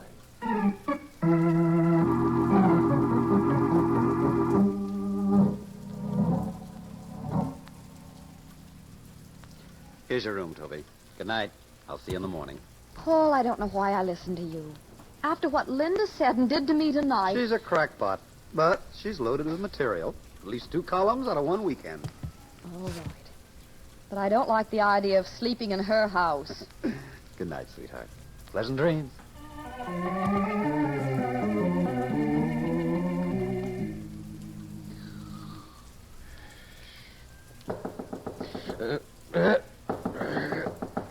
Who's there? It's me, Paul. Let me in. Well, what's the matter, Toby? Don't ask me now. Just let me in. Wait a minute. I'll get in my bathroom. Won't you please hurry? I'm doing the best I can. Getting into a bathrobe takes time. All right. Oh, Paul, darling. What's the matter? I had the most awful dream. What? I dreamed I was Cupid riding a black horse. Toby, do you realize it's only 5 o'clock in the I morning? couldn't sleep a wink after that. Every time I closed my eyes, there was that black horse. And Linda. Oh, my aching It life. was terrible. I was sitting on the horse, and I kept shooting arrows into her heart. Yeah. Poisoned arrows. Every time I took one out of the quiver, I dipped it into a bottle of cyanide that was tied around the horse's neck. Go back to bed, sugar. What you need is some sleep. But I can't. Darling. Paul, you've got to help me. Let's go down to the living room. But, honey, why? That's where the dream took place. You expect to find a black horse down there? I don't know what I expect to find. But if you don't come with me... Get that look out of your eyes, Angel. Paul, I'm desperate. I've never been so upset before. Now, take my arm, Cupid. We're off to catch a dream. I wouldn't bother you ordinarily. Sometimes I wish you would. Hunting we will go. Hunting we will go. Watch your step, the stairs. Thanks. If I could only be as calm as you. My arm would feel fine. You're digging your nails into it, and it's not even responsible for your dream. I'm sorry. I'll bet you are. But I am. You never liked this arm anyway. Now tell me the truth. Paul, that light. Where? Under the living room door. Okay. So you're crazy about my arm. Stay here. Oh. Do you want to get knocked down by a horse? Going with you. Good Lord. Linda. On the floor. With an arrow in her chest.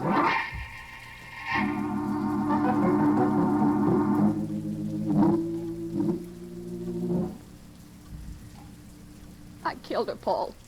Don't try to tell me I didn't. You didn't. Oh, what's the use? You'd say anything to make me feel good. Now listen, honey. I'm a killer, and no amount of coaxing is going to convince me that I'm not. But dreams don't make murderers. How do you know I was dreaming? You said so. Maybe that's what I thought, but actually...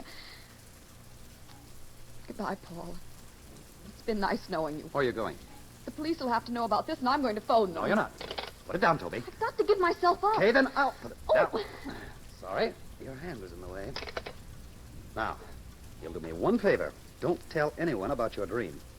We're going to have the police in on this, aren't we? Sure, but not until I've got you straightened out. Come on. Where? Out for a walk. Let somebody else Good find... morning. Huh?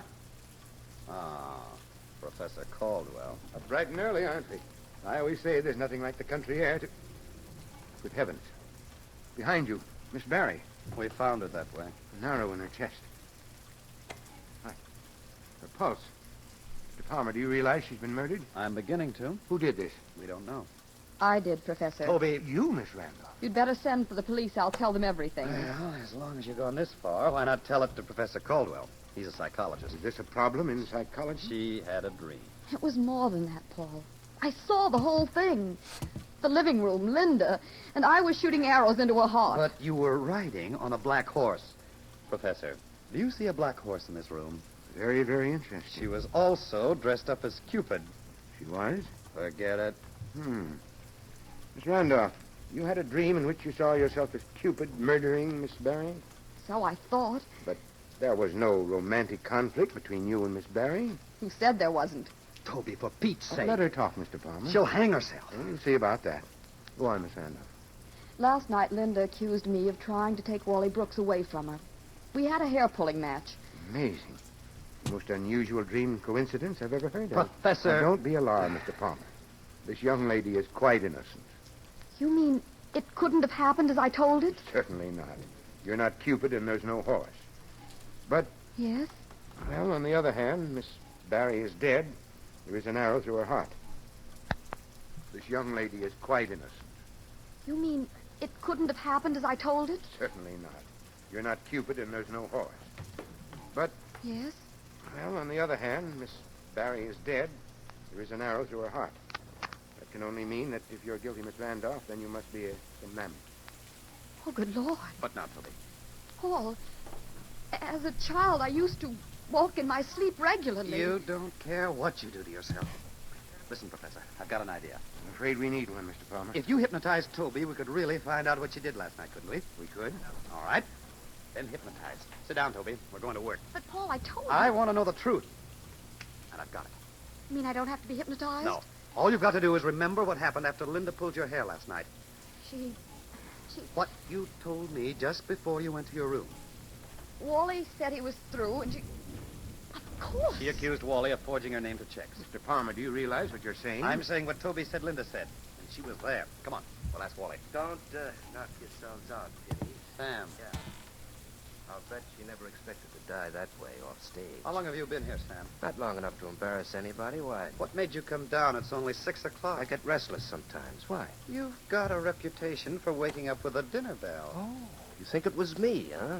It could have been, Mr. Winslow. Oh, we're going to hear from the professor.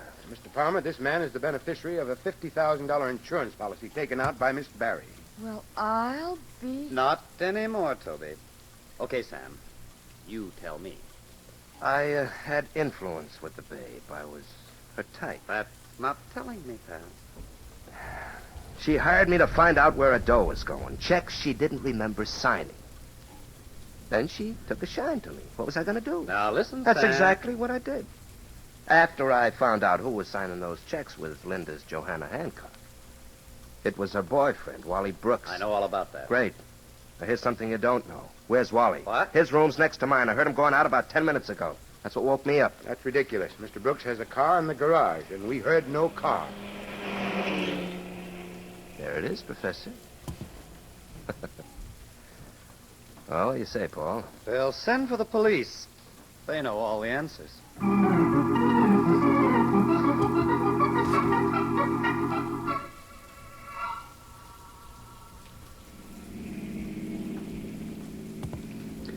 Oh, well. How about some breakfast, Toby? No, thanks, Paul. It'll be an hour before we hit New York, and Oh, look. There's a nice quiet place just around the next intersection. The food's good. I don't feel like eating, Paul. What's the matter with you? Why didn't you let me tell the police about my dream? Oh, it's that dream again. I killed Linda. Listen, honey, the police know how to analyze a crime, and they suspect Wally. Just because he disappeared. He didn't take a thing that belonged to him, not even his socks. It doesn't prove he's a murderer. He's been forging Linda's name to checks, and she found him out. He wouldn't have killed her for that. She was ready to marry Now, him. listen, I honey. won't. Wally's not a killer. And I don't believe he was ever a thief. But the police found the checks. Oh, what's the use? You've made up your mind to cheat the law, and you don't care who dies, as long as it isn't me. You don't know what you're talking about. And I'm going to prove it once and for all. If you only could. We'll turn around and then we'll hit right for police headquarters. Why? In your dream, Cupid was dipping the arrows into a bottle of cyanide. Yes? So far, there's been no mention of cyanide by the police or the coroner. I'm going to insist on a lab test of the arrow point. Fair enough. Yeah.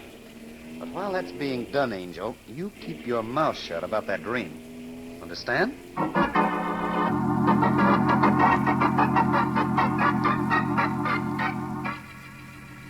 That's a very unusual request, Mr. Palmer. I'm an unusual guy, Captain. Yeah? You read my column? Sometimes. And you want to know how I work. I do a thorough job on everything and everybody. Yeah? Captain, it wouldn't take much of your time to do a lab test on that arrow. Please. Why should you be interested, Miss Randolph? Well, you see... Frankly, I don't. Paul, I'm going to tell him. Colby. I can't live with it anymore. I've got to talk. You've done too much already. Let's get out of here. Now, wait a minute. She's got to talk, and I'm here to listen. Go ahead, lady. I think I killed Linda Barry. Uh-huh. Paul and Professor Caldwell have been trying to tell me I couldn't have done it. But I know differently. Sure. Here's a pencil and some paper. You write it down. Nothing doing, Captain. Now, you stay out of this, Mr. Palmer. But you don't understand. You can't take a confession from her. You wait outside. Oh, for Pete's sake, why don't you listen? Outside, mister. All right. But you'll never convict her. She claims there was cyanide on the tip of the arrow. There was. What? Here's the coroner's report. You want to read it? Good Lord, but she only dreamed about it. Now, listen, you. If you make one more attempt to influence this lady, I've got to use that phone. Are you getting out of here? Yes, but let me call Professor Caldwell, the psychologist. He's an expert on dreams. Call him from the other room. Okay. But hold up that confession until he gets here, will you? The other room, mister. Now, here's the door. Thanks for the assist, Captain. I never would have made it without your help.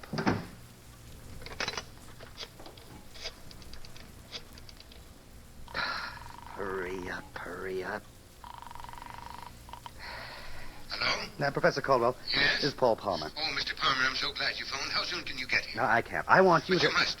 Mr. Brooks came in a few minutes ago. What? And without a word of warning, he began to beat up Mr. Winslow. If you don't get out here as soon as you can, there'll be another murder in this house. Wally? He came back? Please, Mr. Palmer, as soon as you can. It'll take me at least 15 minutes. That won't do any good. It'll have to. Now, listen, Professor. Don't let Wally get away. I wanted to meet a certain captain of the police with a first-hand story of why he disappeared.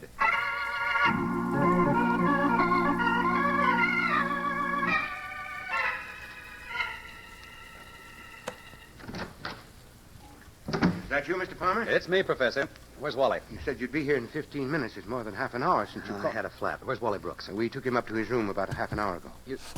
You took him up? He means we dragged him up. Sam, what are you doing on your feet? But, Professor, you told It was me... phenomenal, Mr. Palmer. I went back to the living room after I spoke to you, and there was... I couldn't believe it. Yeah, I was standing, and Wally wasn't. But I thought that So it seemed, pal.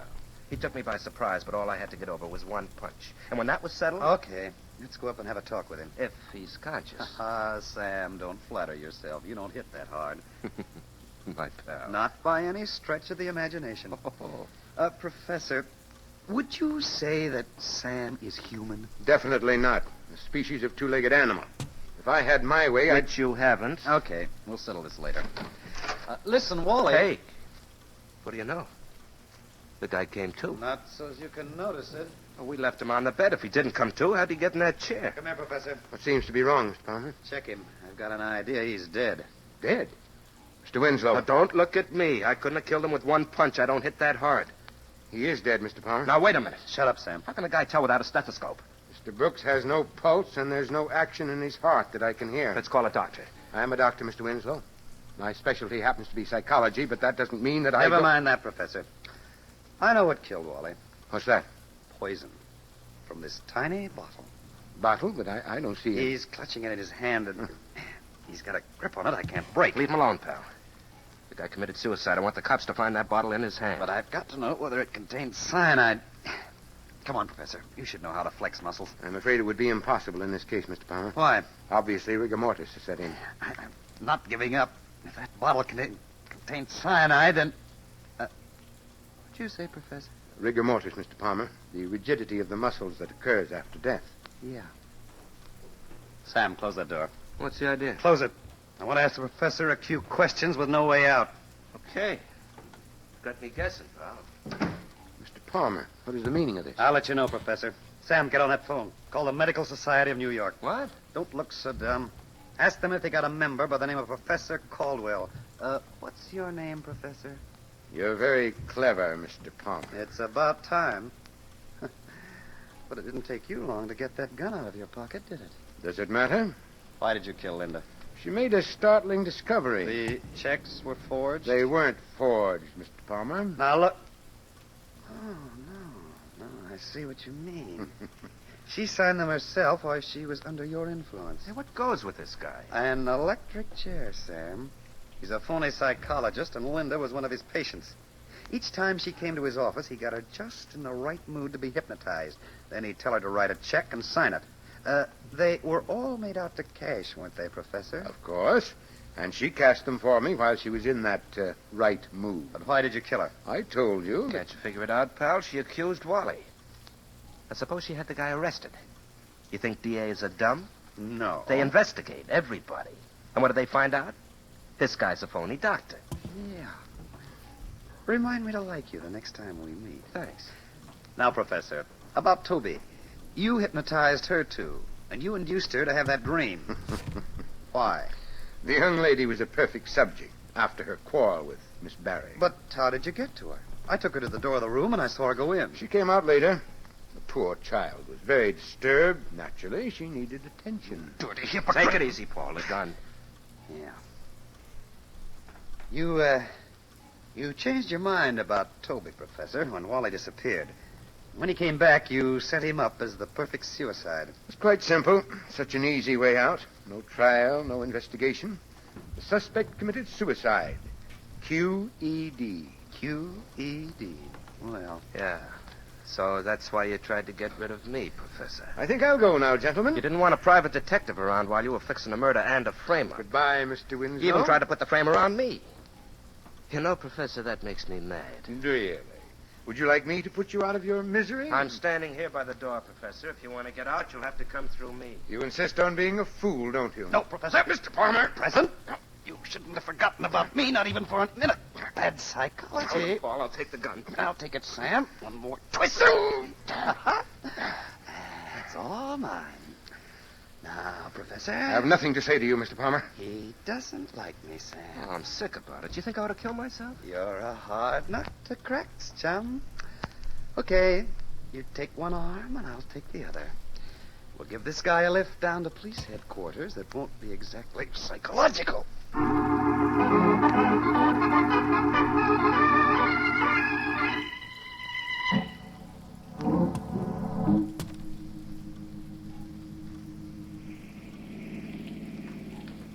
Hunting we will go.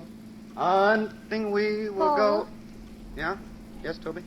How did you decide that Professor Caldwell was the murderer? He said rigor mortis. Yes, that's what you told me before, but how did you really decide? Wally couldn't have been dead more than half an hour. Rigor mortis takes from 6 to 8 hours to set in. Any doctor knows that. Any real doctor.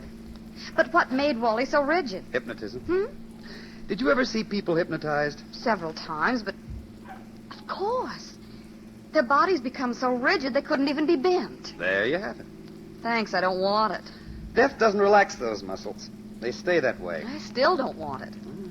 You're hard to please, young lady. What do you want? Would you really like to know? Sure. I want something to eat. I'm hungry.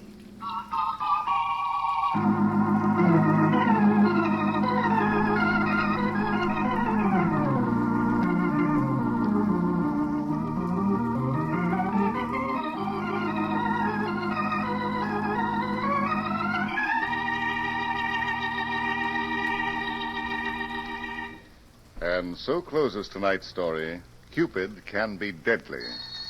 Stedman Coles wrote the radio script. Roger Bauer produced and directed. Sidney Smith played the part of Paul Palmer. Virginia Dwyer was Toby Randolph. Cameron Prudhomme was Professor Caldwell. Helen Shields played Linda Barry. Larry Haynes was Sam Winslow. And Sherling Oliver was heard as Wally Brooks. Oh, I beg your pardon. Hello. I hope I haven't kept you waiting. Yes, this is a crime club. I'm the librarian. Next week? I'm sorry, we won't be here next week. No, this is the last program in the current series.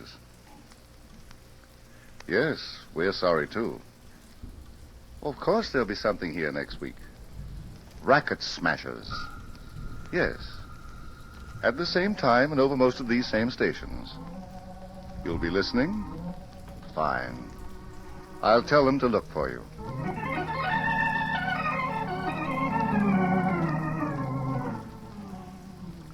This program came from New York. This is the last broadcast in the current Crime Club series. In its place, the Mutual Broadcasting System will present the exciting real-life crime drama, Racket Smashers.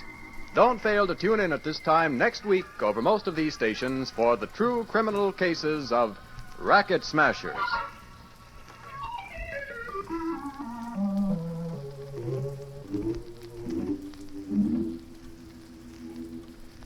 Stay tuned now for another Mutual favorite, Quiet Please, which follows in just a moment. This is the world's largest network, serving more than 450 radio stations, the Mutual Broadcasting System.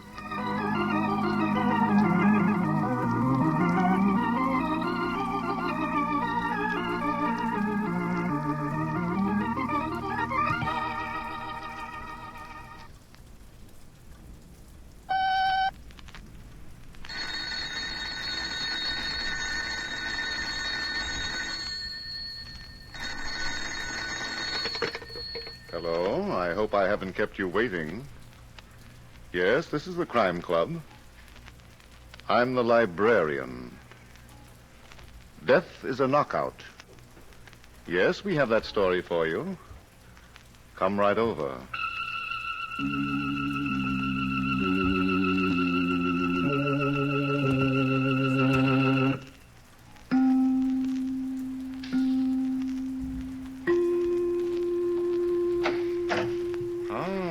You're here.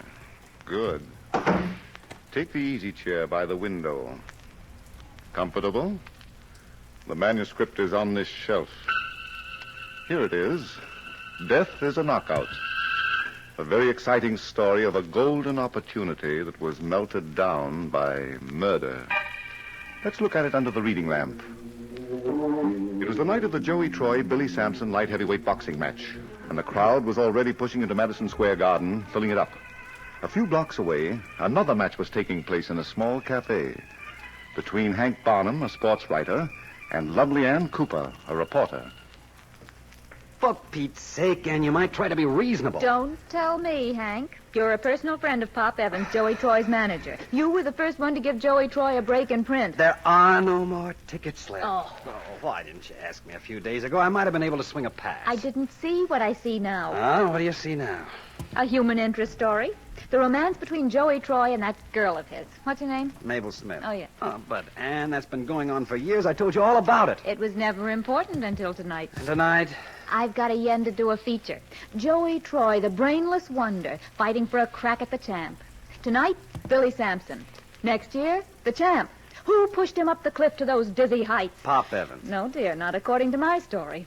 It was a girl who stuck to him, inspired him, gave him the will to make good. Oh, by the way, who's that gorgeous redhead coming this way? Huh? Oh, that's Mabel Smith. I figured you'd be having dinner in this joint. You mind if I sit down? Mabel, this is Ann Cooper. Hello. Yeah, Hank, I got to talk to you about something very important. Okay, go ahead. What about her? She's all right. Well, okay. There's trouble, Hank. You enjoy? No, it's Marty French. He wants Pop to get Joy to throw the fight. Well, Pop ain't doing it, and that means that... Now, take it easy, Mabel. What's the proposition? $50,000 if Joy takes it on the chin in the fourth round. Well, why didn't Pop tell me about it? He's scared stiff. The story broke in the papers, the fight might be called off. Would that be bad for Joey's morale? You don't know what's cooking, Miss Cooper.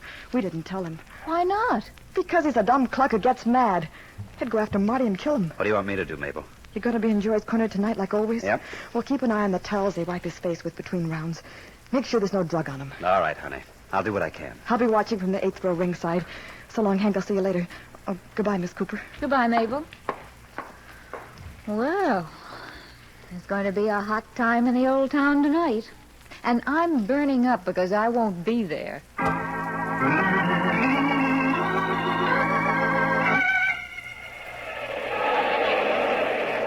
Are you listening to me, Joey? Sure, Pop. You know I always listen to you. Now, keep pushing him. Don't give him a chance to get set. You want me to take him this round, Pop? I'll let you know. You better tell me now, Pop. I don't hear so good when I'm fighting. Now, there's the buzzer, kid. Now, we've got to clear it out. But, Pop, what do I do? Go after him, but don't leave yourself open. Okay, I'll knock him out.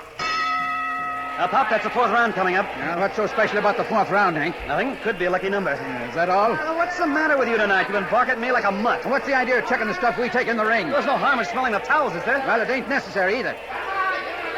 Joey, get after him. You got him going now. Use both hands. Both hands.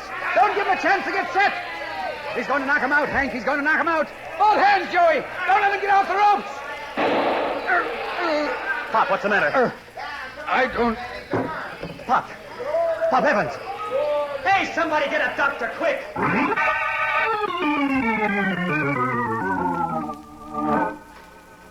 I didn't think you'd do it, Hank. I didn't think you'd try to commit murder with 20,000 people around it. Mabel, you sure you saw the gun? I told you. Marty French was sitting next to me.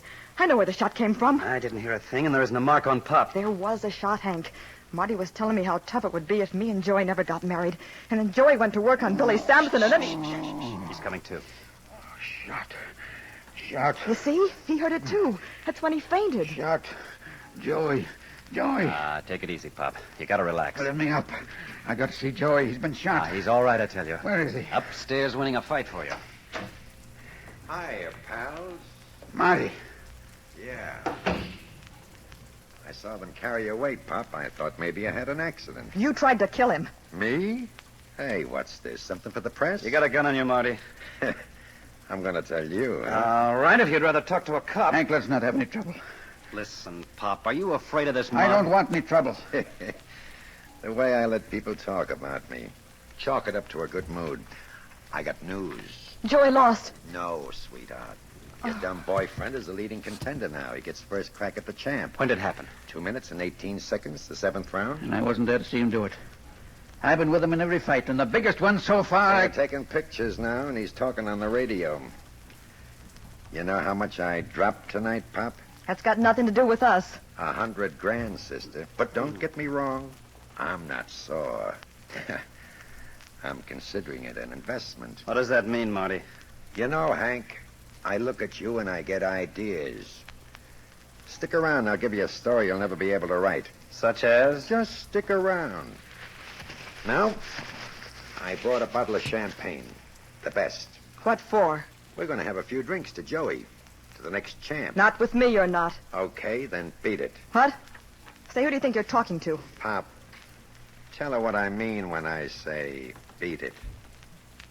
Maybe you better not wait for Joey. Yeah. All right. I know where I stand. I'll be at the apartment. What's the matter, Hank? You look puzzled. Pop. Let me tell you. There was a deal on for tonight, and he reneged. I didn't take any money from him, Hank. He sent one of his gangsters to training camp with an envelope. The sneak gave it to me and drove away. There was $20,000 in it I didn't know. I promised you 30 more, didn't I? And I told you where to go. Where's the 20 grand? Where? Why, you dirty crook, I gave it back to you yesterday after Joey and I got back from the training camp. Oh, quit kidding, pal. You're not making any impression on the press. He is, Marty. I believe him. You don't say. Are you going to write about it? Huh? We'll wait for Joey, huh? Maybe he'll want to drink some of this champagne with us. Leave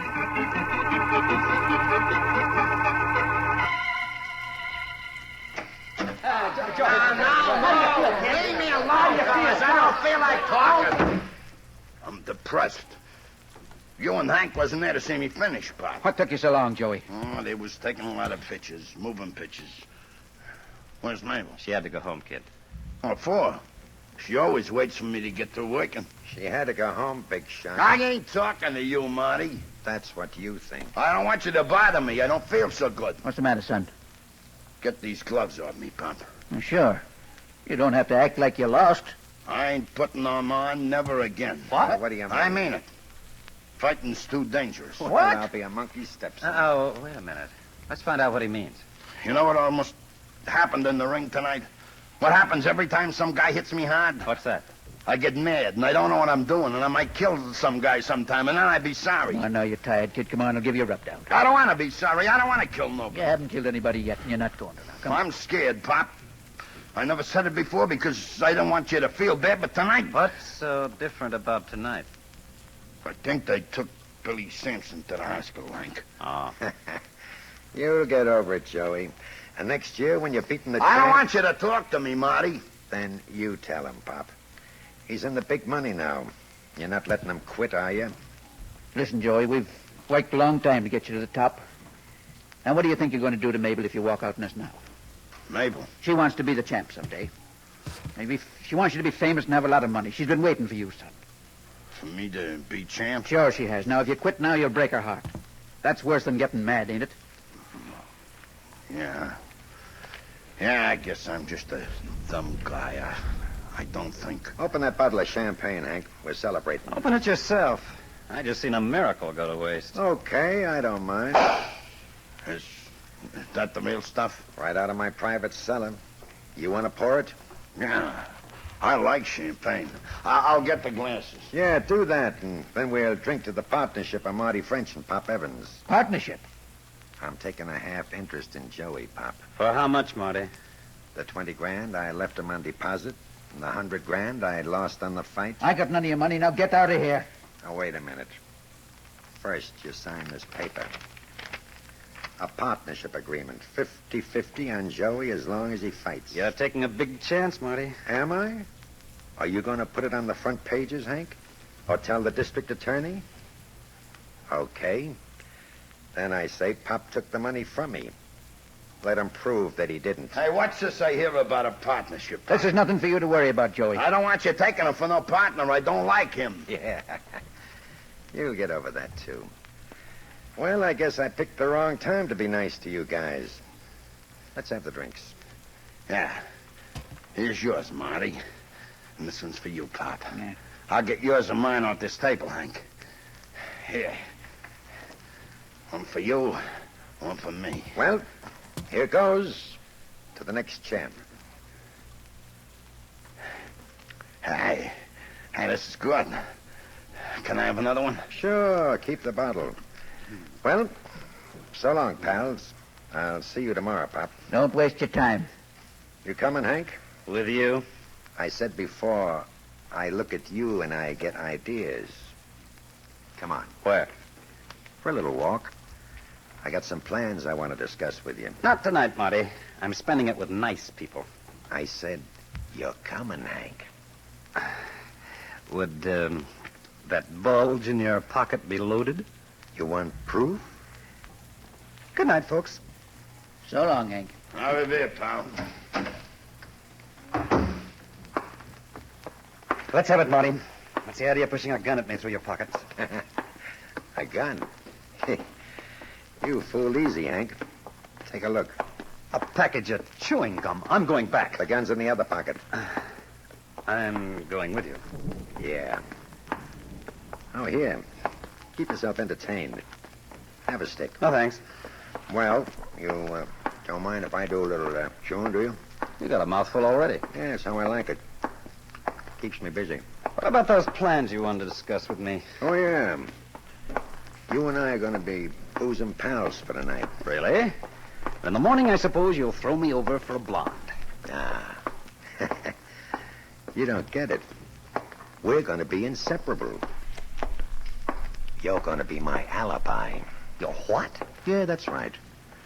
Something's liable to happen to one of those lugs in the dressing room. Now, look here, Marty. If you think your gorillas are going to... Don't get excited. I said liable. And that means that Hey, what's the matter with you? I don't know. Something just hit me in the stomach. I got pains. Awful. Marty. Marty. Well, I'll be... He's dead.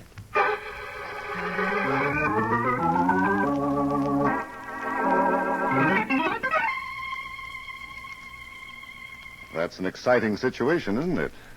What do you think will come of it? We'll return to the story in a moment.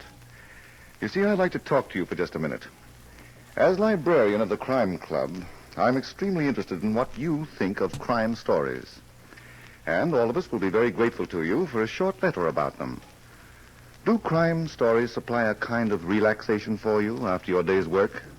Do they perhaps take your mind off the various problems that you would like to forget for a little while?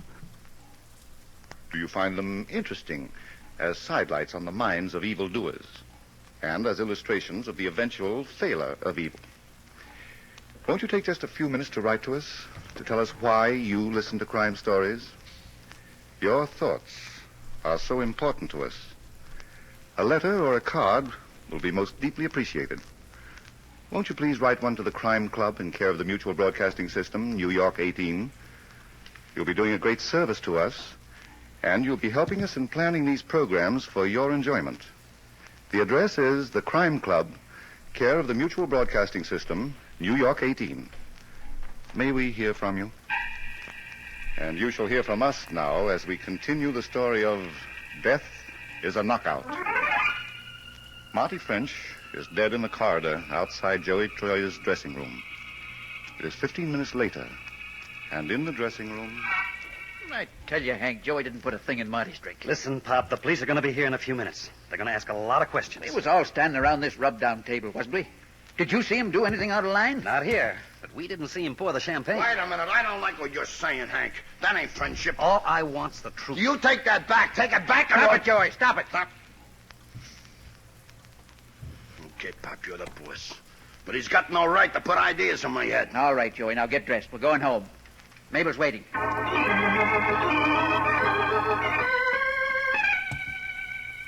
When did this happen, Pop? On the way home from the garden. After the cops told us we could go home, we dropped Hank, and then Joey began to act up. I killed them, Mabel. Oh, shut up, you dumb Adonis. I remember while I was pouring the champagne, I was listening to Marty tell Pop he was a partner.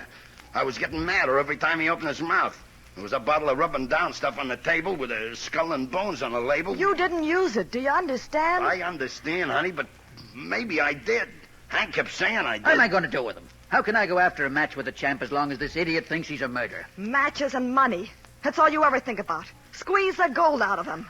What have I done to you? Mabel, that ain't no way to talk to Pop. Don't tell me how to talk. Why don't he let us get married? Why don't he cancel that no marriage clause in your contract? Well, I signed, Mabel. Did you know it was there?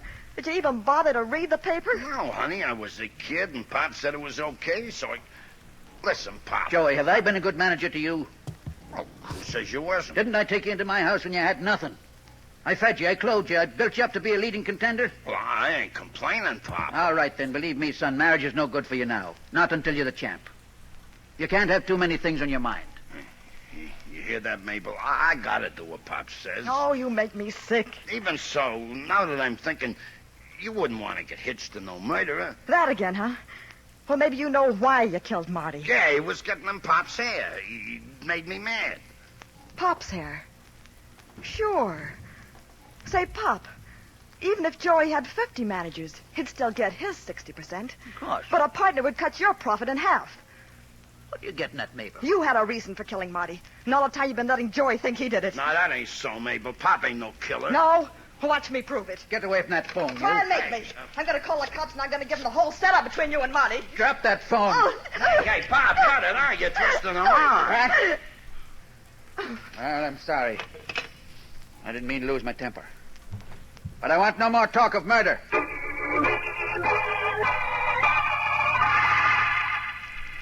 Now, look, Ann Cooper, you may be the light of my life, but you haven't got a better reason. Hank, darling, a girl can be lonesome. Oh, but, Ann, it's against the rules at 2 o'clock in the morning, and besides, I'm tired. Oh, well, then you're out of circulation. Good night, dear. Good night. Oh, what is this, Lover's Lane? Go home and let me die in peace. All right. But you better not be the milkman. Hank, I'm sorry to be bothering you. Think nothing of it, Mabel. I'm running open house. Joey's in trouble. Something besides murder? I'm serious. I just saw something in the papers. The coroner found poison in Marty's stomach. No kidding. And how'd it get there? Joey thinks he did it. Hank, you gotta help me. Joey's innocent, but when I left the apartment, he was talking about giving himself up. Now, that, Mabel, may be the only idea he ever had. I thought you were his friend. What motive did he have for killing that gambler? He's crazy about Pop, and Marty was trying to horn in. Sure. On Pop. Now, would Joey rub out a guy with poison? You think it was too subtle for him? I know it. He'd do it the hard way, with his knuckles. Could be. Say, Mabel, was the glass that Marty drank the champagne from tested by the police for poison? I don't know. Why? Oh, I thought that might have been in the papers, too. How'd you like to drive downtown with me? Where to? The morgue, for a bird's-eye view of Marty. Yeah, I'd like to, but I better stick close to Joey. In his frame of mind, you never know what he'll do next.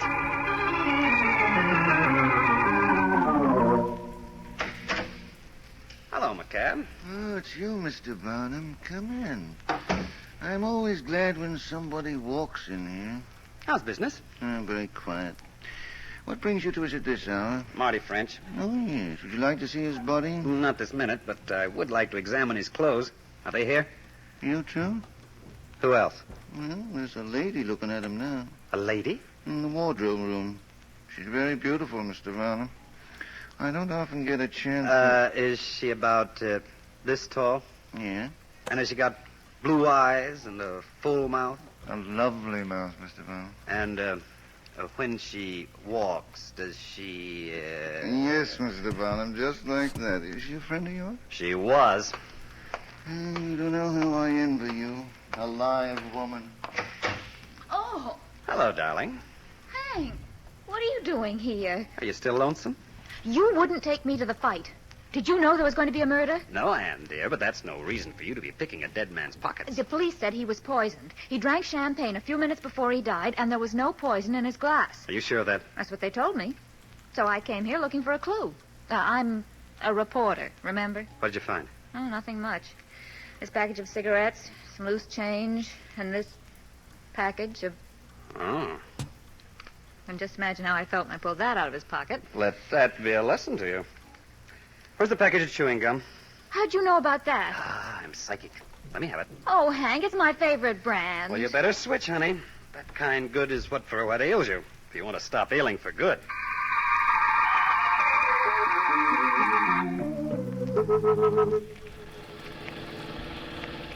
Hank, how can you be so sure that gum contains poison? You're a tough kid to convince, Ann. I like proof. All right. I'll give it to you. Here? Why not? It's a beautiful spring night, and the bugs are in all their glory. Pardon me if I think you've gone. What? Bugs. Thank you, sweetheart. I take a stick of this gum, unwrap it, break it up into little pieces, and lay them on the sill of the car window. Well, my mother always told me never to trust a sports writer. In a few seconds, little bugs with wings will zoom out of the atmosphere to nibble at the bait. And won't they be surprised? You're so cruel. Here they come. Look at them go for that sugar-coated poison.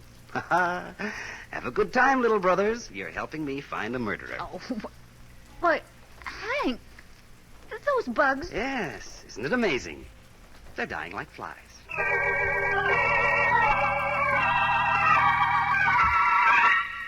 Joey, will you stop moping and go to bed? I ain't staying here in the apartment with you. I want Mabel. No, I don't know where she is. I've looked all over town for her. You ain't telling me the truth, Pop. Joey. You don't like Mabel. You twist it around. What's the matter with you, boy? You're like a wild animal. Yeah, a wild animal. I get mad and I don't know what I'm doing. I could kill a guy and not know I'm doing it. Oh, come on. Now you're tired. Go to bed. Sleep it off. I notice you getting mad like that, too. If I killed anybody, I'd know about it. That's where you got it on me, Pop. Everybody knows I'm a dope. What are you trying to do? Pin that murder on me? Mabel said you got the reason, didn't she? So that's it. Well, now listen to me, son. I'm not taking the rap for you or anybody else. Ha! What's so funny about that? You ain't so smart, Pop. I just tripped you up. Huh? You seen me do it, didn't you? So you do what? You saw me slip the poison in the glass. Now look at here, Joey. I don't want any more talk. Go to bed. I'm going to find Mabel. And then I'm going to give myself up to the cops. Look, Joey, please listen to me. You got a brilliant career. We worked hard. We're near the top. You can't throw it away. Get out of my way, Pop. Think of me. I'm an old man. I can't go out and start looking for somebody else now. It takes years to build a good fight, and I haven't got the time. Pop, you're making me mad. You owe me something. I pulled you out of a pool room and made you into a human being. You're not going to let me down. I don't want to give it to you, but... I don't want to. Pop. Pop, you all right? Don't lay there like you was dead. I didn't mean to hit you.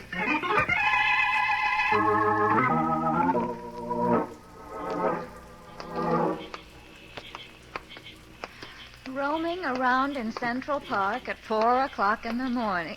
What do you think we are, Hank? A couple of sailors? I don't like it any more than you do, Ann, but we gotta find Joey. We're not going to find him. You want to bet? Huh? There he is, sitting on that bench under the obelisk. Well, of all things. His favorite spot. That's where he met Mabel for the first time. Shh. Hello, Joey. Huh? Oh, it's you, Hank. Yeah, and this is Ann Cooper. How do you do? Pleased to meet you. What are you doing here, Joey?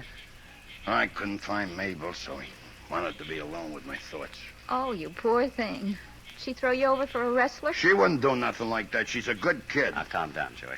Have you seen Pop recently? Yeah, about an hour ago. Then you know he's dead. Huh? What are you trying to give me, Hank? He ain't dead. He was when we saw him, Joey. Well, I hit him on the jaw because he made me mad, but I brung him through and he went to bed. We didn't find him in bed. He was on the floor. Somebody had cracked his skull with a hammer.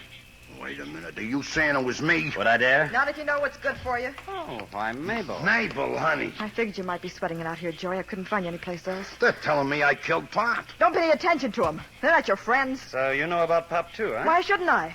I found him and I called the cops. Would you know who killed him? One of Marty's boys. And Pop got it because he killed Marty. Is that what you told the police? Yes. And I gave him the whole inside story about Pop and Marty, too. Well, I guess that settles that. How about some gum? You got some, Hank? Mm-hmm. Right here. What kind is it? A popular kind. The kind Marty used to chew all the time. We found it in the pocket of his coat at the morgue. Huh? You're not afraid of it, are you, Joey? I ain't afraid of nothing. Give me a piece. Okay. One for you, too, Mabel? No. I never chew. Oh, that's too bad. How about you, Ann? I don't mind. Don't forget to take the paper off, dear. Stop it, Joey. Huh? What's the matter? Don't put that gum in your mouth. Why not, Mabel? Come on, Joey. We're getting out of here. Just a minute. We've got a few things to talk about first. And if you add them up, they'll total like murder.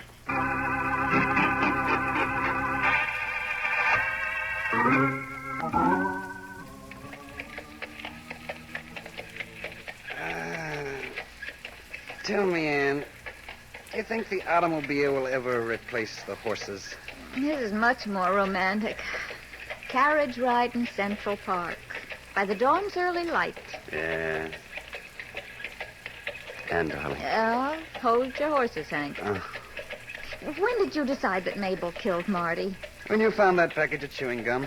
He wasn't killed by the champagne, so therefore, and to But wit... how could she have slipped it into his pocket? You were all in Joey's dressing room together. She didn't do it there.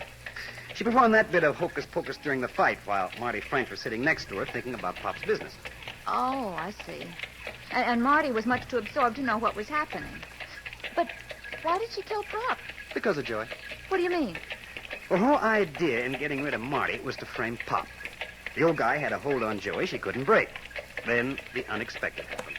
What unexpected? Joey, the big dope, developed guilt feelings and was going to throw himself at the chair. Oh. You never know, do you? Oh, well. Hank, don't you think the horse has many advantages over the automobile? Well, you can't eat an automobile. I mean, lie back in a carriage and to listen to the trot, trot, trot. So romantic. And so peaceful. Darling, have I told you tonight how lovely you are? Not yet. But it never hurts. You're like a moonbeam on a... Ann, look at me. What's the matter? Would you kill a couple of men just to get me? Don't be silly. Of course not. But I'd slaughter a couple of dozen women.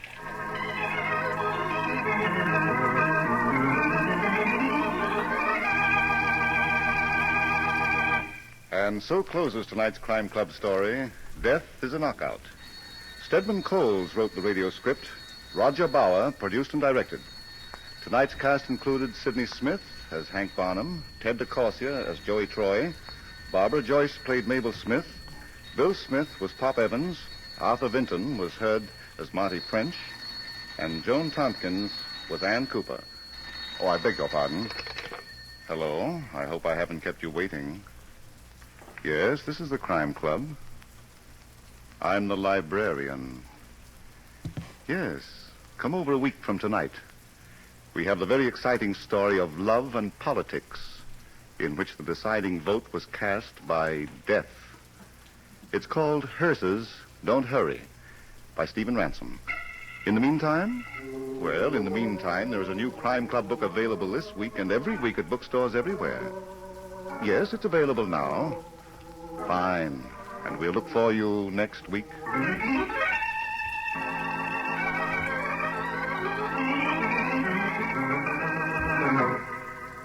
This program came from New York. This is the Mutual Broadcasting System.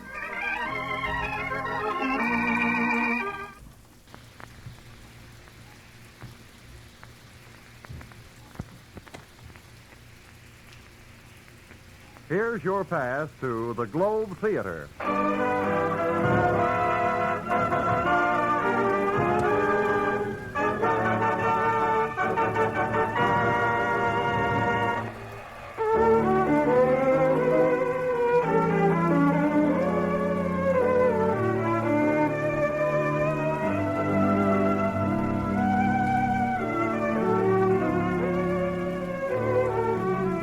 This is the Globe Theater, the radio playhouse especially for men and women of the armed forces of the United Nations.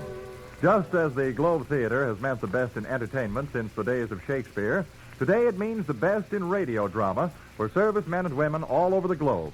Here to tell you about tonight's play is your host at the Globe Theater, Herbert Marshall.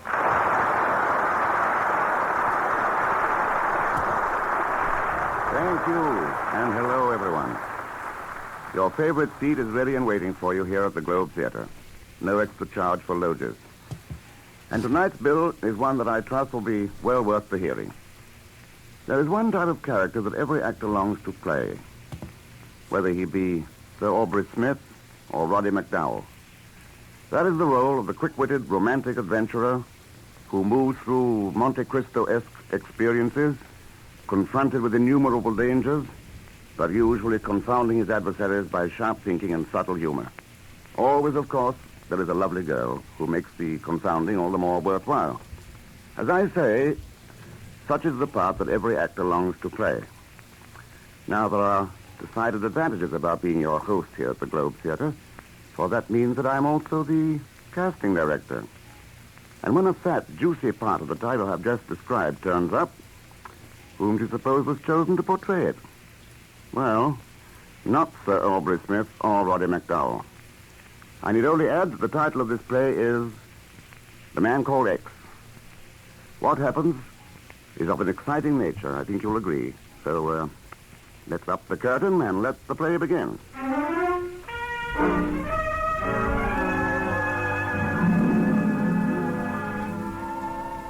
Tonight, he finds himself involved with murder, music, and a blonde Madonna. But at the moment, he and Nancy, his best girl, are sitting in a booth in a smart cocktail lounge in Midtown Manhattan. Ken, darling, Yes, dear? you'll get a kink in your neck staring at that blonde. Why don't you just go over and sit with her at the bar? I won't mind. Oh, Nancy, I look at other women only to remind myself that not one of them can compare with you, my sweet. Oh, that's better, Angel. Pietro? Yes, sir? 2 martinis with onions. Yes. I don't know why I ever fell in love with you, Ken. You know, I should have gone for a really attractive gent. Like that one over there. Where? At the bar, sitting next to that blonde gal you've been ogling. You see him? Yes. Why, great Scott. Bill Nesbitt. Huh? Somebody call me? Bill, over here. Oh, for the love of Ken Thurston, I haven't seen you Since last college reunion. Nancy, this is Bill Nesbitt, my old roommate, and the best all-American tackle ever. Bill, this is my fiancée, Nancy Bessington. She thinks she's a reporter. I'm glad to meet you, Nancy. Oh, thanks, Bill. I've been following your career, Ken. Congratulations. You always were interested in solving unsolvable puzzles. How about you? I understand you're the finest synthetic chemist in the country. I've done a little in synthetic. Your drinks. Fine. Join us, Bill. What? And take him away from his beautiful blonde? What blonde? That girl sitting next to you at the bar. Oh, she's not with me. I don't even know her. Oh, and fine. Sit with us, huh? Well, I've still got half a drink at the bar. I'll get it. Hey, seems like a nice guy. He is. Hey, it's swell seeing you again, Ken. Go on, sit down. What are you doing? Well, I'm on my way to Italy. Italy? Sounds mighty mysterious. Secret stuff. Say, have either of you the time? 4:10. Oh, gee, I've got to make a phone call to the office. When do you leave? Well, I've got to catch a bus at the airline terminal in 15 minutes. Don't have too much time. No, I'll be right back. I wonder why Bill is going to Italy. Harder the place for a civilian to go these days. Oh, stop acting like a bird dog in October. Darling, you know I promised you I'd settle down. And I'm going to see to it that you keep that promise, baby. Bartender. Bartender. Yes, sir? Oh, looks like your blonde friend is shutting off. How much do I owe you? Quick, please tell me. That'll be 75 cents, please. Here you are. I think she dresses in horrible taste. Oh, Nancy, aren't you being a little hard on her? Lady, come back. Lady, you left change out of a $5 bill. No, I wonder why she was in such a rush. Probably just remembered her date with a boyfriend. Maybe so. Pardon me, darling, will you? Pietro, where's the phone booth? All right there, sir. Oh, thank you. Hey, Bill. Are you all right? Hey, Bill. Good Lord. Ken, what's happened? It's Bill. He's dead. Oh, no. How? Pietro, Yes, sir? don't wash that glass he was drinking from. Oh, why not, Ken? I have a hunch the police chemist will find it was full of poison.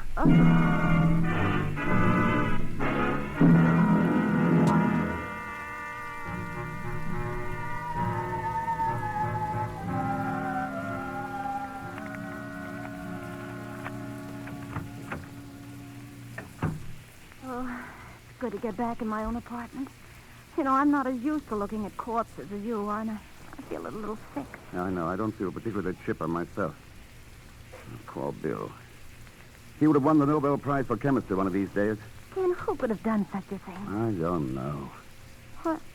What's that you're looking at? Something I found in Bill's pocket. Oh, but Ken, the police should have that. They will after I've read it. Well, what does it say? There's just a name and address on it. Look. Luigi Antonelli, Umbrati, Italy. Umbrati. Never even heard of it. Must be just a tiny village. Wonder who Antonelli is. You can bet whoever Antonelli is, he's mixed up in this affair somehow. I wonder in what way. So do I. And I intend to find out. Oh, no, Ken, no, not Italy. Why poke your nose into this? Because I don't like old friends of mine being poisoned. I'm funny that way.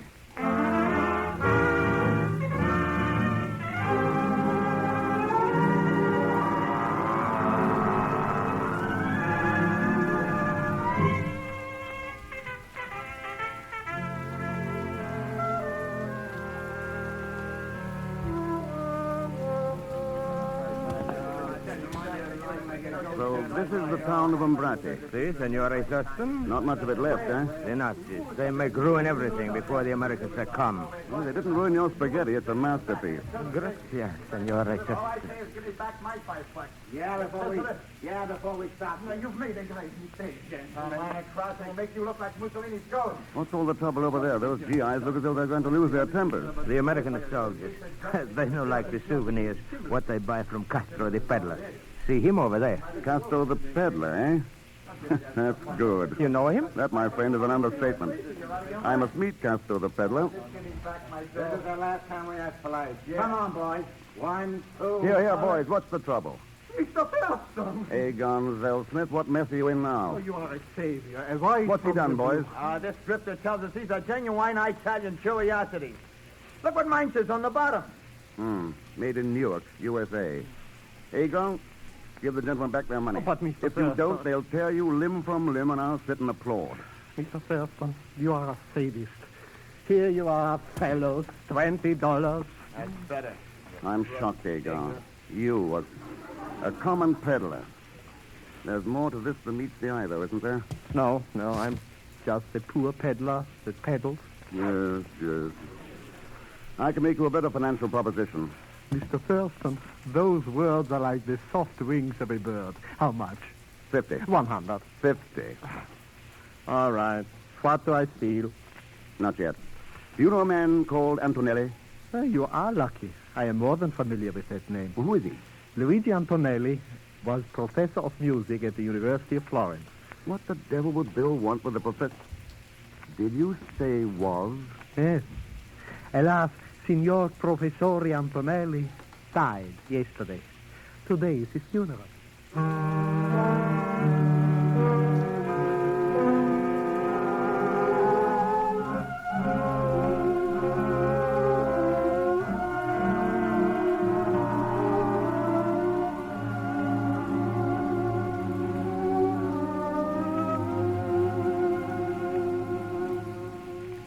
Stand back, Aegon. Here, behind this tombstone. I dislike graveyards. Intense. But this funeral fascinates me. Why are there only those two mourners? Alas, Signor Antonelli had but few friends. Who are those two women? His sister and her daughter. They've just arrived from Rome recently.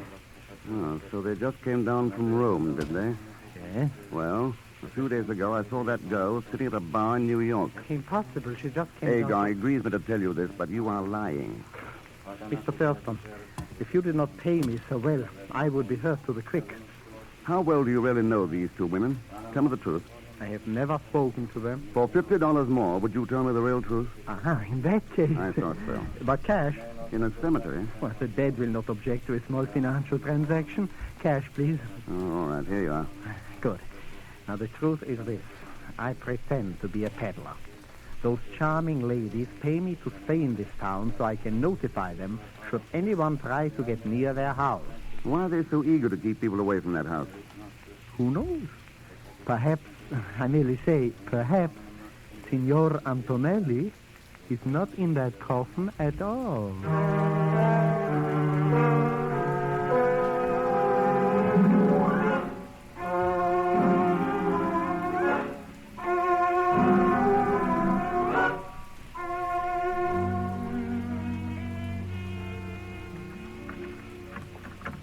Be quiet, Mr. X. The women will be back soon from the funeral. This mansion is quite a dump. Oh, the Palazzo Antonelli dates back to the Borgias. Where would Antonelli be? I do not know. I've never seen him. Where does that staircase lead? Oh, to the bedchambers. Let's try it. Mr. Thurston, the women will be back soon. Courage, Aegon. The staircase was built too steep. Listen. Behind that door. Door's locked. Signor Antonelli, can you hear me? It gives me goosebumps to listen to that. Sounds out of his mind. But why is he being kept a prisoner? I will give you 50. If you were to offer me $1 million, I could not tell you. These women confide very little to me. Then you're slipping, Aegon.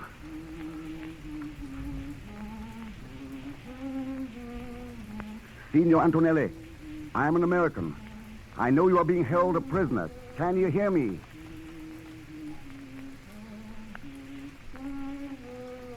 This is like a lunatic asylum. Let us get out of here. Yes, the ladies will be back soon anyway. I don't want to meet them this way. Mr. Thurston, what does this Signor Antonelli mean to you? I haven't the faintest idea yet. Maybe I'll know more after a formal call I intend to pay this afternoon.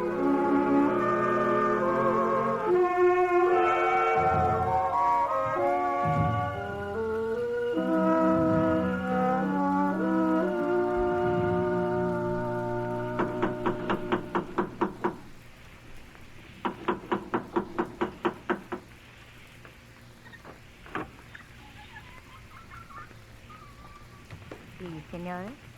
I have come to offer my condolences at your loss. I'm Signor Thurston from America. I studied music under your uncle at the University of Florence. Won't you come in? Mama, this is Signor Thurston. He knew Uncle Luigi, and he has come to pay his respects. You come at an unhappy time, Signore. But since you are here, won't you sit down? Signora, I too feel your loss very keenly. Your brother taught me much about music and more about life. He was a great man. You are right. I'm glad to know that someone young and a foreigner still holds his memory dear. What was the cause of his death, Signora? While my daughter and I were at Rome, the Nazis occupied this village. They knew how my brother felt toward them. Don't cry, Mama. The past is over. I came here to Umbrati hoping to talk over old times with him. I was shocked to hear. You are very kind, Signor. Not at all. We are being ungracious, Tina. I will get some wine for Signor Thurston. Yes, Mama. The Nazi swine in their retreat from you wonderful Americani at least forgot to loot our wine cellars. I believe you will enjoy our wine. It is the finest in these parts. You will excuse me. Certainly. Strange. Why do you look at me like that? I came to find death, and I found beauty. You are making love to me, Signore. You choose a most unhappy time. When a man is swept off his feet, as I am now, love does not wait on birth or death. I had heard how impetuous Americans were. No, Signore. One tender kiss of, shall we say, friendship. What would my mother think? She's still in the wine cellar. Well, then, one.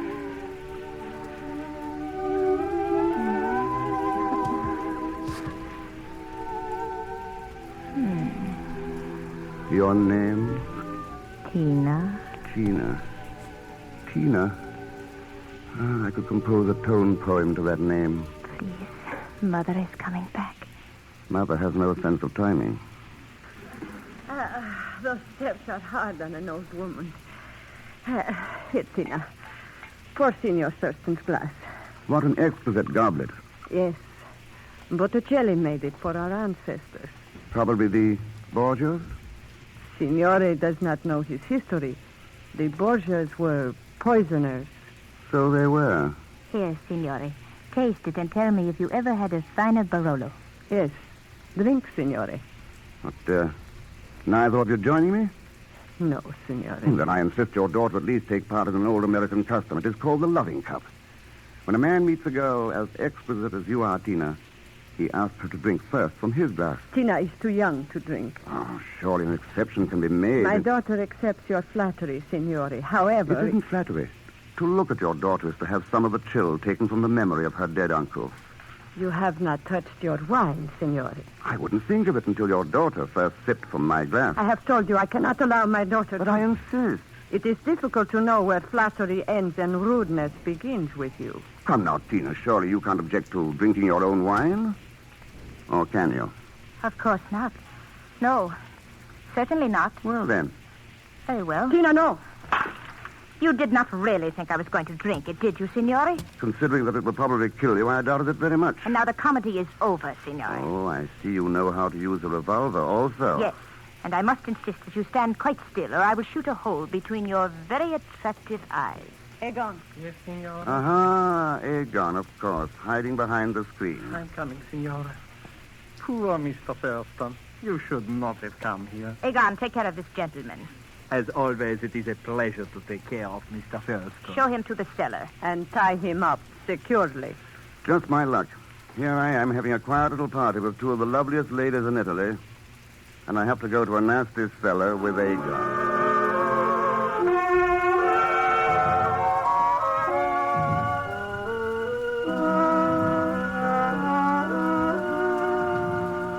Egon, don't you think that gun is superfluous? With you, I take no chances. Where is your shame? Taking my money and then telling those women who I am. Mr. X, believe me, it is very difficult to have both a conscience and a bank book at the same time.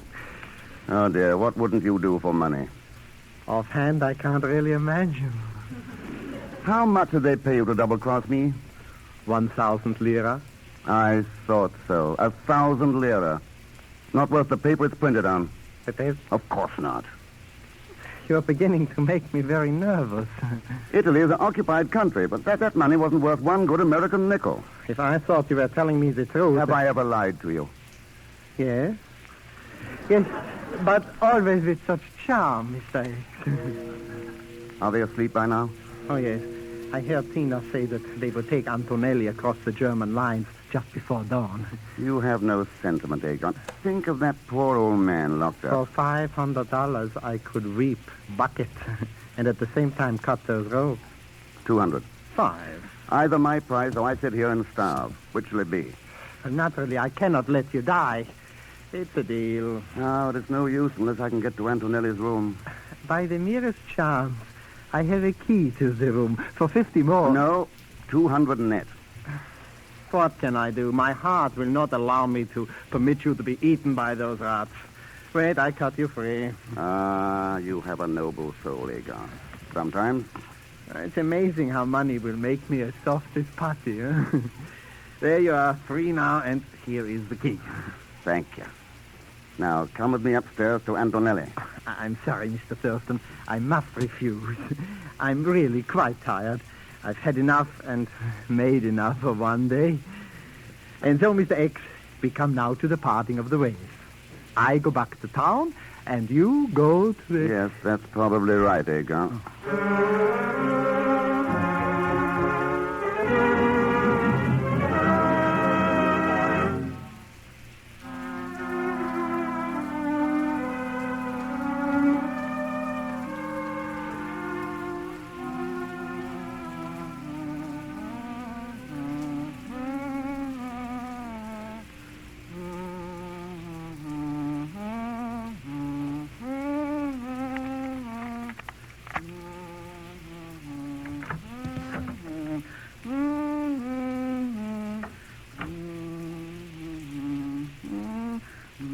Signor Antonelli. Signor Antonelli. Who are you? I don't know you. Go away. I don't know you. Please try to understand what I'm saying. It's very important. I've come to take you away. Away from those women. I don't know you. I don't. Yes, I know all that. How can I make you understand? I'll take you to a hospital. I'll take care of you. You'll be well again. Oh, stop humming and listen to me. I do not know you. I do not know you. I do not. My name is Ken Thurston. Go away. You want to hurt me like the women hurt me. No. I'm a friend of Bill Nesbitt. And a friend of yours. Now, I believe you. Great Scott. But I had to make sure. Thank heaven you've come. You mean you've been? It was the only way to keep those women from finding anything out. So you pretended to be out of your mind? Yes, I fooled them completely. Now, how is my friend, Bill Nesbitt? He's dead. Dead? Yes, murdered. Poisoned by your niece, Tina. She is not my niece. She and the other one are agents of the Gestapo. I thought so. But why did they kill Nesbitt? He wanted me to sell to his company my brother's formula. Your brother? Yes, before the war, my brother was one of the great chemists of Europe. Oh, so that was it. What happened to your brother? He was killed by the Nazis. You say he had a formula that Bill Nesbitt wanted? Yes, for a new type of synthetic. What synthetic? Well, I really don't know. I'm a musician. I know nothing of science. But my brother handed the formula to me to keep for the day when Italy would be free. Did the women get the formula from you? No. They tried to get it. Day after day. Day after day. But I fooled them. Good work, Signor Antonelli. Have you got it with you? Yes. Where is it? In this room. So you hid it. Where? Oh, no, good heavens, Signor Antonelli. This is no time to... That's it. That's the formula. I don't understand. What do you mean? When a musician plays the tune in the key of E, using B flat as the code for the letter A. I see. A musical code. Exactly. Played and varied 5 times. Only I know the variations. When it's decoded, the entire formula is spelled out. And you've kept it in your mind all this time? Yes, I assure you it has been nerve-wracking to hum that same tune over and over, but I had to do it so I wouldn't forget. Not quite so fast there, Mr. X. Good evening, ladies. Or shall I say good morning? This is no time for your cheap American wit, Senor Thurston. My daughter is a very good shot. I would advise you to stand quite still. What are you going to do with me? It's all right, Antonelli. We are taking you to Berlin. They will beat me in Berlin. Don't beat me again. Shut up, you fool. So you're taking him to Germany? Yes. We have doctors there who can make that idiotic mind of his spill out its secrets. Keep still, you dithering lunatic. Let him alone, Mother. He is I harmless. cannot stand that humming over and over again. If he does not stop humming, I'll gag him. Don't hurt me. I'm just an old man who hates the fascism. Take your hands off of me. Smart work, Antonelli. Hold up. No, you don't, you little witch. Let me go. Get the gun, Antonelli. I have it, Mr. X. Fine. Don't move, ladies. Shall I shoot them? Both of them? What is this? I don't understand. It's very simple. Signor Antonelli is not the fool you presumed him to be. He is not insane. No, Signor. It is you and your daughter and people like you who are the insane ones. But now I think I shall do with you what they do with all mad dogs. Mother, I am afraid. Do not let him kill us, Senor Thurston. It will be a pleasure to destroy you both. No, Signor Antonelli. Let's not use their tactics. There will be judges for them. Judges made up of your own people. Hold up your hands, lady. Oh. You've caught them, Mr. I'm afraid your heroics have come a little late, Agar. Oh. Is there anything I can do? I'm afraid not. Go to sleep now. Did you find out why they wanted this old man? Naturally. Why? Signor Antonelli had a formula. Tell me, Mr. X, what was it, huh? If the first note stood for chlorine, and the next three notes stood for oxygen, carbon, and nitrogen... Yes, yes. What would it all mean? Wouldn't you like to know?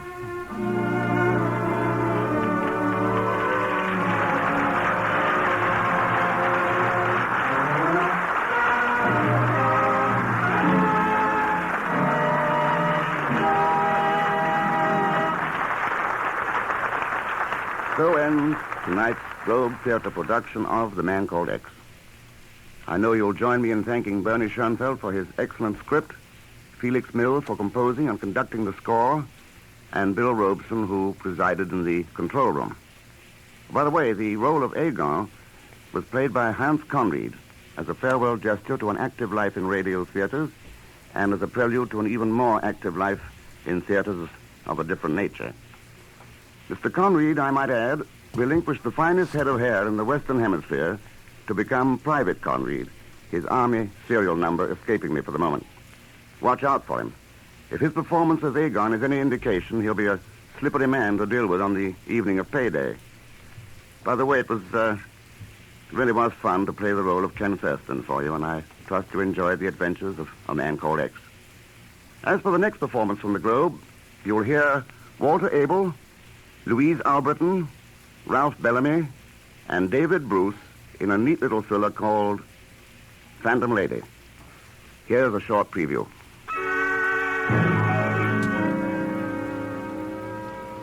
That hit him hard. I could tell by the way he looked, by the way he watched me all night as I sat there at the bar just staring at him, never saying another word. And when he left at closing time, I followed him. He managed to walk rather slowly at first, almost defiantly, as if he didn't care. And then he went a little faster, and faster, and faster until he was almost running. And then suddenly he stopped and turned. What do you want? Why do you keep on following me? You have something to tell me. You're wasting your time. You know what's going to happen to him. You can prevent it. Get it off your conscience. Don't ask me. Go ask the guy that give it to me. Gave you what? Nothing. It was money, wasn't it? Somebody gave you a bribe. I ain't talking, I tell you, and I ain't staying around here either. I'm going to get so far away from here. Look out!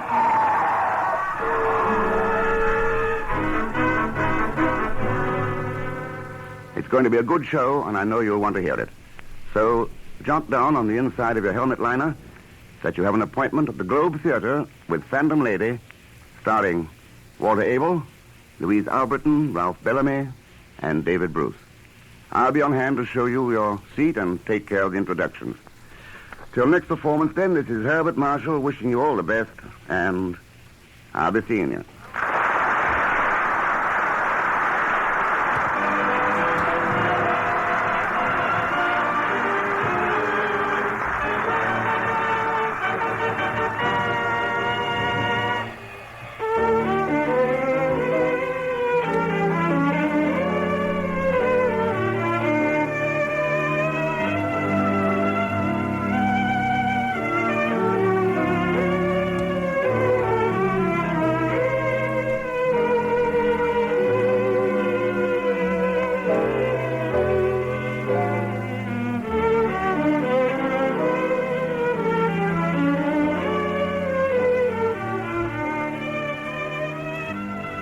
You have been listening to the Globe Theater with Herbert Marshall as host and master of ceremonies. The Globe Theater is presented for servicemen and women of the Allied Armed Forces all over the globe. Listen for our next Globe Theater production soon.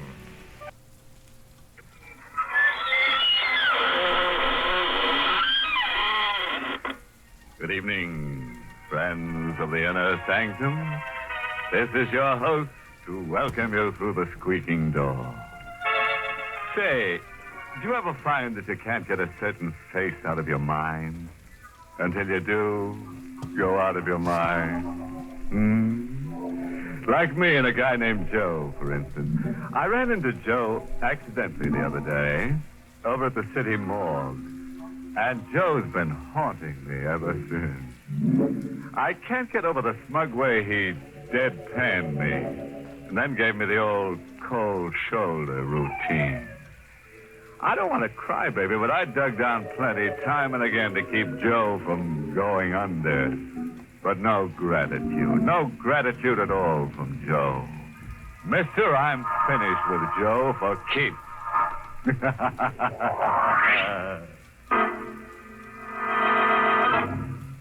Tonight's Inner Sanctum Mystery, Murder Takes a Honeymoon, was written by John Robert and stars Everett Sloane in the role of George, with Ann Shepard as Mary.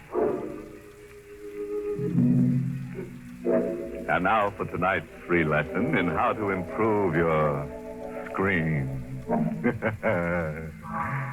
Ever get that folksy, woodsy feeling until you're in an absolute frenzy to get away from it all and go native? Well, our honeymooning couple tonight got the urge until they found that living in the country was simply murder.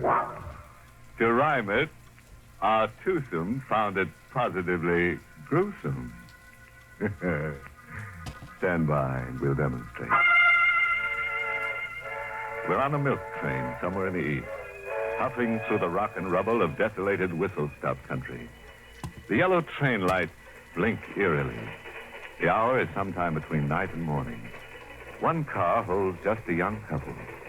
They huddle closely, half asleep, as the train groans into another of its interminable stops. Ravenwood! Entering Ravenwood! At South Lewiston! Ravenwood! George, I heard him say Lewiston. No, Ravenwood. Lewiston's next. Oh, there must be a million of these one-horse towns. What's eating you, Mary? Oh, you look like you've just been declared an orphan. I feel like an orphan, George. Cold, I'm hungry. But far from home. We're heading home, kid. At the next stop, there's a farm. More land than you can cover in a day, and it's all yours. Wedding gift from me to you. I'm sorry, but the country's not for me. I'm a big city girl. Ah, give it a try, huh? Come on, smile. George, I'm frightened. Of me? I don't know. You've suddenly changed. Buying a farm, packing up without warning, and leaving New York. And all in such a hurry. I'm an impulsive kid. That's how I married you, remember? I dated you blind, waltzed you around once, and boom, on an impulse, I hustled you to City Hall.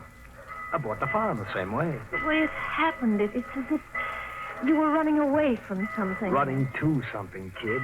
I'm tired of the creeps and the phonies and the crumbs. I'm tired of stale beer, cheap movies, and crowds.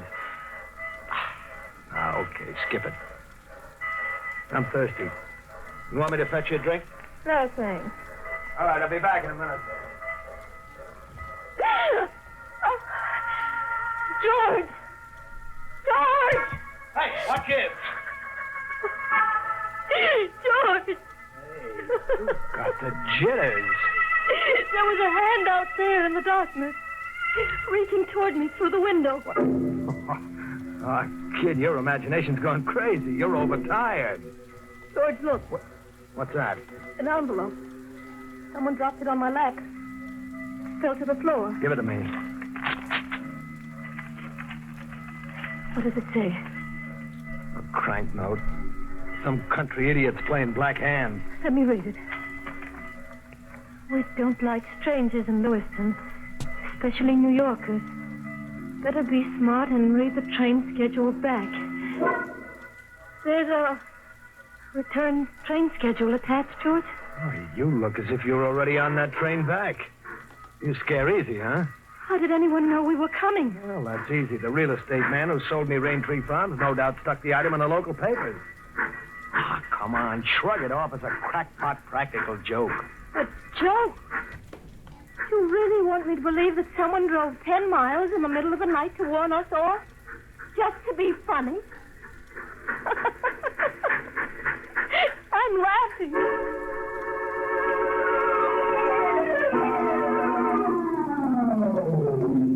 Lewiston! Come on, Mary. Grab that other suitcase. Come on, step on it, kid. Right, your step. All right, easy does it. There we are. It's so deserted, George. Yeah, everybody's asleep. Well, what'll we do? Come on, we'll camp under that station shed. It's 9 miles out to Raintree Farms, and we'll need somebody to drive us there. I may do that. Oh. Drive you out. Been waiting half the night for you. Who are you? Ben Myers. Lizzie's parked to the side of the chair. You said you'd been waiting for me? I did. I'm your neighbor. The shack's just around the bend from Raintree Farms. Thought you and the lady'd be glad not to spend the night in the weather. Ah, we're glad, all right, but how did you know we were coming? I read in the papers you bought the old place. But why tonight? Why not last night or tomorrow? How did you know I was coming tonight? I've been waiting last night. If you didn't come tonight, I'd watch for you tomorrow. The time ain't worth a leaking bucket. You coming? Yeah, sure. Come on, Mary. Here's the Lizzie, son. Ready to light my pipe and we'll be going. Bring your face to the light, son. I've seen you before, ain't I? I don't think so. You never been around Raintree Farms? No, I've never seen the place. Funny, you should buy it, then.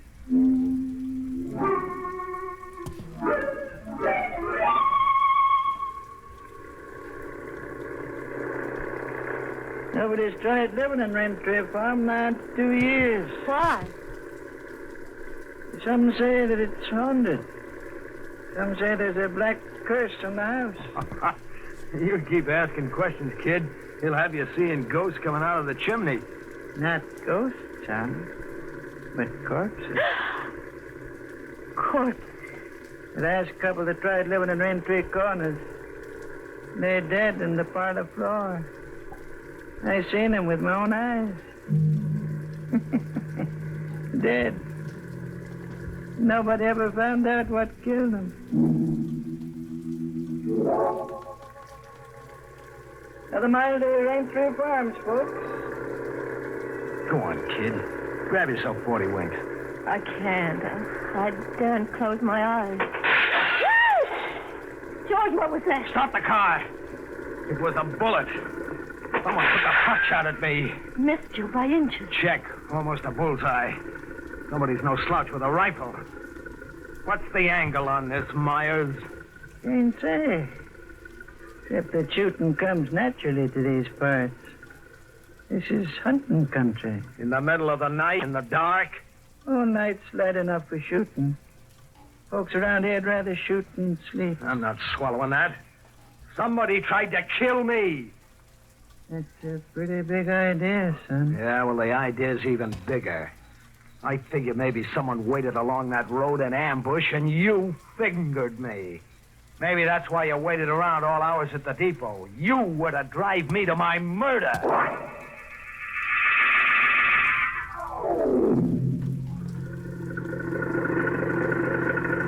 Yeah, folks. Raintree Farms. House is up that walk.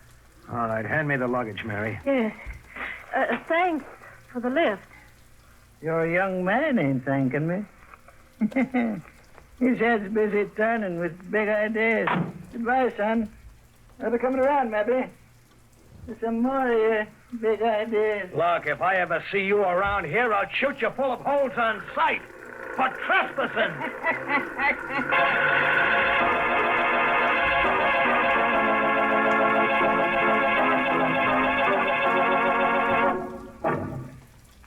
George.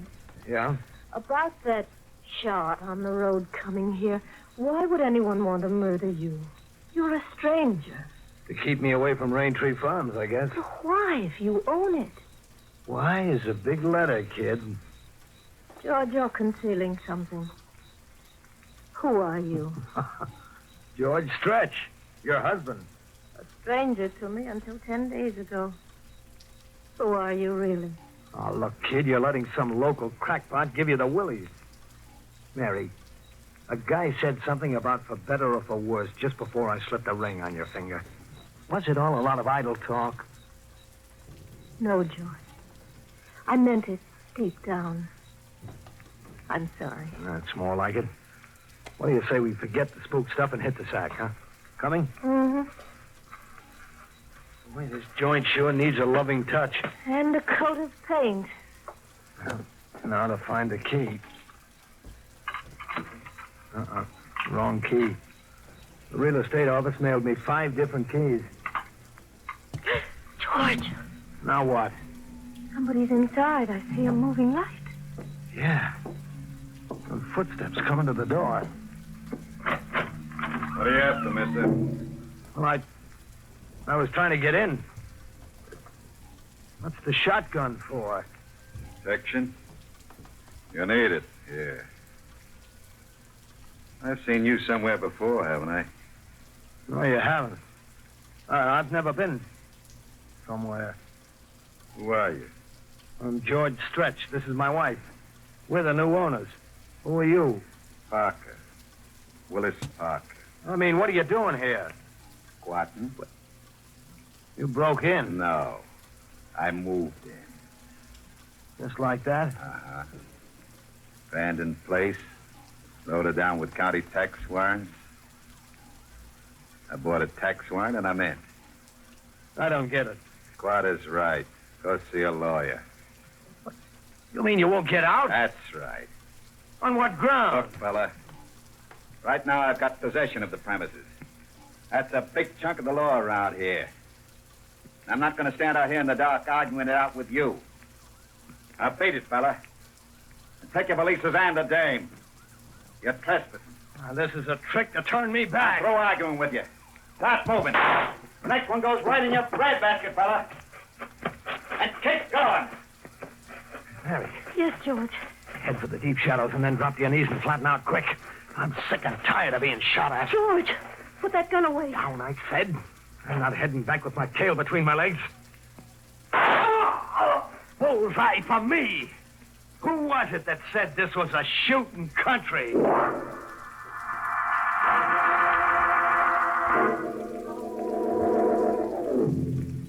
He's dead. Oh, gee, I just meant to nick him. You killed him in cold blood. In self-defense, he was planning to tail us down the road and blow us to kingdom come. George, you're making that up. Just as an afterthought. Am I, kid? Who do you suppose took that shot at us driving up here? And that couple found mysteriously dead, the couple old Myers mentioned. Who do you suppose killed them? I want the whole truth. Why were you marked for murder? I said why was a big letter. You gotta ditch Parker somewhere. Ditch him? Hide him to protect ourselves, then forget that it ever happened and go about our business. You're not going to the police? No, I'm going about my business, I said. George, what are you afraid of? You got me confused with the answer, man. I've got to know or I'll lose my mind. Both Ben Myers and Parker thought they recognized you. You have been here before. Never, I swear, never. They had me confused with somebody else. I'll play along my way for a while.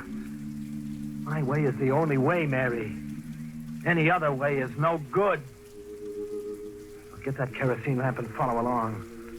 I'm giving Parker's squatters rights to the first big ditch I find.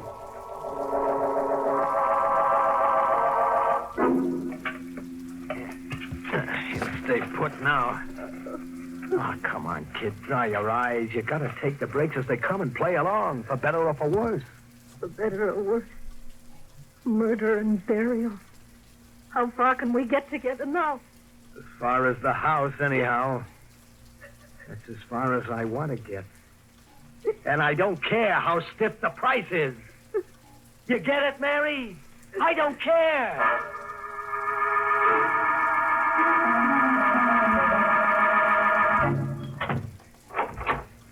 All right, now set the lamp on that table, Mary.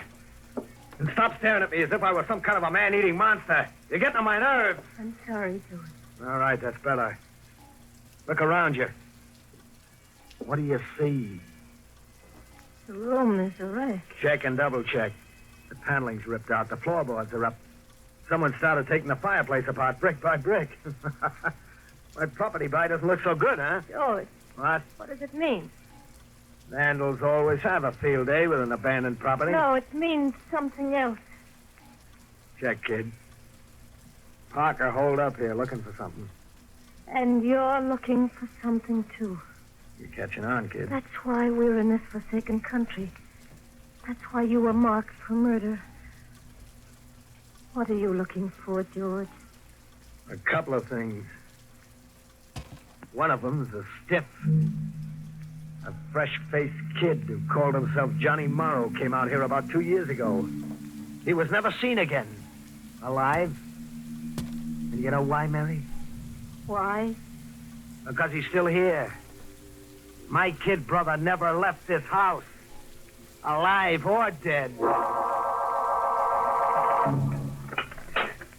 Whoever bricked up this fireplace bricked it up to keep. George, if you find your brother, what then? Then I go right for item number 2, the jackpot. The jackpot? Do-re-mi, cash. Money piled as high as the Empire State. We parlay the corpse into a fortune.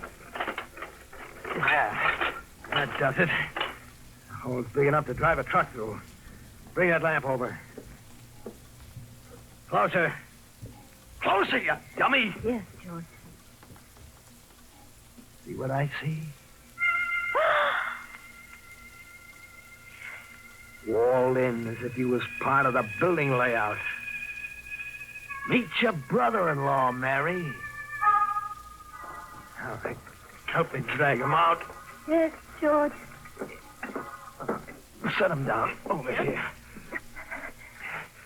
When he was a kid, he always came running to me when he got into a jam. There was a year's difference, but we were lookalikes. That's why the old man and Parker thought they'd seen you before. Check. They'd seen Johnny. Who killed your brother? His partner, a hoodlum named Wiley. Johnny and Wiley had pulled a payroll stick-up, a $50,000 job. Wiley tried to double-cross Johnny. Johnny holed up here with the payroll money. Wiley trailed Johnny out here, tortured him for weeks, and then killed him. Why? Why did Wiley torture Johnny? To find out where Johnny had stashed the money. But Johnny never told him. Johnny knew his goose was cooked anyway. How did you find out these things? Johnny smuggled a letter out addressed to me through old Ben Myers. The letter said nothing, but said a lot. Small talk, everyday brother stuff. Wrapped around 2 key words. The words were search me. As kids, we used to play treasure hunt with maps we made up and sewed in the lining of our clothes. $1 gets you 1,000 that Johnny has a map sewn in his clothes. Now you don't have to ask why anymore, kid. But what? Who was Parker, the man we found here? A crook who hung around with Wiley. And all the time that's elapsed, why didn't you come here sooner? I was busy looking for Wiley for 2 years, across the country and back again, in South America, Mexico. Wiley was always one jump ahead of me. Caught up with him a month ago in Tampico. You caught up with him? Well, what did you do? I gave him a dose of what he gave Johnny. And then I killed him.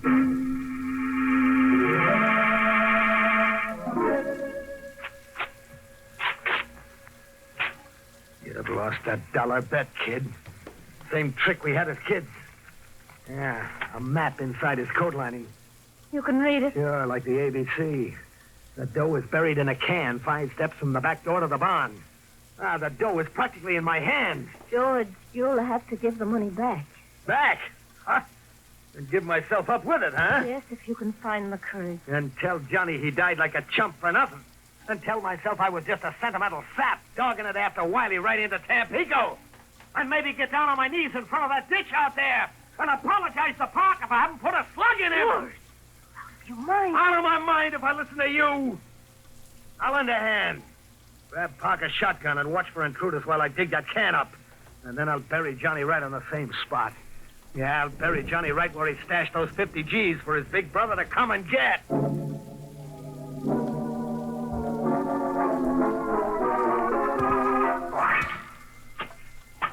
That clink is the jackpot.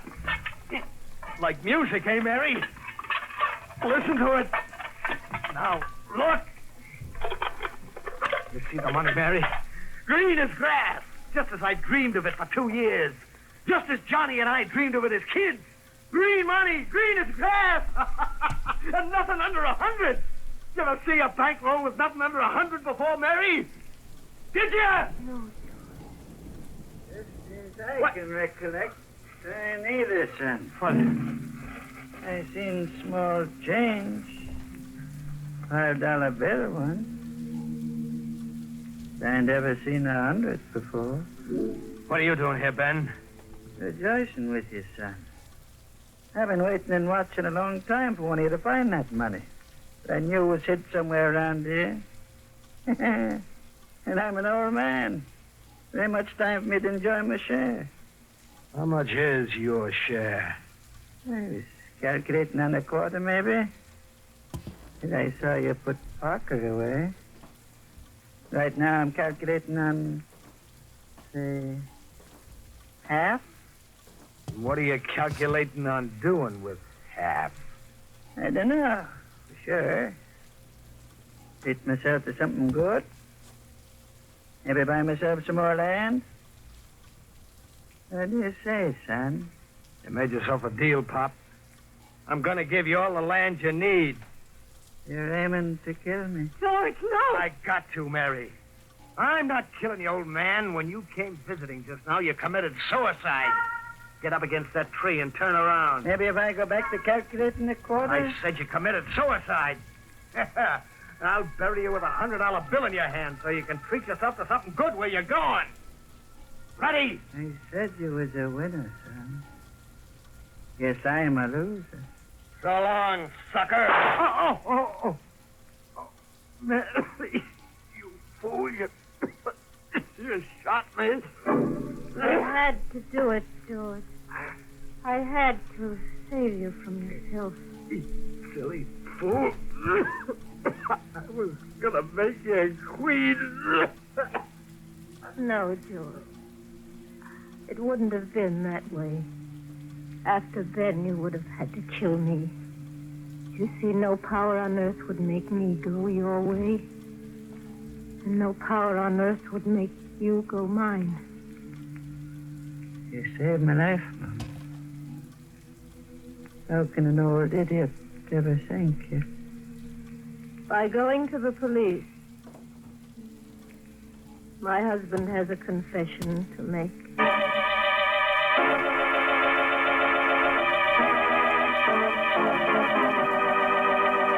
Oh, poor Mary. It got so she couldn't see the trees for the bodies. You know, until tonight, I thought only Santa Claus came through the fireplace. Well, I guess everybody's doubling up everywhere nowadays. Like George. Mary's bullets left him doubled up. Still, that was a good choice of location. The fireplace for a corpse. Sort of, how to keep from growing cold.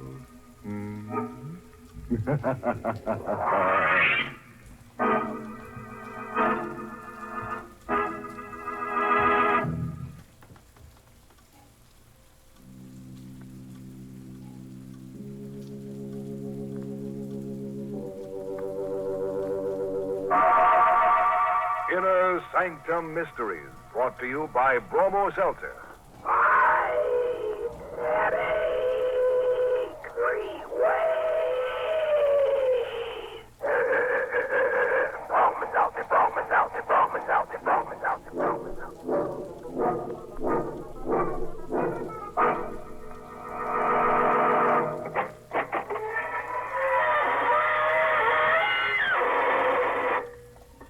Good evening, friends of the Inner Sanctum. This is your host bidding you welcome through the squeaking door. We're having a class reunion here tonight. Perhaps you'd like to meet some of our alumni. Oh, yes, everyone here has a degree. First, third degree, to be exact. You see that fellow over there riding the hobby horse with his head tucked under his arm? Well, he was decapitated on an inner sanctum play a few weeks ago. Now he's auditioning for the part of the headless horseman. And that little chap over there, the lonesome-looking fellow, he's a pickpocket. Yes, poor chap. Whenever he gets real lonely, he goes out in a crowd for a little change. By the way, have you heard our class yell? It's just one word. Ouch! And our school colors, black and blue, of course.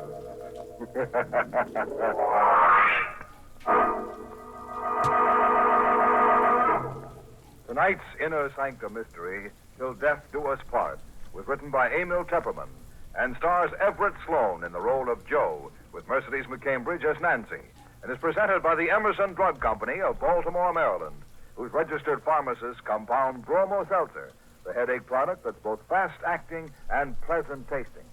No wonder in a representative survey, druggists from coast to coast report that Bromo Seltzer is the favorite relief for headache pain at their drugstore fountains.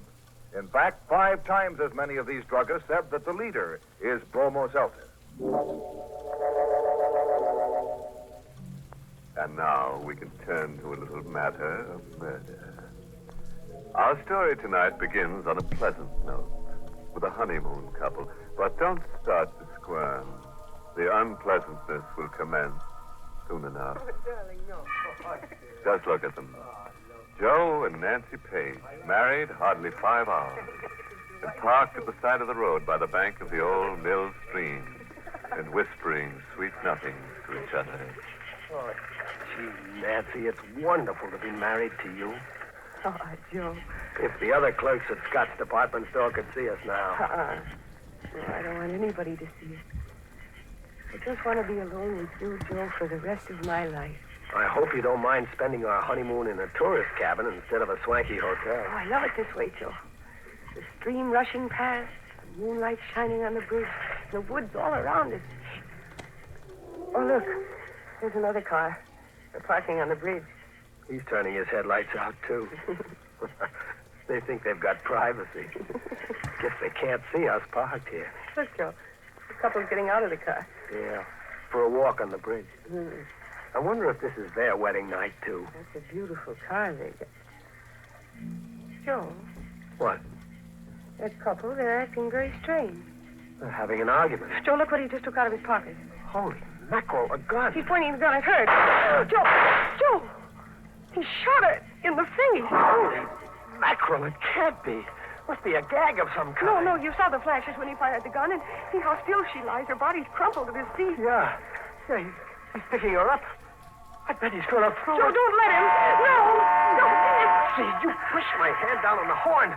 He sees us. She'll drive across the bridge. He knows we witnessed the murder.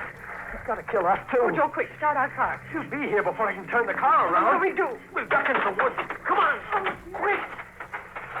Let's run. Oh, my high heels, I can't run fast. You've got to. Here, through these bushes. Get behind this tree. Getting out of the car. He has a gun, Joe. He means to kill us. He's coming straight for this tree. He knows we're here. Nancy, we've got to run for our lives.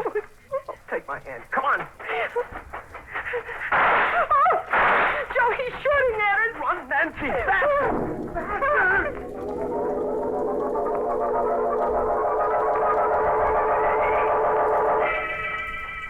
I'm tired, Joe. I can't go much further. We can't stop. He's close behind us. Is he gaining on us? No, but he's still after us. Oh, please, let's stop and rest. Not yet. I saw headlights up ahead. Maybe there's a road. If we can only make it. Joe, I'm through. I can't go anymore. Nancy, look. Through the trees. The road. Come on. One last sprint.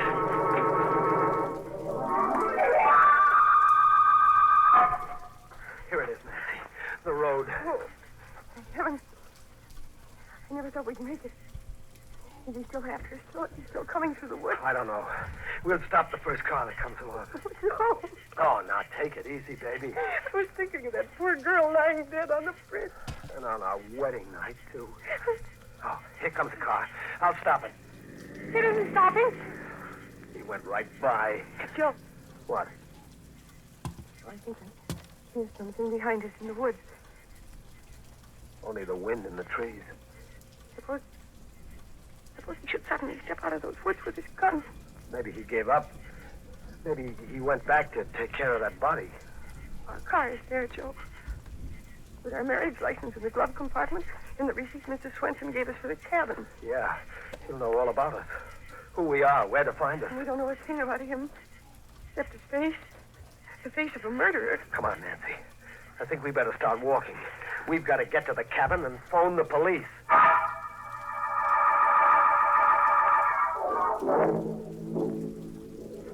How much further, Joe? It's just around the bend. Johnny, I'd like to lie down and sleep right here on the road. It's a fine way to spend a wedding night. Darling, look. We're there. Swenson's cabin. Yeah, they're all dark. Everybody's asleep. We'll have to wake up Mrs. Swenson. Use her phone. Joe. What? Look. In front of our cabin. What? Hey, that's our car. The murderer must have come here by another road to wait for us. I don't see anybody around. Maybe he's in the car. You wait here. I'll go and see. Oh, no, Joe, he'll kill you. Don't worry. We both saw his face. He's got to kill us both.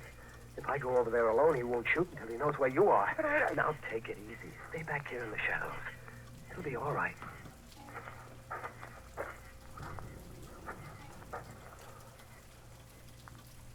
It's okay, Nancy. The car is empty. Maybe he's hiding somewhere close by. No, he must have skipped out. Why would he bring our car back? He wanted to get it away from the bridge. Don't you see? He must have dumped that girl's body in the river, and then he took our car away. No trace. Oh, Joe, I'm scared.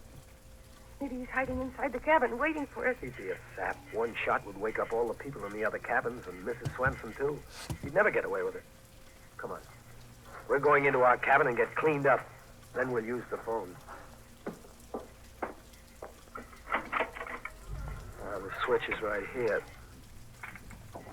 There, you see? Nobody hiding here.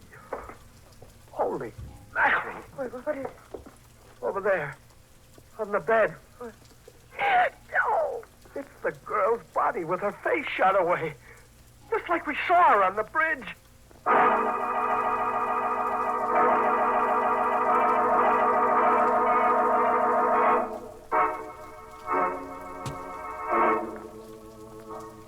You are listening to Inner Sanctum, brought to you by...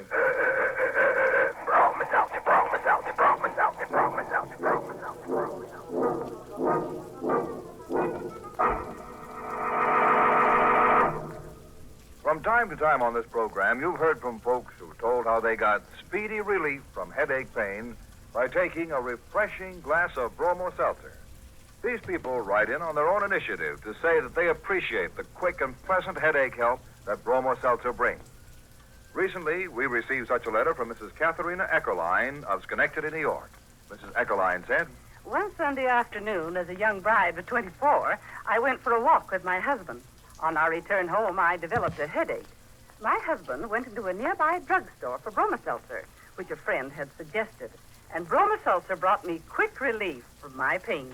Many years have passed, and ever since that day, I've made sure I had bromo-seltzer on hand at all the time. Thank you, Mrs. Eckerline.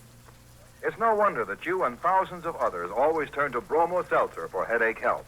For bromo seltzer not only relieves headache pain, but also helps the stomach upset and jittery nerves that may go with an ordinary headache. So remember that, friends, and...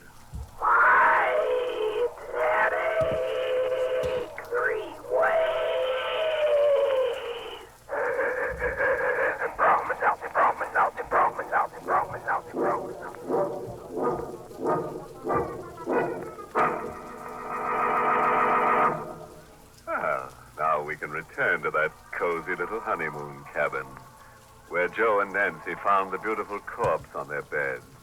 The corpse who'd had her face lifted. Well, that's what you get for shooting off your mouth. But don't worry. Before the night's over, the murderer may have his face lifted, too, on the end of a rope. Now, if that murderer were an Oriental, he might try to save face. But you can't save your face if you lose your hair, can you? In the meantime, I wonder what Joe and Nancy are going to do with the uninvited corpse in their wedding bed. Don't you? Oh, now listen, Nancy. We have to think this over. We're in a jam. Oh, for the love of Pete, Nancy, this is no time to faint. Oh, Joe, it's awful. Her face shot away. Don't look at her. Here, sit down. Joe, what'll we do? I don't know. I gotta think. On our wedding night, to have a thing like this happen. Why did he leave her here, Joe? To put us in the spot. The cops will never believe our story now. They'll think we killed her. Joe, we never saw her before in our lives. Nancy, we've got to get rid of her. What? We've got to take her back to the bridge and dump her right back on the murderer. Oh, no. It's the only thing we can do. Suppose the cops come here and find her. They'll grill us for hours. They'll hold us for the inquest. It might take a week, 2 weeks. A fine way to spend a honeymoon in jail. Oh, I never thought of that. We've got to do it. We've got to take her back. That means we have to lift her up and carry her. I'll carry her, but you'll have to help. Oh, I couldn't. You've got to, honey. I couldn't. What must I do? You go out and get the back door of the car open, and then I'll bring her out. Joe.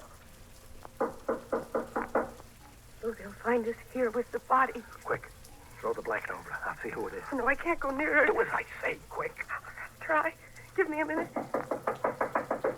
Who is it? It's I, Mrs. Swenson. This blanket is too short. Just a minute, Mrs. Swenson. Her feet are sticking out. Get those clothes out of the valise. Throw them on top of her. It's the best I can do. All right. Sit on the bed in front of her feet.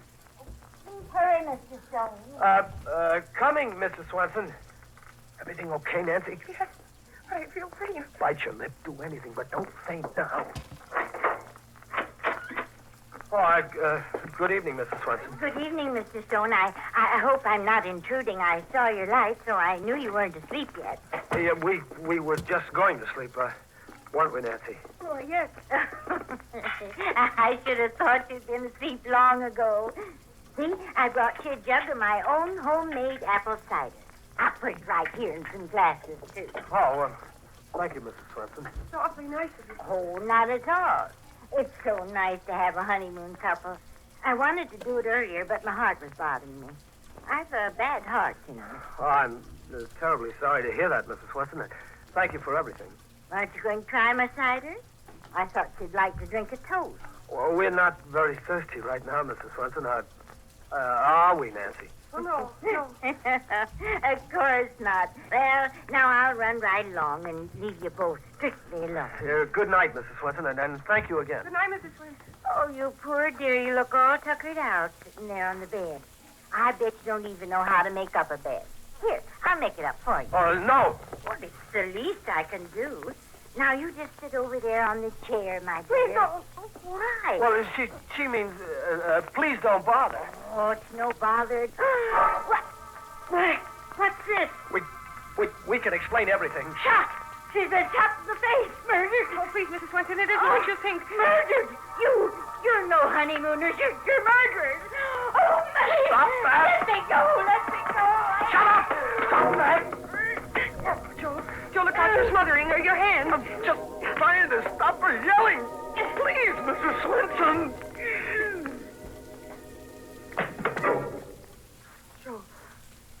Joe, what happened? I don't know. She just went limp and slid down on the floor. Mrs. Swenson? Mrs. Swenson, are you all right? Joe, what is... She's dead. No. You killed her. Smothered her to death. I'm a murderer. Me, Joe Stone. A killer. We started out on our honeymoon. And now I'm a murderer. Oh, I'm dizzy for a second. Of course, you're trembling. Nancy. Why, she's dead. Look at her face. She's dead. And that one on the bed. We're in a jam, Nancy, in a jam. Oh, Joe, I wish I were dead. They'll hold us for murder, Nancy. It was an accident. You didn't mean to kill Mrs. Swenson. Yeah, but how will we ever prove that we didn't kill the other one, too? We'll never be able to find that guy with the black roadster. The cops will pin the rap on us. Oh, take me out of here. I can't stand it. Her on the bed and Mrs. Swenson on the floor. Please, let's go away. Let's go far away. You mean run away? Anything, Joe, anything. But let's not stay here. I won't go to jail, Joe. I won't. Please take me away. Yeah, we'll get out. We'll keep going. Nobody knows our names. They can't trace us. Come on. Get the clothes packed.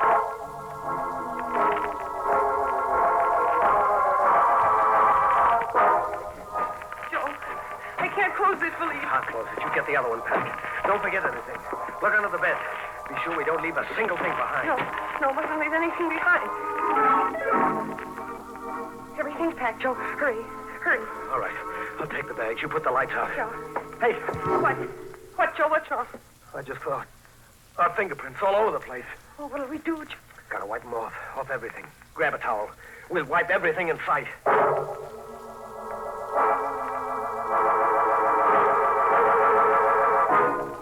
Everything, Joe. I think. The bedstead. Yeah. Bathroom. Faucet. Yes. Doorknobs. Dresser. Yes. Water pitcher. Yes. All right, that's all. Let's go. No, Joe. No. The cider jug. We didn't like that. We didn't touch it. I'll wipe it anyhow. Well, snap it up. All right. Come on, then. I'll feel better in the car. Out on the road.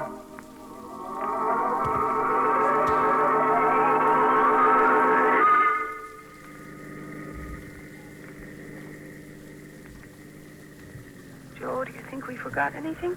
I don't know. I can't think. I'm numb all over. Oh, darling. Holy mackerel, Nancy. I'm a murderer, a killer. Running away. We shouldn't have done it. We shouldn't have run away. Oh, it's not as if you killed her on purpose. It was an accident. Nancy, do you realize you're married to a murderer? I wasn't murdered. It was so easy. So easy to kill. I never thought it could be so easy. All I did was to hold my hand over her face. Joe, please. Joe. What time is it? It's almost 2 o'clock. We've been driving for an hour. Got a cigarette? I think there's some in the glove compartment. I'll get him. Joe. What? Our marriage license is gone. What? Are you sure? It's gone, Joe. It was right here. The murderer. He took it. Why would he take our marriage license? I don't know. I can't think straight anymore. Joe, he knows our names. He knows everything about us. Oh, Joe, there's no use our running away. He knows who we are. We'll always be at his mercy. Gosh, I feel all in. I can't drive anymore. I gotta rest and think. We'll pull up at the side of the road. Look, up ahead there's a gas station. It's closed for the night. We can park there. Yeah.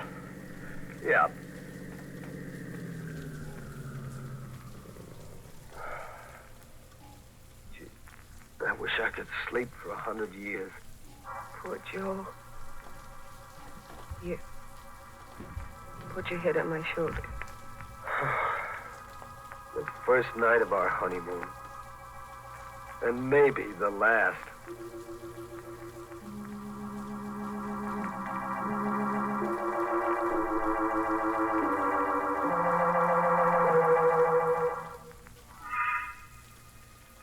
Joe. Huh? Joe, it's 6 o'clock. Hey, it's daylight. I slept all through the night. I guess I fell asleep, too. It's chilly. Yeah, we should have closed the windows. Mm-mm. Gee, honey, you look pretty with your hair mussed up. Gosh, your hands are cold. Here, let me warm them. This is our first morning together, Joe. Yeah. Yeah. Our first morning together. But this isn't the way I used to dream about it. Oh, baby. How did we ever get into a mess like this? We're back where we were last night, in the same jam. Nothing's changed. Those 2 corpses still in the cabin. What'll we do? Joe, let's not think about it for a while yet. Let's go and find a place for breakfast. Our first breakfast together. And after that, we can go back thinking about it. But at least let's have those few minutes. A sort of stay of execution. Yeah. Okay.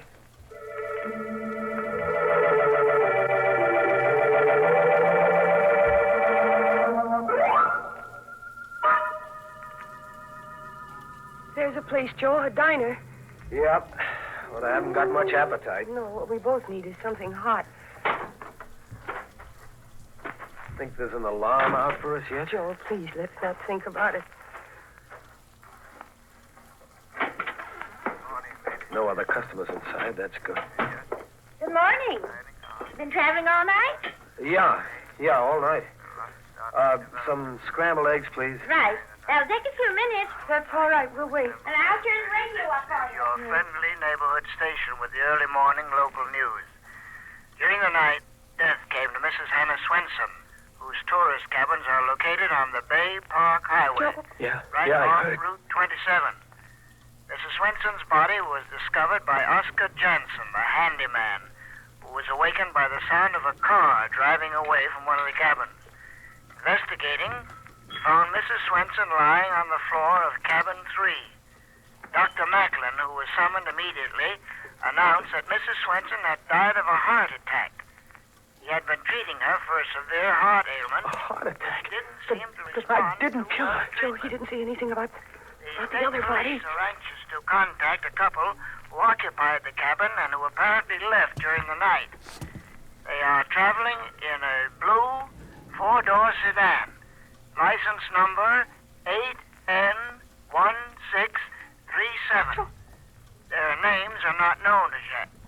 But if they should hear this broadcast, they are requested to call at the state police barracks. Let's get out of here, Nancy. State police are anxious to establish the identity. Say, what about your egg? I can't wait. We're in a hurry. Come on, Nancy. Joe. Oh, Joe, what does it mean? Joe, why didn't he mention the other body? It's a trap, Nancy. Get it? They're keeping mum about the girl's body. No, Joe, I don't think so. Well, what else could it be? We left 2 bodies there, didn't we? Shut the motor off, Joe. Maybe the real murderer was waiting close by all the time, and maybe after we left, he went in and took the girl's body away again. I don't like it. I want to get away from here, far away. Wait, Joe, wait. Don't you realize you're not a murderer, darling? You didn't kill Mrs. Swenson. It was a heart attack. That's what they say. I say it's a trap. Let's get moving. Oh, Joe, it's too late. Look. State troopers. Yeah. Oh, Joe. He's coming right over here. Sure. He's got this license number. Well, I guess our honeymoon is over. Oh, are you Mr. and Mrs. Joseph Stone? Yes. You're Joe Stone? That's right. And you, lady, you're Nancy Stone? Oh, yes, I am. Uh-huh. Well, then, I guess this belongs to you. Thank you. What is it? Here, take it. Joe, it's our marriage license. Where did you get it? One of our men happened to be cruising down by the old mill stream last night. He saw a fella get out of a roadster on the bridge carrying a girl's body. Fella dumped the girl over the rail, and our man went after him. They had a gunfight. Fella got a slug through the heart. When we went through his car, we found this. And on the back of it there, you'll notice he wrote your license number. Then you got the murderer. Yes, we sure did. But we didn't recover the body of the girl. It's carried downstream, and it may take several days to find it. Then we're not wanted for anything? Well, you're the folks from Mrs. Swenson's cabin last night. We figured you left in a hurry. Kind of embarrassing to have a thing like that happen on your honeymoon, ain't it? Well, I can't blame you. Well, then we're free to go on our honeymoon. Yeah, you just come on down to the barracks and sign a statement. And then you can be on your way. Well, would you mind, officer, just a few minutes? We want to go back in the diner for our honeymoon breakfast.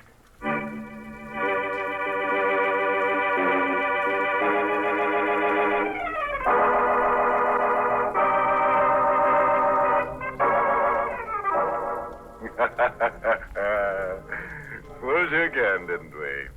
I'll wager you expected Joe and Nancy to come to a bad end.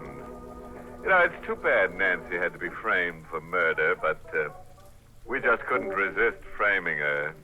She is as pretty as a picture. And, oh yes, would you care to hear our recipe for eliminating crime? Well, it goes like this. To prevent a murderer from committing murder, you must commit the murderer before he commits the murder. Think that over for a while, and then you'll be ready to murder someone.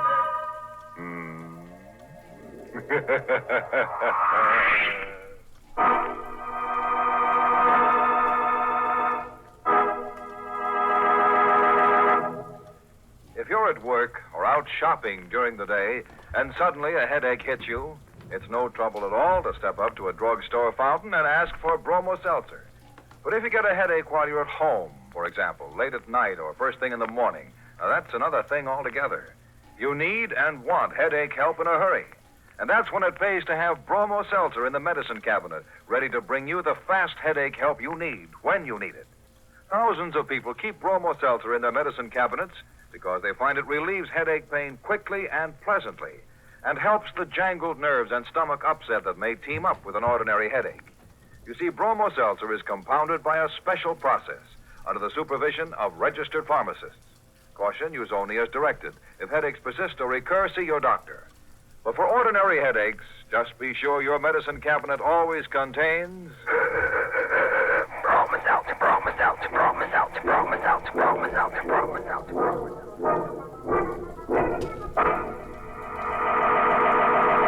Well, it's time to close that squeaking door for another 7-day rest. Until next week at this time, when Bromo Seltzer brings you another Inner Sanctum Mystery, directed by Hyman Brown. Oh, by the way, this month's Inner Sanctum Mystery novel is The Blank Wall by Elizabeth Sanksy Holding. Next week, a grisly little tale titled Carnival of Death. It's about Joe Backus, who was fat, enormously fat. But that's not what made him different from all the other people in the carnival he traveled with. On one night each month, a strange thing, a frightening thing happened to Joe. Want to know more about it? Be sure to listen next Monday. Until then, good night. Pleasant dreams.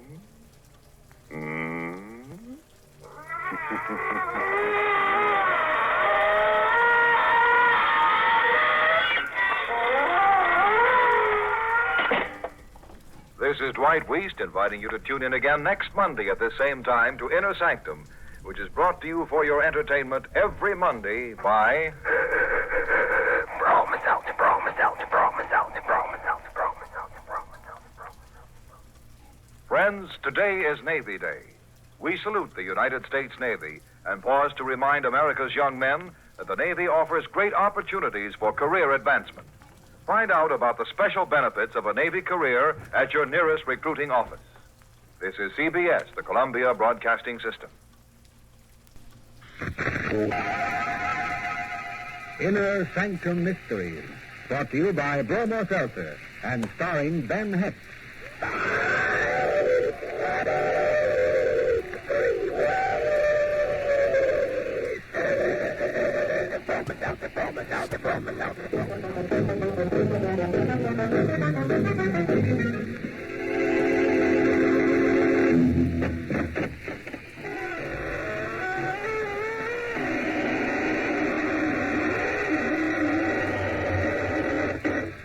Good evening, friends of the Inner Sanctum. This is your host, inviting you in through the squeaking door. Come in, won't you? We're having a gala affair tonight, a grand premiere at the downtown mausoleum. And anybody who is anybody will be there. Yes, it's formal, of course, but you don't have to wear evening clothes. You can come in morning. But do come early. We're having a few people in to die for us, and you mustn't miss the opening kickoff.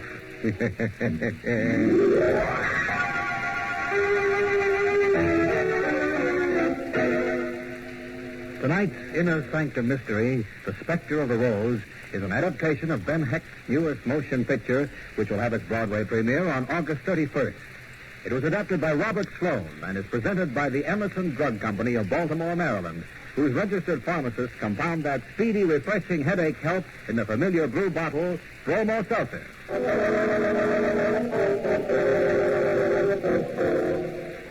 This is your host, ready with tonight's story. It's all about a ballet dancer who made a woman's heart pirouette and kept a detective on his toes. Our guest tonight is only a student of the ballet, but at telling stories, he has no master. So here is The Spectre of the Rose, and its author, Ben Hecht. People like André Sanin were born with one foot in heaven. The grace, the charm, the effortless majesty of his movements were learned, perhaps, but never really studied. To him, the ballet was like food or sleep, a normal function of the body, an inseparable part of the soul. And when André danced in the theater, ushers watched. Stage hands stood by in the wings and stared. Even the manager of the company applauded as the last act curtain fell. Bravo, André. Bravo, you were magnificent. Don't be an old ghost, Polikoff. Every night it's the same for No, but tonight it was even more the same. Already they're calling me Lechinsky. That's Madame Lafield. He's right, André. We've been standing tonight. Listen to that hand they're giving you. It's for you, Madame. You're in the Spectre of the Rose. Oh. I'm just a puppet who brings your dancers to life. Ah, you're a fool. Go out there, take another call. No. No more calls without Nina. My wife is entitled to some of this glory. She's dancing hard out tonight. Find her. Go before the curtain. Nina, where are you? We're going to take a call together. Where is she, Lafield, in her dressing room? No, she hasn't come off the stage. Maybe one of the girls knows where she is. Good heavens. What's wrong? Oh, who cares? One of the girls saw Mouse. Don't be a fool, Polikoff. It's that little one, Heidi. Something must have happened. Quick, André. Come. Mr. Sonny. Mr. Sonny. Here, what's the matter? Your wife, Mr. Sonny, look. She's so still. I tried to wake her up, but... Nina, my darling. Speak to me. It's no use, André. Don't touch her. She's dead. No, I can't believe it. She died right here on the stage, André. On the stage? In the costume of a rose.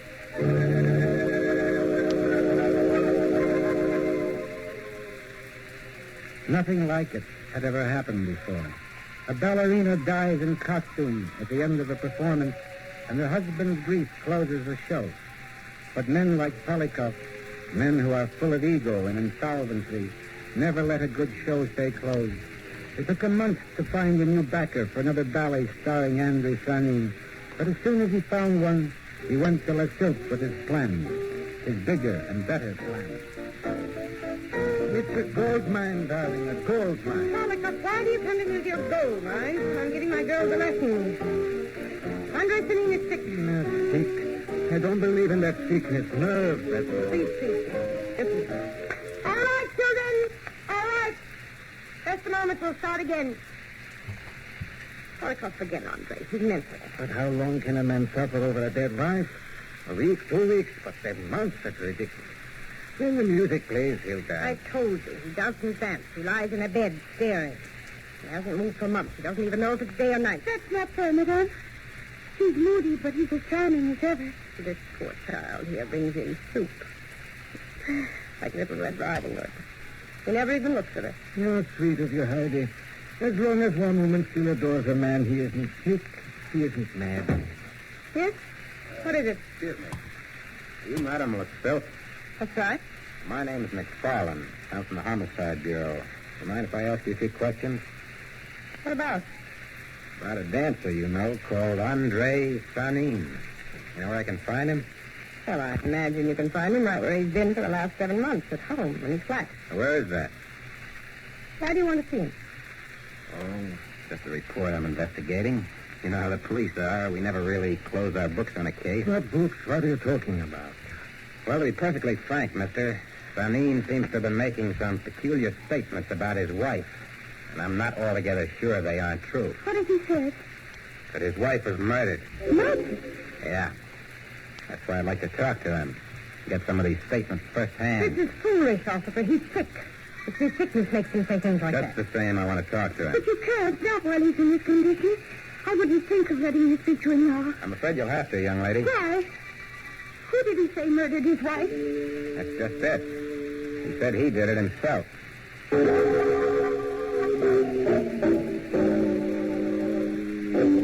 Let's get one thing straight, Miss Allen. I didn't kill her. And if I told somebody I did, it's only because I'm screwier than a bedbug. So help me. It was stuck in my mind. What was stuck, Mr. Sunny? The idea that I'd killed her that night on the stage. It's sort of a dream. Andre? It's all right, Heidi. I can talk about it. Go ahead, Mr. Sunny, talk. Well, it's like I was telling you before. I get these dreams. Daydreams, you might call them. Oh, they're real to me. First, I hear the violins and harps. They're way up high. That's the start. Then I see myself coming in a jacket of roses with a knife in my hand, you know? No, I don't. Is this one of the characters that you play on the stage? That's it. It's a dance called the Spectre of the Rose. Only you don't really carry a knife. It's only in the dream. You see what I mean? The dream's all mixed up. Well, you're a little mixed up, too, aren't you? No, not anymore. No, it's only in the dream that I killed her. But I haven't had that dream or heard those screwy violins for some time. No kidding. In other words, you're normal now. Sure, like a rock. Even the music doesn't bother me anymore. Wait, I'll show you. Play it for me, Heidi. Andre, no, not the Spectre of the Rose. Play it, I said. All right, Andre.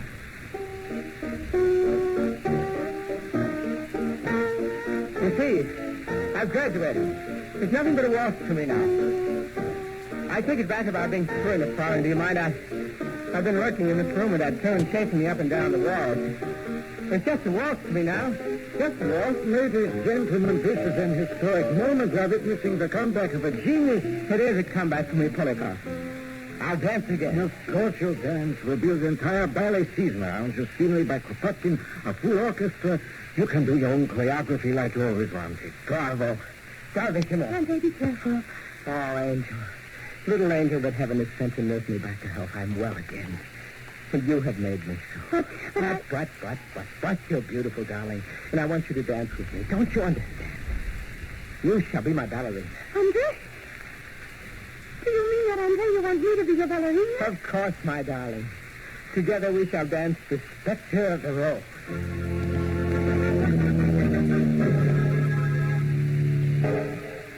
In 2 weeks, Andre Sanin was ready to start rehearsal.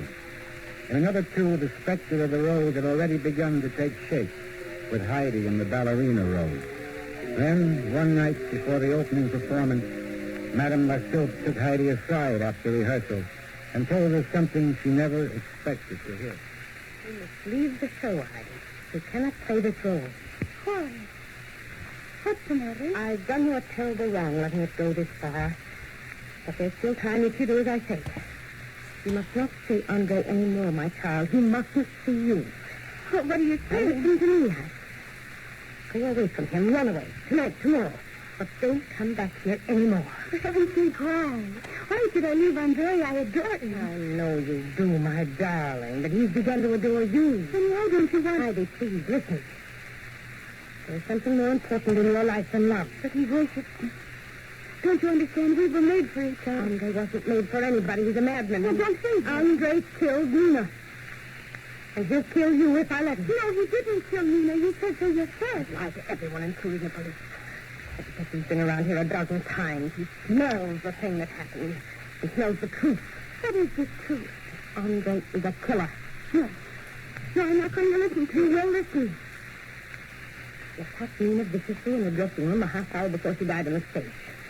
He had a knife in his hand, and she was fighting him off with a chair when I came in. She died from a heart attack. She died from the blows he gave her. I saved her life for one last performance. But he killed her just as if he'd stabbed her with that knife. Oh, you hadn't told me this. I have to tell you, Heidi.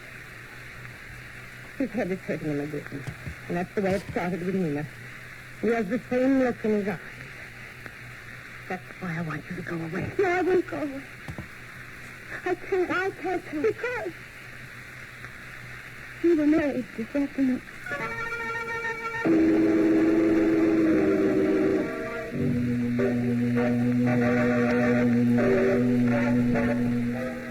No, Andre, please put me down. Oh, but I insist, darling. A man has a right to carry his bride across the threshold, even a warped one like this. There, now I can let you down. Oh, you're so sweet, my dear. Sweetness is infectious, Angel. I catch it all from you. And when I think of... What's the matter? The music. I don't hear anything. You can make it go away. Hold me. Hold me tight. Tight, Angel. I love you, Andre. I'll always be with you whenever you need me. I need this weakness so much. Huh? Forever. I'll never harm you, Heidi. Believe me. I'll never hurt you. No matter what happens. Oh, don't talk, Francois, darling. It frightens me. Don't be frightened. I just want you to know that. Again? Yes. I'm sorry, sweetheart. That music. It sounds like devil's screeching. Oh, please, what can I do? Nothing. That music's for me. Please let him dance. Who are The they? phantom. The man with the knife. Can't you see him? No. He's coming. Closer. Closer. Swirling like a spectre of a rose. Here he comes, darling. Look out for the knife. Andre. Oh, my darling. Love me. Love me.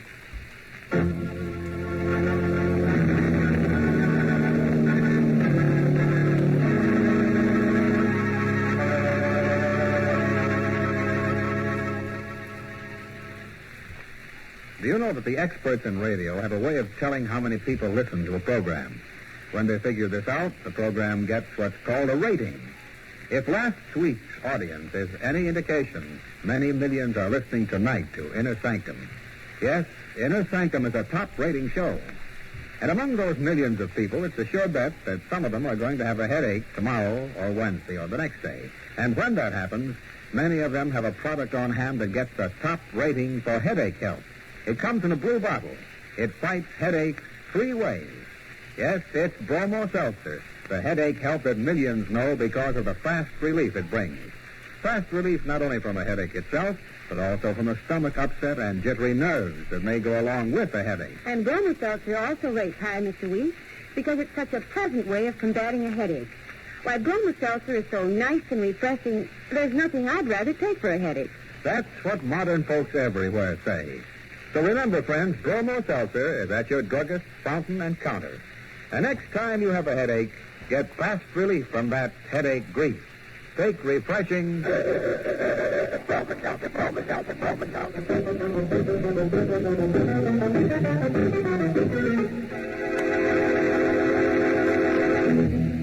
Well, now that you've had a chance to catch your breath, let's give this ballet dancer another whirl.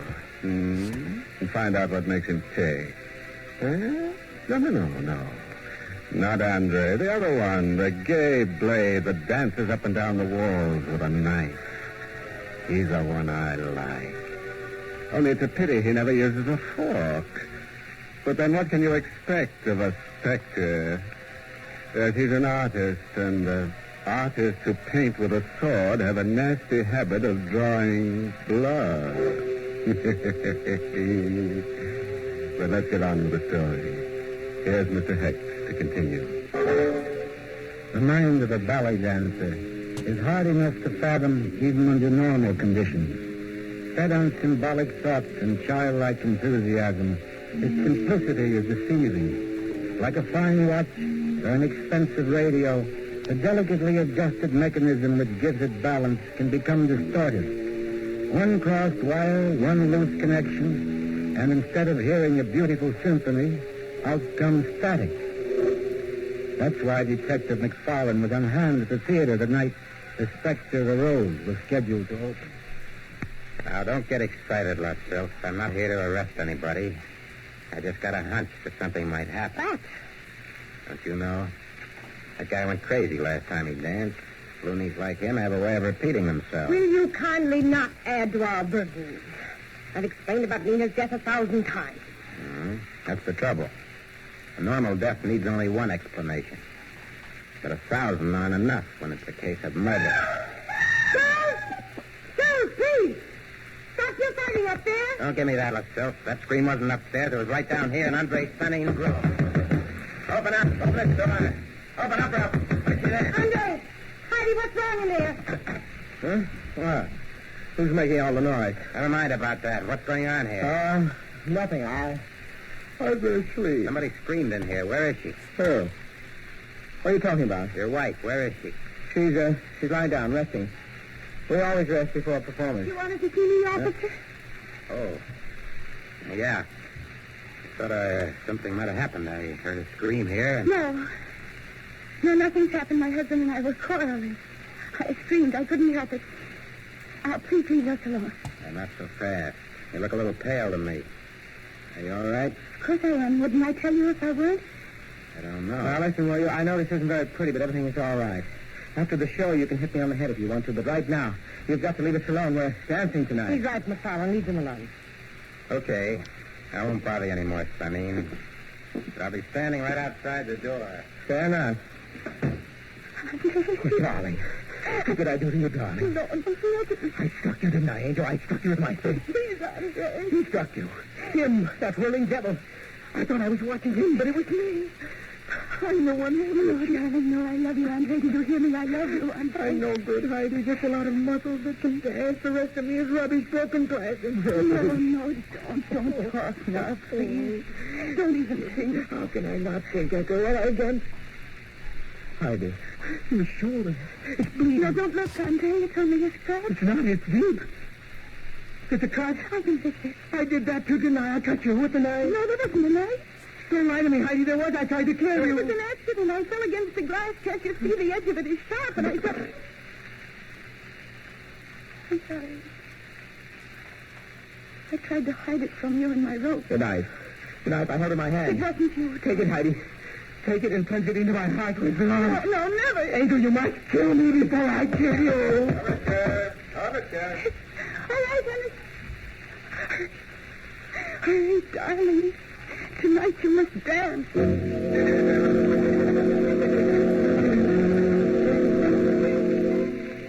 They were like music that night, not like people. Like music, floating through the air like resonant notes echoing down a corridor. When the curtain fell, the ovation was tremendous. Heidi and Fanning were an overnight sensation, and the Spectre of the Rose was only the first of their triumphs. For weeks they played the capacity houses, and then one night, just before curtain time, it happened. They're not here yet, Westfield. They're not here yet. What? Heidi and Fanny, they're not in the theater. No. What time is it? 8:25, 5 minutes before curtain time. They're not here yet. How can they do this? Molly, please. Have they called up or anything? Nothing. They haven't called. The phone in their apartment doesn't answer. Henry's been calling them for 20 minutes. Where is Henry? Here, ma'am. What can I do? Bring him again? No, Henry. Go over there right away. Something must have happened. You'd better tell the audience, fella, because they're not coming. How do you know? They're not coming, I tell you. Wait a minute. Where are you going? I'm going to call the police.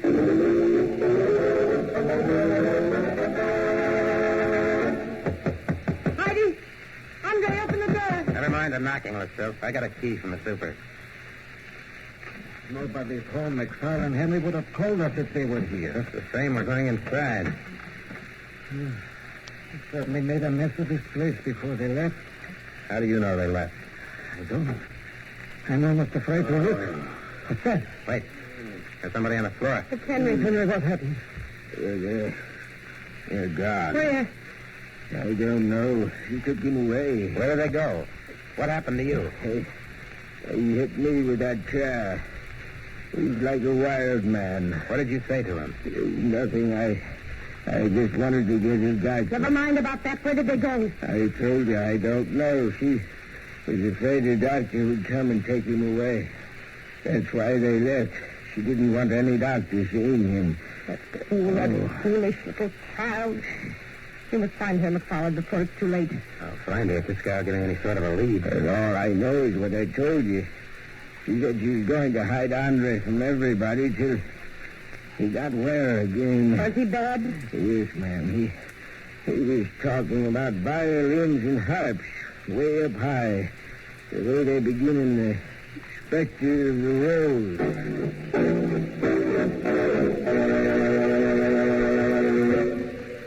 Andre was bad. For 3 days and 3 nights in the stuffy hotel room where Heidi had hidden him, he tossed and turned over in his bed like a man with tropical fever. And all the while, the demons sang in his head. On the 4th night, Heidi went out for some food. When she came back, Andre was very still on the bed.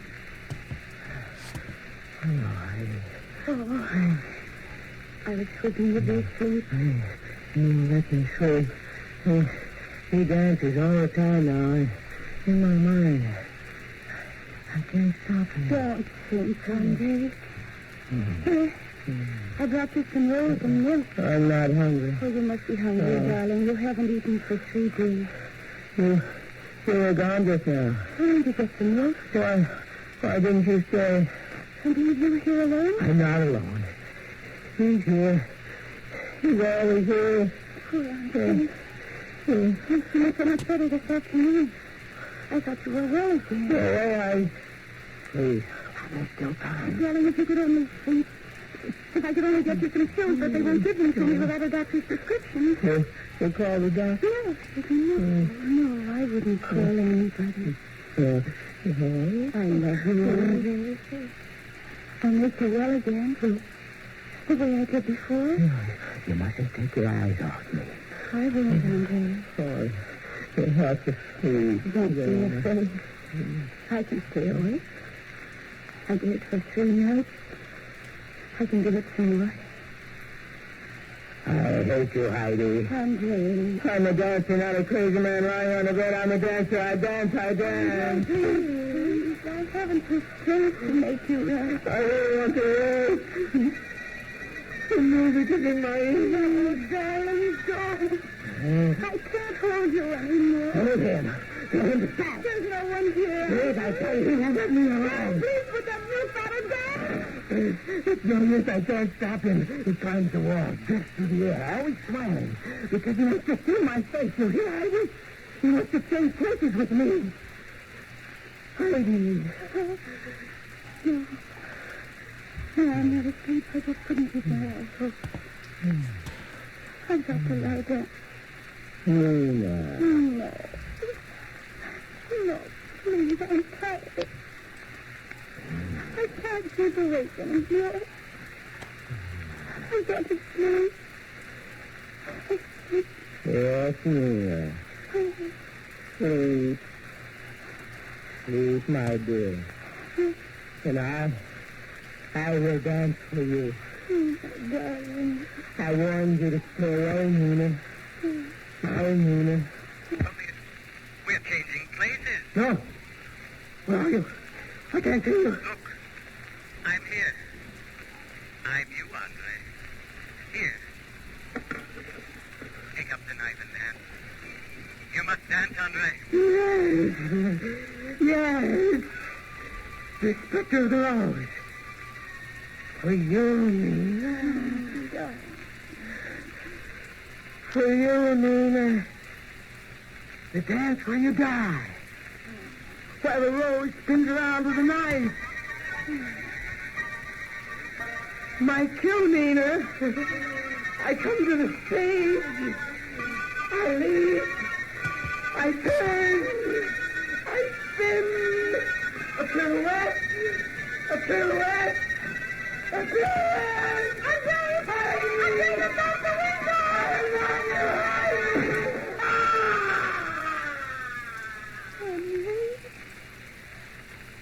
Oh, my darling.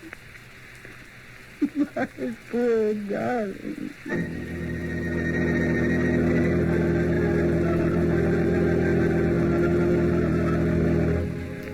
Well, this is your old choreographer, and let that be a lesson to all you whirling dervishes. If you must commit a murder, don't wind up like a top. No, only in this case our hero wound up at the bottom. Well, as I always say, a rolling stone gathers no mausoleum. Oh, a word of advice, friends, from a man who made quite a mark for himself, cutting throats. Murder, he says, is a messy business, but business always comes before pleasure.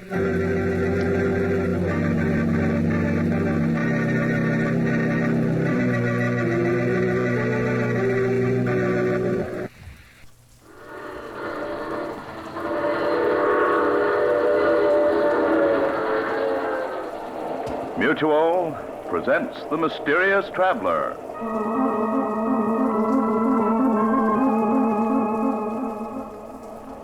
This is The Mysterious Traveler, inviting you to join me on another journey into the realm of the strange and the terrifying. I hope that you enjoy the trip, that it thrills you a little and chills you a little. So settle back, get a good grip on your nerves, and be comfortable, if you can. Tonight we're going to join Bill Storm, a newspaper reporter, on the strangest manhunt ever conducted. Or should I say woman hunt, as he searches frantically through a great city for the most dangerous and deadly woman you've ever imagined. In the story I call The Woman in Black.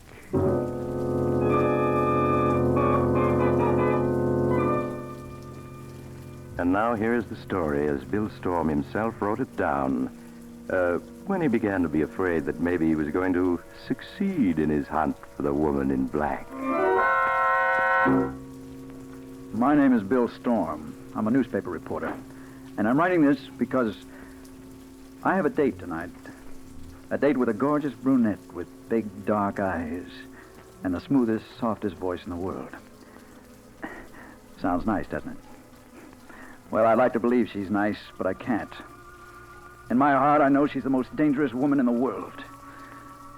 Up to a week ago, I'd never even heard of her. A week ago, the day of Rusty Dean's funeral. You know, the big shot gambling slot machines. Killed by a solitary gunman while stepping out of his nightclub. They didn't catch the killer, but they gave Rusty the biggest funeral since Prohibition. I was on the rewrite desk that afternoon. My best friend, Tom Jervis, was covering the funeral. And along about 4, he phoned in. First, he gave me all the dope on the funeral, and then he started telling me about some brunette he just met. He was always a sucker for brunettes. Bill, she's a knockout. Big black eyes and the smoothest, softest voice in the world. I want you to meet her. Oh, blonde's more my style, Tom. Anyway, you're supposed to be working. Or have you forgotten? I am working. Listen, Bill, I've got a front-page story here. Theda led me to it. Who did? Theda, that's her. Theda, Theda. Just like Theda Barra, the old silent picture star. Oh. Well, this is how it happened, Bill. I was watching the crowd at Rusty's funeral. I spotted a trim little number all in black, whispering to Joe Nelson. Well, who's Nelson? Joe Nelson, a small-time thug. Well, anyway, she moved off. I thought she might be a relative of the deceased, so I asked Joe about her. He claimed he'd never seen her before. That all that she'd said to him was 4 o'clock at the Banner Bar and Grill. 4 o'clock at the Banner Bar and Grill? Sounds like a message. That's what Joe figured.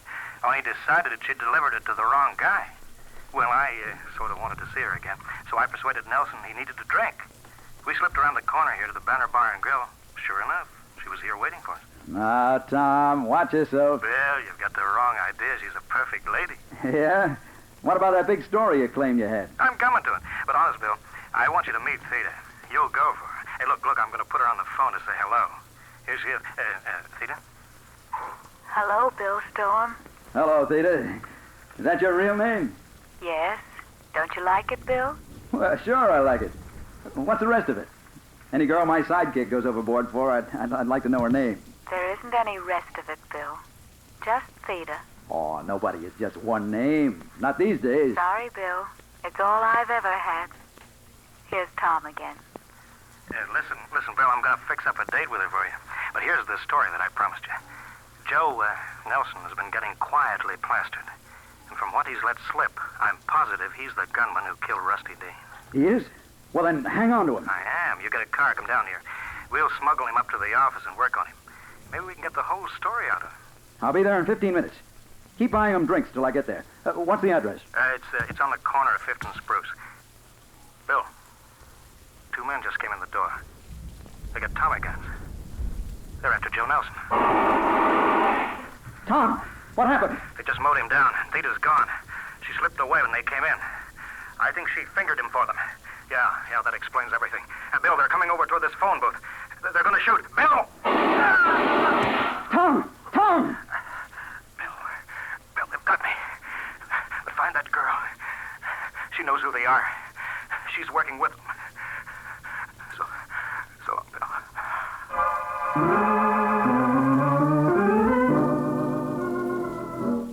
I was there in 5 minutes, even before the police got there. The place was deserted except for the two dead men. Joe Nelson, the gunman, and Tom. Tom, my best friend, led to his death by a Delilah in a black dress. Well, the police didn't find the gunman who did the shooting, so I set out to find the girl, to track them down through her. Once I found her, she was going to talk plenty. I began the hunt by calling on the man who had been Rusty Dean's chief lieutenant and was running his enterprises now, Nick Murray. Sit down, Storm. You said you wanted to talk to me. What about? Murray, did your boys kill Joe Nelson this afternoon? My boys? No, Bill. Why should they? Maybe because it was Nelson who bumped off Rusty Dean. He did? How do you know that? You mean you didn't know it? Listen, if I'd known that Nelson would have been dead long before this. I figured that. That's what made me think that you were in the clear. You haven't told me how you know Nelson killed Rusty. Well, he had a few drinks this afternoon. He let it slip out to Tom Jervis, my sidekick. Just before those two hoodlums riddled them both. A brunette named Theda put Nelson and Tom on the spot for them. A brunette named Theda? I never heard of her. Oh, I hoped you might have. A good figure. Deep, dark eyes, low, soft voice. Looks like a lady. Some lady if she works with a bump-off gang. No, I never heard of her. But if she's working with any local mob, I'll hear about her all right. If any of my boys run across her, I'll let you know. Thanks, Murray. But warn them. If they meet her, watch out. She's pure dynamite.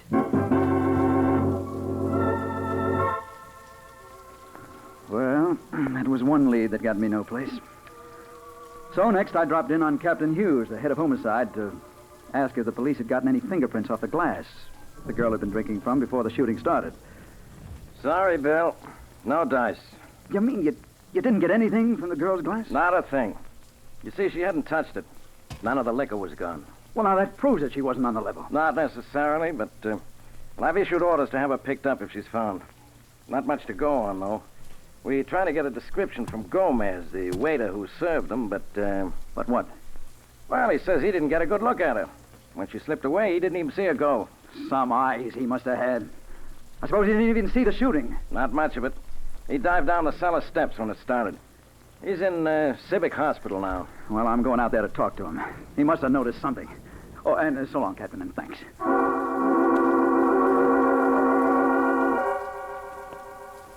It wasn't much of a lead, but it was all I had. It was pretty late by now, and when I got there, the hospital had settled down for the night. They put Gomez in a ward, and outside the ward, I found a nurse on duty. The blonde kid who turned as I came up. Oh, good evening. You looking for someone? Yes, my name is Storm. I'm looking for a patient named Gomez. Gomez? Oh, yes, broken arm and internal injuries. How is he? Is he awake? Yes. He's feeling badly, complains of pains in his chest. Well, if he's awake, I want to talk to him. This is police business. What bed's he in? The last one, down by the far door. But I'll have to ask the doctor if you can see him. Will you wait here? She disappeared down the hall, but I didn't wait. The ward was dark, except for a couple of dim lights. I started for the far end, and then I saw her.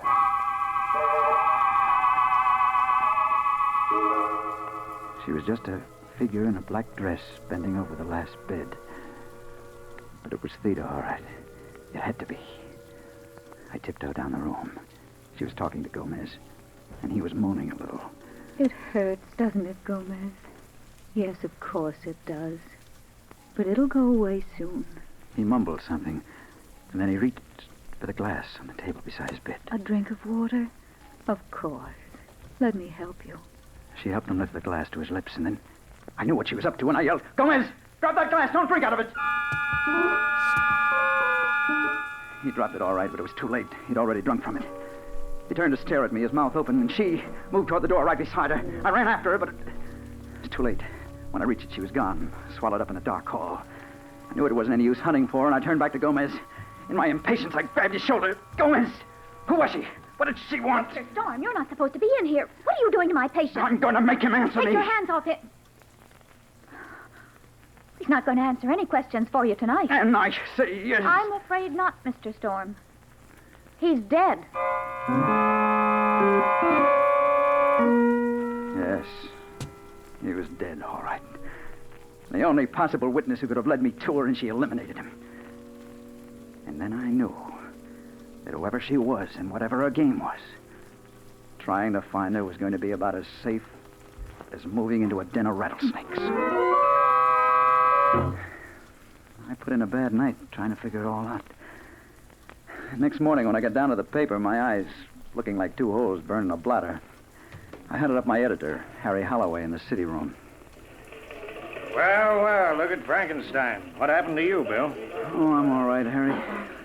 Listen, anything new come in about those thugs who killed Tom? Not a thing. Paper's needling the police, but, well, so far, no results. And there won't be either, till we find that girl in black. She's the key to the whole thing, I know it. Aren't you getting a little hipped about that girl in black? After all, she may be perfectly innocent. Oh, yeah? Then how do you explain her killing Gomez last night, just before I could question him? Bill, are you sure you didn't imagine you saw her at the hospital? After all, nobody else did. Not even the nurse. Imagine it. I heard her talking to him. In a soft, honey voice, as if she was bringing him flowers instead of poison. Yeah, that's another thing. The hospital autopsied Gomez. Found no trace of poison. They claim it was internal hemorrhage and shock that killed him. Sure, the shock of a nice, healthy slug of poison in his glass of water. Suppose they didn't find anything. They weren't looking for it, that's all. Harry, look, I saw her kill her. Okay, you saw her. Now what? I want to be relieved of all assignments until I find her, that's what. She's in this city, and I'll run her down inside a week. Or I'll quit calling myself a reporter. A week, I said. Didn't take any week to find her. Not that girl. She got around too much. I saw her again just 1 hour later. It happened like this. I went back to my apartment, and I dropped into a chair beside my window. And I started trying to figure my next move. Now, I have an inside room, and the window looks right out on another building across an air shaft, not 10 feet away. I've been sitting there about half an hour when, out of the corner of my eye, I saw someone in the room directly across from me come to the window and stand there, looking over at me. It was a girl in a black dress, wearing a cute little hat with a black veil down over her eyes. And as soon as I saw her, I knew it was Theda. Don't ask me how I knew, I just did. Standing there with a 10-foot air shaft separating us.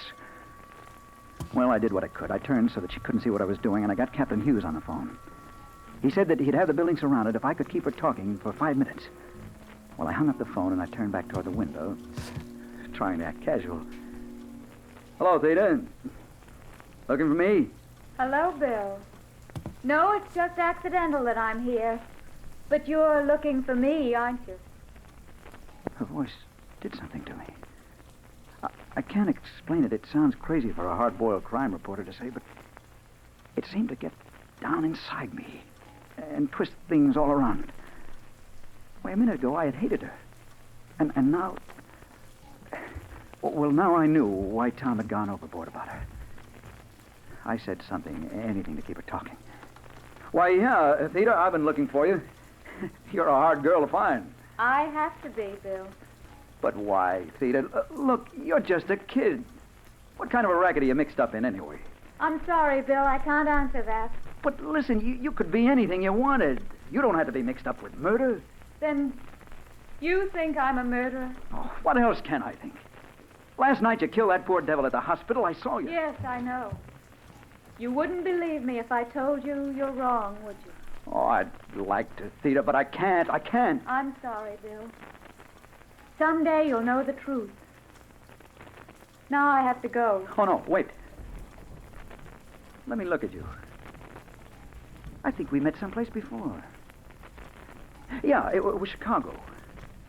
But I can't remember where. Please don't try to, Bill. And don't try to find me anymore. Now, goodbye. Oh, no, wait. But she was gone. And then somebody else appeared at the window. A window washer. He started to climb out on the sill to fasten his belt to the safety hooks, and I yelled at him, "Hey, you! That girl who was there, stop her!"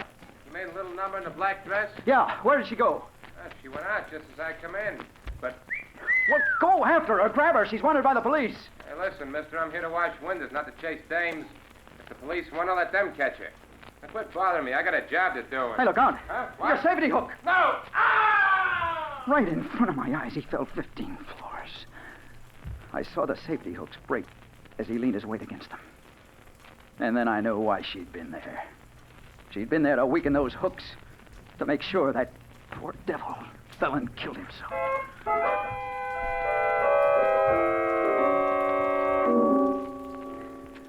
Well, Storm, we didn't get her. She slipped through our fingers somehow. But she was there, Captain. I saw her. I talked to her. Ah, she was there, all right. We found a handkerchief in the room, a woman's handkerchief. Initial J on it. Heavy perfume. Here it is. Lilac. It's drenched in lilac. But look, the initials J. She said her name was Theta. She was kidding you. But she did the job, all right. Those safety hooks had been filed away to nothing. One of the local mobs is trying to get control of the window washers union. That's why she was killed. Intimidation. Sweet little lady, that one. Hey, but Storm, the elevator boy who took her up says she was a blonde, not a brunette. He was crazy. Her hair's as black and soft as midnight. Getting poetic, aren't you? I wonder if you're still as anxious to find that girl as you were. What? Of course I am. Yeah? And when I find her, she'll get what's coming to her.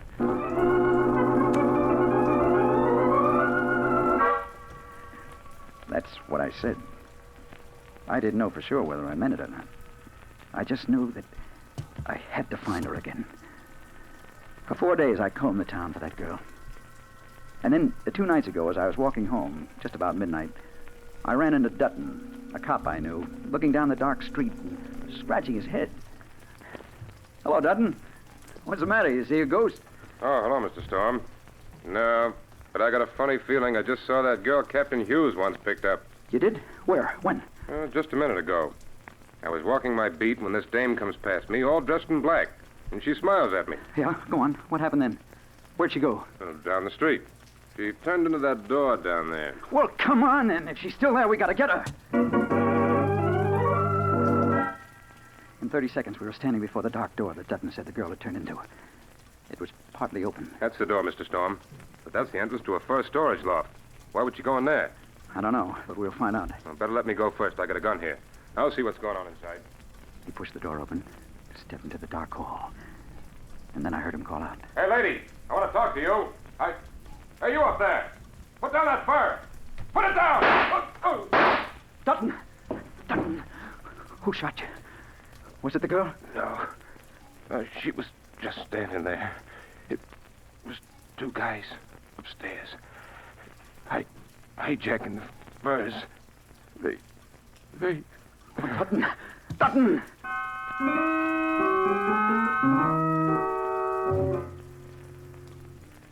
But listen, Storm. You say you didn't see her. Then how do you know it was the same girl? I know, Captain Hughes.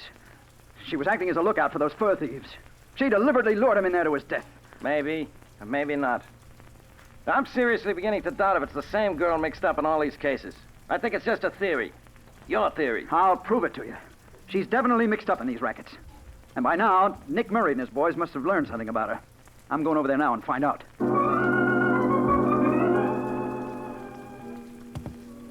When I got to Murray's club, one of the boys showed me up to the office. Hello, Storm. Come in and sit down. Thanks. I will. Can I fix you a drink? No, thanks. No? I just wondered if you'd picked up any trace of that girl I was asking you about. Peter? No, the boys haven't turned up a thing. Look, are you sure you're not just imagining her? That's what the police are beginning to think, too. But I'm not, Nick. She's real, all right. Listen, if there was any such girl working in this man's town, I'd know about her by now. Unless she's awful smart. And it looks like this one is. Oh, well, I guess I'd better go and get some sleep. I need it. Oh, before you go. Yeah? I don't know anything about the girl, but tomorrow I may be able to tell you who killed your sidekick, Tom Jervis. You may? Yeah. When? Well, I won't have the dope until tomorrow night. If you'll meet me around 10, I can give it to you. I'll meet you. Just say where. You know the Tambourine Bar on 3rd Avenue? No, but I'll find it. Okay, there's a back room. Meet me there about 10. And come alone. About 10? Right. I'll be there.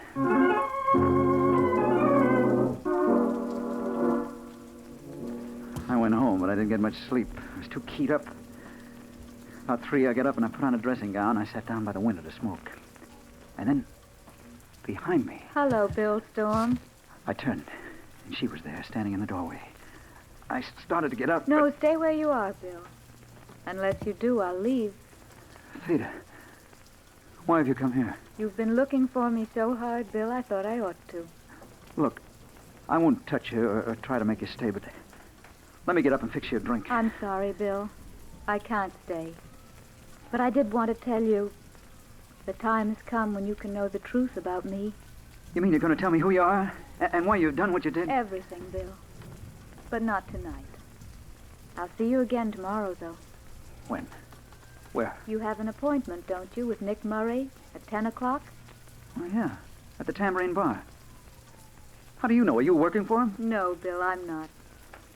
I don't work with anyone. Yeah, but Theda... Please don't ask me any questions now. I can't tell you anything until tomorrow night. Good night, Bill. Oh, no, wait. You can't go yet. But she was gone. By the time I reached the door, she was out of sight. So I went back to bed, but I didn't get any sleep. I was groggy, punch-drunk. I knew she was guilty, but I wanted to believe she was innocent. Well, now I'm going to learn the truth. I'm waiting in the back room of the Tambourine Bar. It's almost 10. And I'm just finishing this report that I started this morning. She should be here soon. So should Nick Murray. If what she tells me satisfies me that she's innocent, I'll tear this up. But if she isn't, well, I'm going to find out because she's coming through the door now. Hello, Bill. Hello, Theda. You did come, didn't you? Of course I came, Bill. You believe bad things about me, don't you? Oh, yes. How can I help it? Believe me, Bill, I'm not wicked. Look at me and see if you really think I'm bad. She lifted her veil then. And for the first time, I saw her face clearly. It was just as I thought it would be. A beautiful face. With dark eyes that I could see into deeper and deeper, like looking into the heart of the night itself. Now, Bill, do you really think I'm wicked? Oh, no. No, I don't. I've been wrong. But who are you then? What's your connection with these murders? You'll know in a moment, Bill. I have to leave you, just for a minute or two. Just while you talk to Murray. He's coming now. She slipped out one door while Murray came in the other. Nick closed the door behind him and sat down. Well, I see you're on time, son. Yes. If you can tell me who killed Tom Jervis, I want to know. That's what I'm here for. 2 of my boys killed him. 2 of your boys? That's right. You see, Joe Nelson killed Rusty Dean on my orders, so I could take over. Then I saw your friend trying to pump Joe. I couldn't very well afford to take chances. I had to get rid of both of them. I see. That explains a lot. What about the girl? I don't know a thing about her. I think you just made her up as an excuse to come asking me questions. Oh, no. No, I didn't. She's real. I know better. Because you did see a girl in that apartment where the window washer fell, but not a girl in black. You saw Janice, my girl. She filed those safety hooks, dropped that handkerchief the police found. She did? You mean you had that fella killed? Yes, Storm. Just a little business deal I'm interested in. And last night I decided you were getting to be a nuisance. That's why I'm telling you all this now. Because you're not going to pass it on. Oh, no. No, put that gun away. You can't get away with it. You... Goodbye, Storm. We won't be meeting again.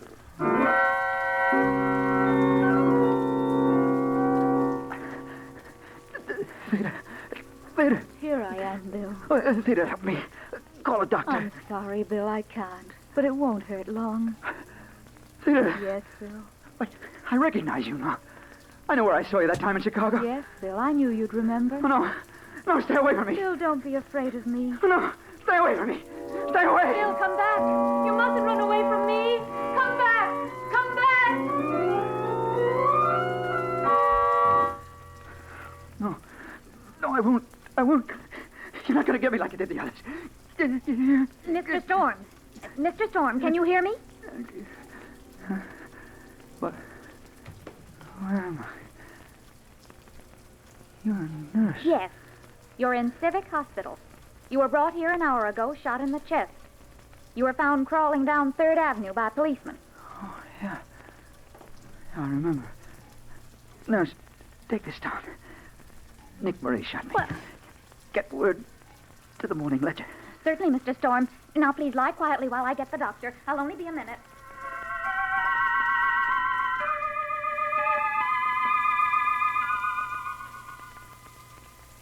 Hello, Bill. Hello, Thea. You followed me here. Yes. You shouldn't have run away, Bill. I did it because I remembered where I saw you last. In Chicago. The time I was in a taxi accident. I saw you in the other car just before we hit. 3 people were killed. That's right, Bill. You did see me then. And now you know who I am. Yeah, I know. Now I understand why you have to be around when people die. You don't kill them. It's just your job to be there. But I never expected you to be a beautiful girl. Why not, Bill? Just because people think of me as an ugly old man with a scythe, does that make it true? I'm not really ugly, you know. I'm not someone you have to be afraid of. Oh, no. And I'm glad you're beautiful. Makes it easier this way. Now take my hand, Bill. It's time for us to go. Yeah, sure. I'm ready.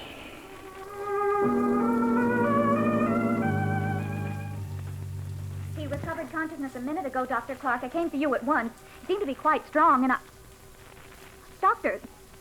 Dr. Clark! He's dead.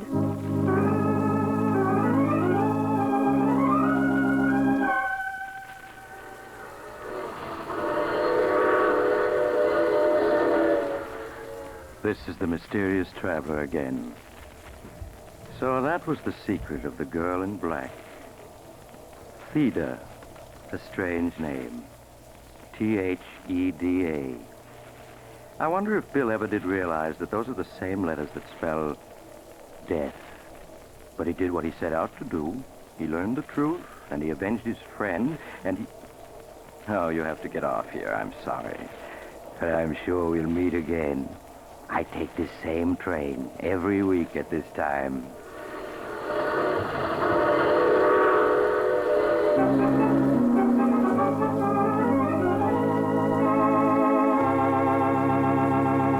You have just heard The Mysterious Traveler, a series of dramas of the strange and terrifying. In tonight's cast were Maurice Tarplin, Chet Stratton, James Van Dyke, Wendell Holmes, Mort Lawrence, and Joan Tompkins. Original music was played by Jack Ward. The Mysterious Traveler is written, produced, and directed by Rob Arthur and David Cogan. Listen next week to a tale titled Death Wears My Face. Another strange and shivery tale of the Mysterious Traveler. The Mysterious Traveler came to you from our New York studios. Carl Caruso speaking. This is the Mutual Broadcasting System.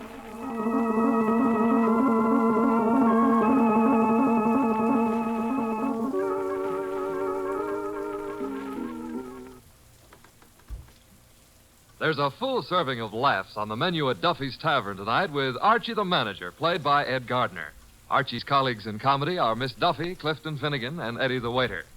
This Sunday, The Big Show comes your way once again on NBC. And just listen to a few of the stars who'll be with you. Fred Allen, Jack Carson, Mindy Carson, Ed Archie Gardner, Ed Wynn, and many, many more. And, of course, your MC will be Tallulah Bankhead. Listen Sunday for The Big Show. Ladies and gentlemen, that phone bell means exciting adventure. Hello? Hello. The handsome young man answering the phone is Archie Goodwin. A mountain of a man engrossed in deep thought in the oversized armchair is Nero Wolfe. Hey, boss. Oh, Mr. Wolfe. Mr. Wolfe. There's a guy on the phone wants us to take a case. Seems that someone was mad at a guy who was mad, and now this guy on the phone is mad, wants us to find out who did the killing. What do you say, Mr. Wolfe? We need the money. Hello? Yes, Mr. Wolfe says he'll be happy to take the case. Just present yourself and a check for $2,000 at 601 West 35th Street at 11 o'clock. Mr. Wolfe can't wait till you get here. He's dying to go to work. Goodbye. Greatest detective in the world. The only trouble is, he is.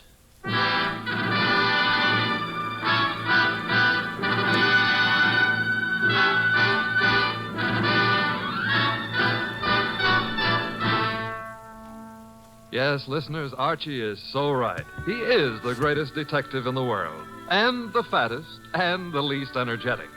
He's Nero Wolfe, created by Rex Stout and brought to you over this NBC network in a new series of adventures by Mr. Sidney Greenstreet.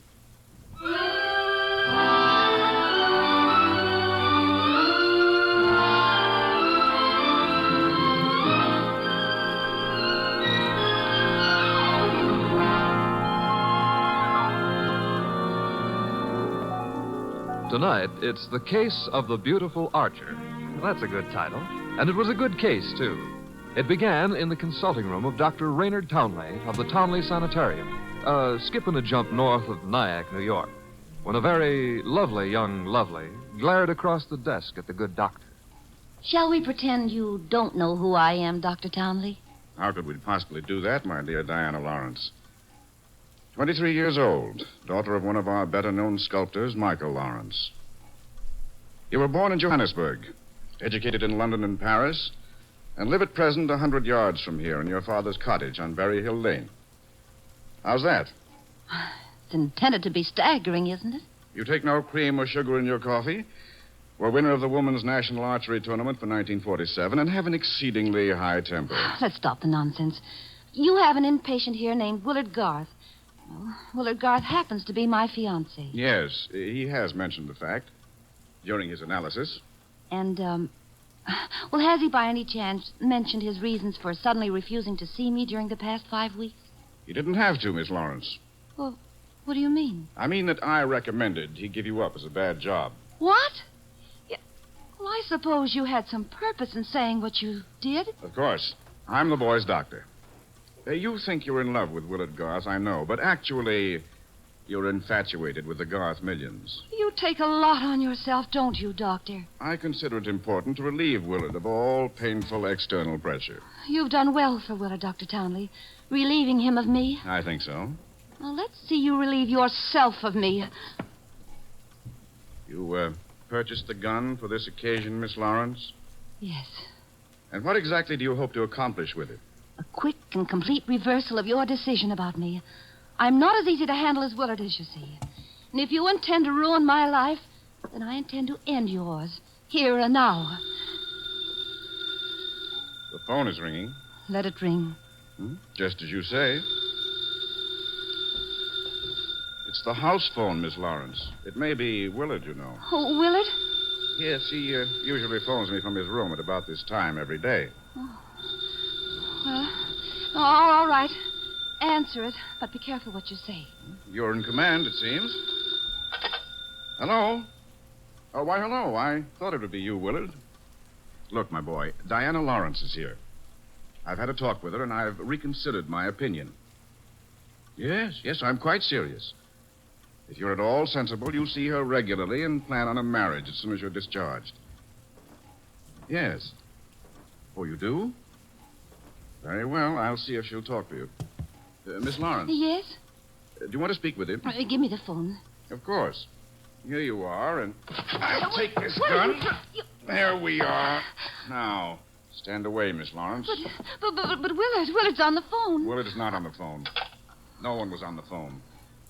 The ring came from the push-button bell under my desk here. Oh. Sometimes I find it convenient to interrupt my consultations with a phone call. Oh, you smug, deceitful, self-sufficient... Murder is a vexatious business. You'll be grateful to me one day. All right. Give me my gun and let me go. The gun, I'm afraid, stays with me. Here in this Majolica cabinet. I'd scarcely feel justified in trusting you with it. And now, with your permission, or without it, the interview is ended.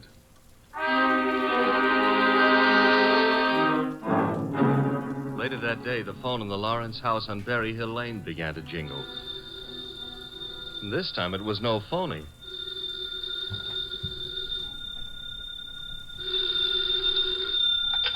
Hello? Diana? Yes? Willard, darling. Diana, darling, it's Willard. Imagine. Has the doctor let you use the telephone just as if you were a great big adult? Oh, I've got to see you, sweetheart, and I didn't call you to argue. Love, beauty, understanding, that's what matters. Isn't it? Isn't it? Do I hear the overtones of a change of heart? Oh, Diana, what's happened wasn't my fault. He poisoned me against you. Then why don't you walk out of that amateur nut house and stand up like a man? I probably shall, Diana. And now, please listen to me. He's letting me have the limousine tonight from 8 until 12. I want us to go for a ride and talk and talk and talk until everything is clear. Clear as a bell, my baby. Don't tell me he's trusting you to drive. Oh, no. No, one of the handymen here will chauffeur us. Oh, say you'll come, Diana. Will you? Say it. Say yes. Say you will. Well, yes, Willard. I'll be glad to. 8 o'clock, then? 8. Oh, bless you. Bless you, my angel.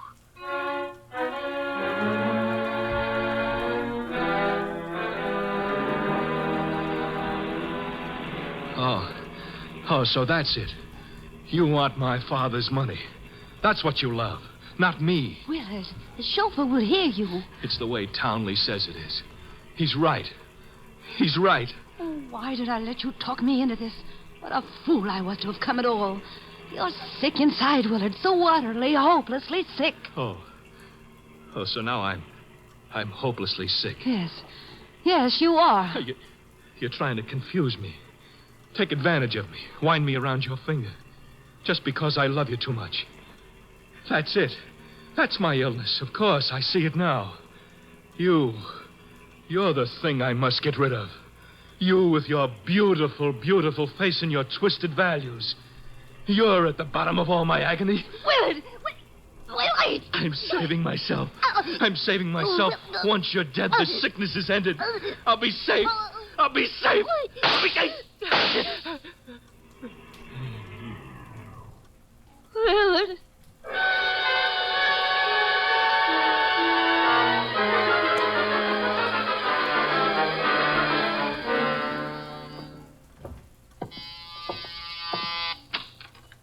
Dr. Townley? Yes. Come in. Mr. Wolfe's been expecting you. Come in, Dr. Townley. Come in. Have a chair. Thank you, Mr. Wolfe. I'm so happy you've agreed to take this case. Have a glass of beer. Oh, no. Never at this time of morning, thank you. Well, Doctor, the newspapers checked with what you told me. The girl and young Garth went out for a ride in your limousine last night. The car was driven by one of your handymen. That's right. Haynes, his name is. And they never came back. Young Garth was found dead in the car with 2 bullets in him. The girl was gone, and also Haynes, the handyman chauffeur, huh? Correct, sir. Have you any idea where he could be? No, sir. And the young lady, tell me about her. She's Diana Lawrence, daughter of Michael Lawrence. The sculptor? The sculptor. She lives with him in a small cottage near my sanatorium on Berry Hill Lane. An extremely aggressive and self-centered female with more than a slight flair for violence. Your description might easily lead me to suspect her of this murder, sir. Well, I'm aware of that. And I don't think you'll be far off the mark. As I told you on the phone, she tried to murder me yesterday morning. The police have made no headway in locating her? No, the homicide division has contacted her father, but he's remained quite noncommittal. He simply says that he's sure she's incapable of killing a fly and that he hasn't laid eyes on her since 8 o'clock last night. Highly suspicious behavior. She was unquestionably in the car with young Garth when he was murdered. She wasn't alone in the car with him. You're referring to Haynes? Yes, but he can't be found either, remember? It appears that he failed to list his address on his job application. But somehow, Mr. Wolfe, I'm quite sure he'll show up this afternoon. Somehow, Dr. Townley, if I were you, I wouldn't be quite so sure. We must begin by facing the initial problem of locating our suspects. Archie. Yes, sir? Get out the car and drive up to the house on Berry Hill Lane. And then? There you will ask Mr. Michael Lawrence to be sensible enough to cooperate with us in finding his daughter. And if the answer is no? I recommend, Archie, that you flatly refuse to take it.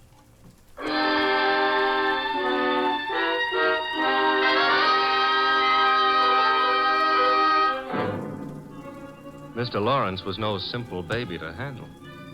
He was in a studio when I walked in, chiseling on a statue of a boy and a girl, both wearing less clothes than the law allows.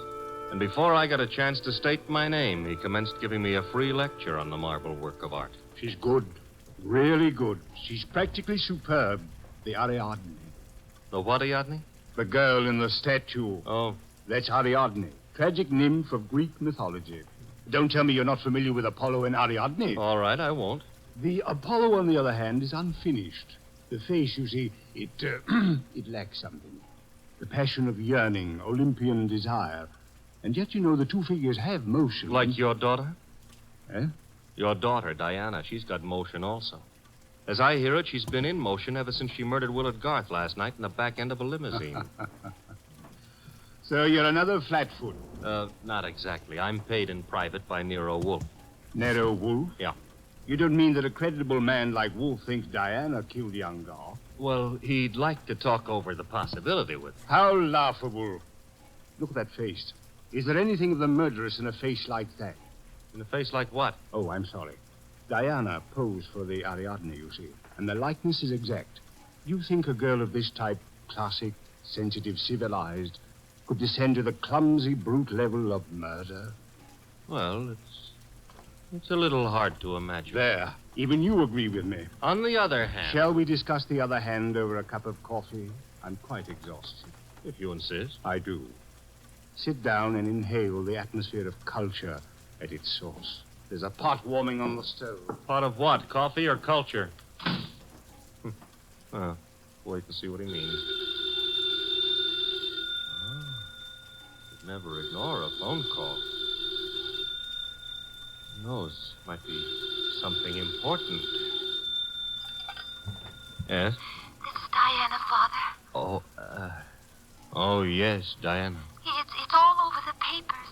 Yes, I know. Well, I don't think they'll find me where I am, and I'm staying here until things quiet down a little. Where are you, honey? What did you say? I said, where are you?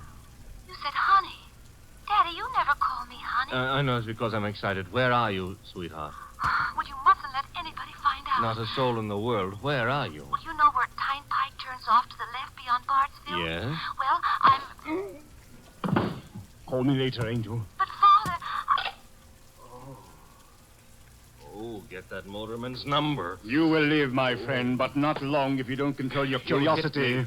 With that mallet you hit me. What was the big idea? Do you really have to ask that question? Weren't you trying to trick my daughter into disclosing her whereabouts? The police are pretty interested in her whereabouts. Then let them find her. But you can't be surprised, my friend, if I choose to protect Diana's interests.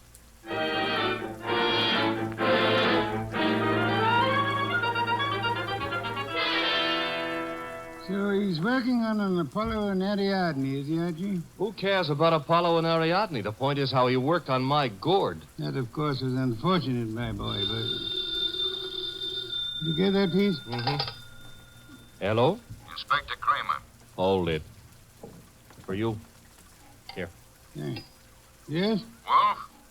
How are you, Inspector? I hear you're in on the Garth killing. Not very deeply, I am afraid. We're still trying to locate the Lawrence girl. Well, you can forget about that. Yeah? Yes, we've already located her and released her on a habeas corpus. That sounds interesting. Her father had a lawyer on our heads before she was in here 10 minutes. Too bad you couldn't have held on to her. Oh, I don't know. I'm not so sure we want her. Why not? Well, first of all, it's not likely she did it. No? No. Ballistics stated that the bullets that killed Willard Garth were not fired from point-blank range. And she was sitting beside him on the back seat.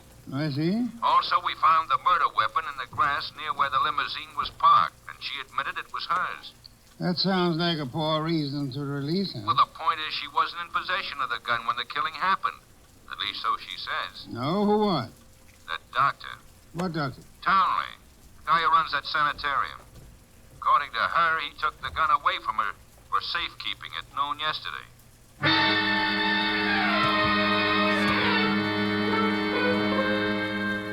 was a little more talk between them, something about fresh cigar ashes that were found in the dashboard ashtray of the limousine. After that, the boss hung up and exerted himself enough to put a call through to the Townley Sanatorium. I'm afraid the doctor is very busy just now. So am I, and my business happens to be highly important. Well, I'll say you called, Mr. Wolfe, and I'll ask him to contact you just as soon as he has a free moment. Do you happen to have a free moment, miss? Why, well, yes, sir. Could you spend it by telling me if that handyman, Mr. Haynes, is being located? Why, yes, as a matter of fact, he has. One of the staff just found out where he lives, Mr. Wolfe. Well? He has a little cottage at 206 Dockside Road. That's out near Sheepshead Bay. Thank you. Archie. I'm going someplace, I suppose? You are? You're going to Sheepshead Bay.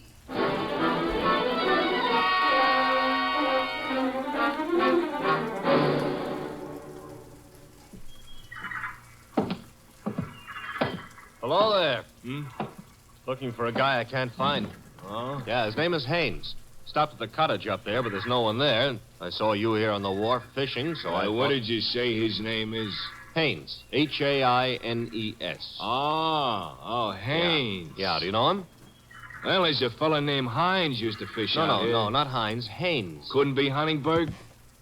No, it couldn't be. The name is Haynes. Hain. Haynes, give me a hand here, eh? Well, what do you know? Funny, huh? That guy seems to think my name is Haynes. Yeah, so do I. You do? Yes, I...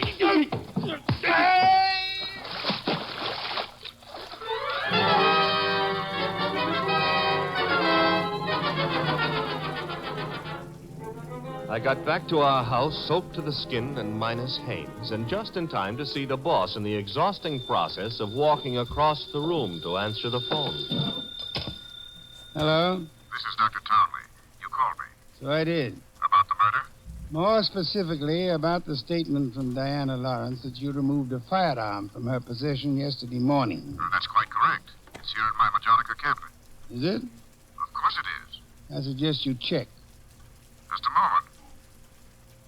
Mr. Wolfe. Yeah? I'd like to see you at once. The gun, I suppose, has vanished. What? How did you know? Because it is at ballistics, Doctor. It turned out to be the gun that killed Willard Garth. I see. Do you? Yes. I understand everything now. It's all so crystal clear. Just how crystal clear? I'm quite certain, Mr. Wolfe, that I can put my finger on the killer. And I think it'd be well if you came here immediately. No, I'm afraid it's impossible, sir. There's an important operation scheduled, and I simply cannot leave. What do you suggest? Well, is it outside the realm of possibility that you come here? Is it, Mr. Wolfe? Hello, Mr. Wolfe? Mr. Wolfe?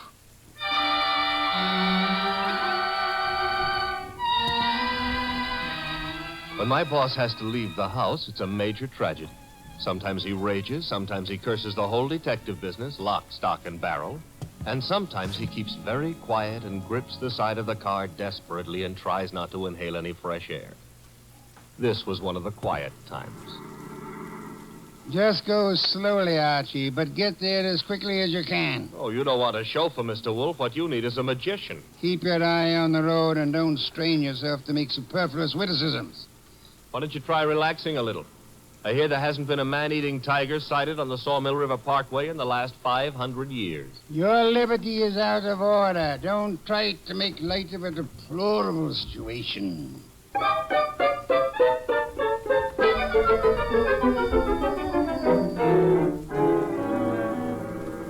Here's the sanatorium. And there's Dr. Townley coming to meet us. It's terribly nice of you to have come, Mr. Wolfe. I've heard about your aversion to traveling, and I appreciate your going to the trouble. Don't mention it. Oh, Archie, help me out with my other arm. There we are. Now, calm down. You're all in one piece. I think you'll find the trip highly profitable, Mr. Wolfe.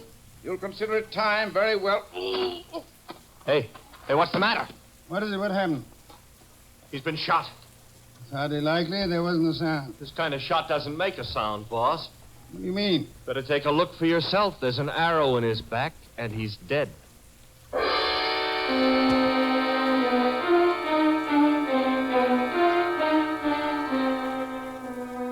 We remembered that Dr. Townley had said Diana Lawrence had won the Women's National Archery Tournament for 1947. The Lawrence house was visible through the trees 100 yards away, so we started for it and the sculptor's studio. There's no one around. So this is his latest effort, Apollo and Ariadne. Yeah. Done a little work on it since I was here. The Apollo's face is more finished and... Hey, boss. Yes? You know, somehow or other, Apollo looks a little familiar. I wouldn't be surprised, Archie. I think if you examine it closely... Wolfe. Our host. You remember me, don't you? I met you once at a dinner party at your house, the time they opened the new museum on 67th Street. Of course, Mr. Lawrence. And to what do I owe the honor? It's not much of an honor. Dr. Townley has been murdered. No.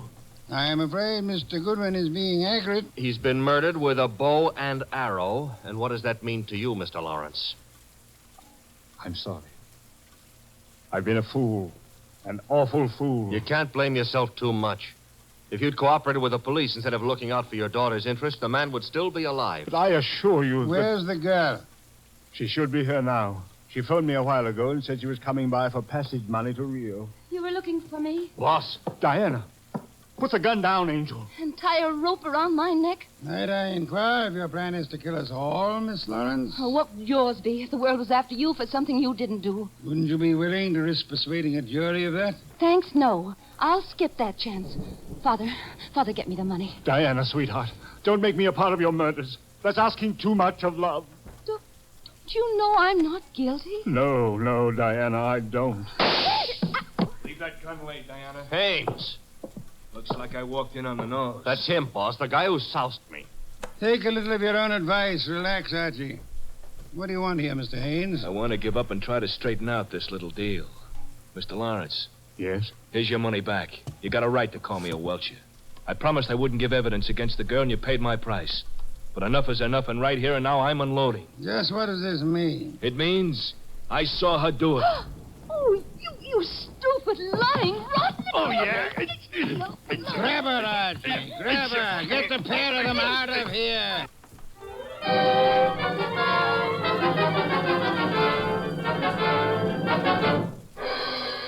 What can I say to myself now? What can I do? I'm sorry, Mr. Lawrence, but it's not necessary to eat your heart out. Many fathers before you have done their best and failed. But I had a special duty toward Diana. Special duty? Yes. Well, you see, you'll find it out sooner or later, so I'd best tell you now. I'm not a real father. I adopted her 9 years ago when she was 14. I see. And I should never have done it. I realize now that I wasn't equal to the task. Well, all's not lost yet.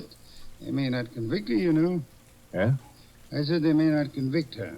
But how could they fail to convict her? She killed Garth, didn't she? Did she? She shot him.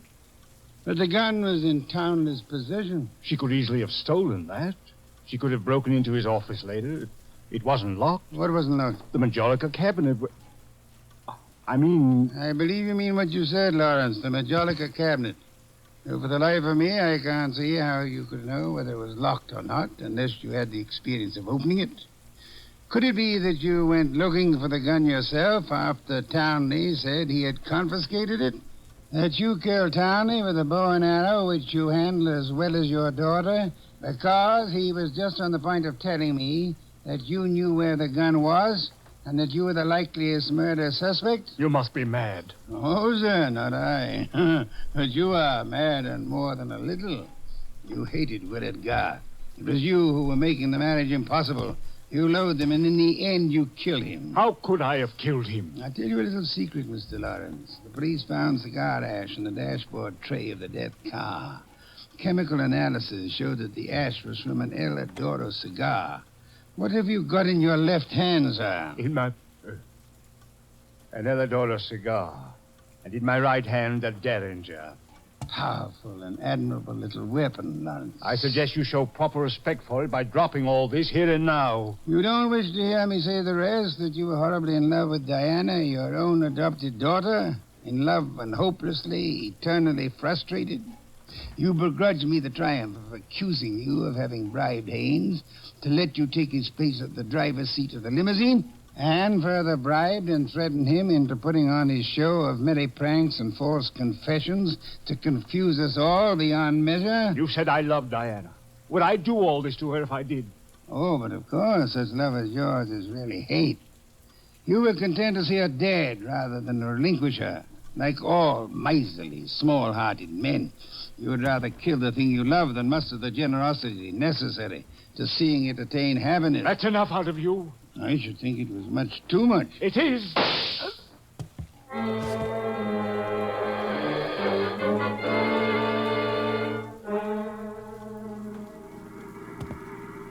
Archie, my boy, I'm grateful to you, both for coming back into the house when you did and for being such a good shot. Hope you remember that next time you feel like insulting me. Mm-hmm. Tell me, what's with that cigar ash routine? Who told you the ashes in the limousine were from an Eladoro, boss? I never heard anything about that. As a matter of fact, neither did I.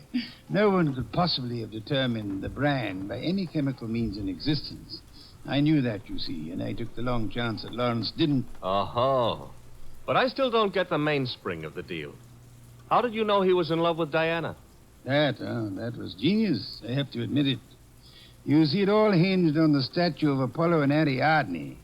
According to the Greek myth, Apollo fell deeply in love with the nymph, but because they were of different worlds, he was condemned to pursue her always and never to catch her.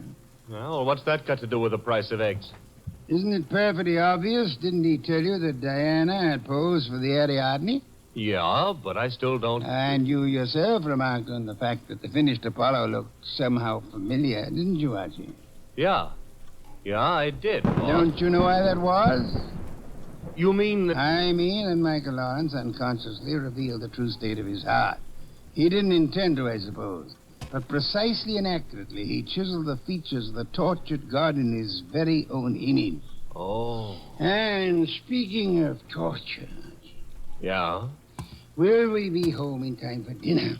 Oh, boss, you can't be that hungry. Oh, yeah, I am. Good heavens, Archie. Do you realize that I haven't eaten since lunch?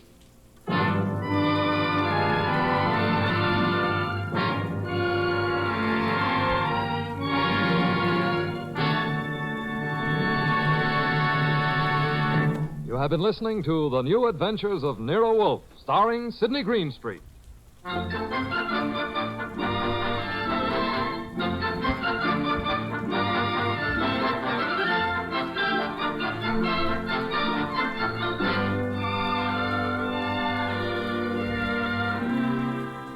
Tonight's transcribed story by Peter Berry was based on the characters created by Rex Stout. This is an Edwin Fadiman program produced and directed by J. Donald Wilson. In the cast were Larry Dobkin as Archie Goodwin and Gigi Pearson, Ted Von Elst, Bill Johnstone, Peter Leeds, and Jay Novello. Next week at this same time, Nero Wolfe and Archie will bring you The Case of the Brave Rabbit. Don Stanley speaking. There's fun and laughs later tonight when Ed Archie Gardner stars as Archie the manager in Duffy's Tavern. As usual, Duffy won't be there, but Archie will be there, armed with his own whimsical version of the English language. Another Friday favorite you'll hear later is The Delightful Life of Riley, starring William Bendix as Chester A. Riley.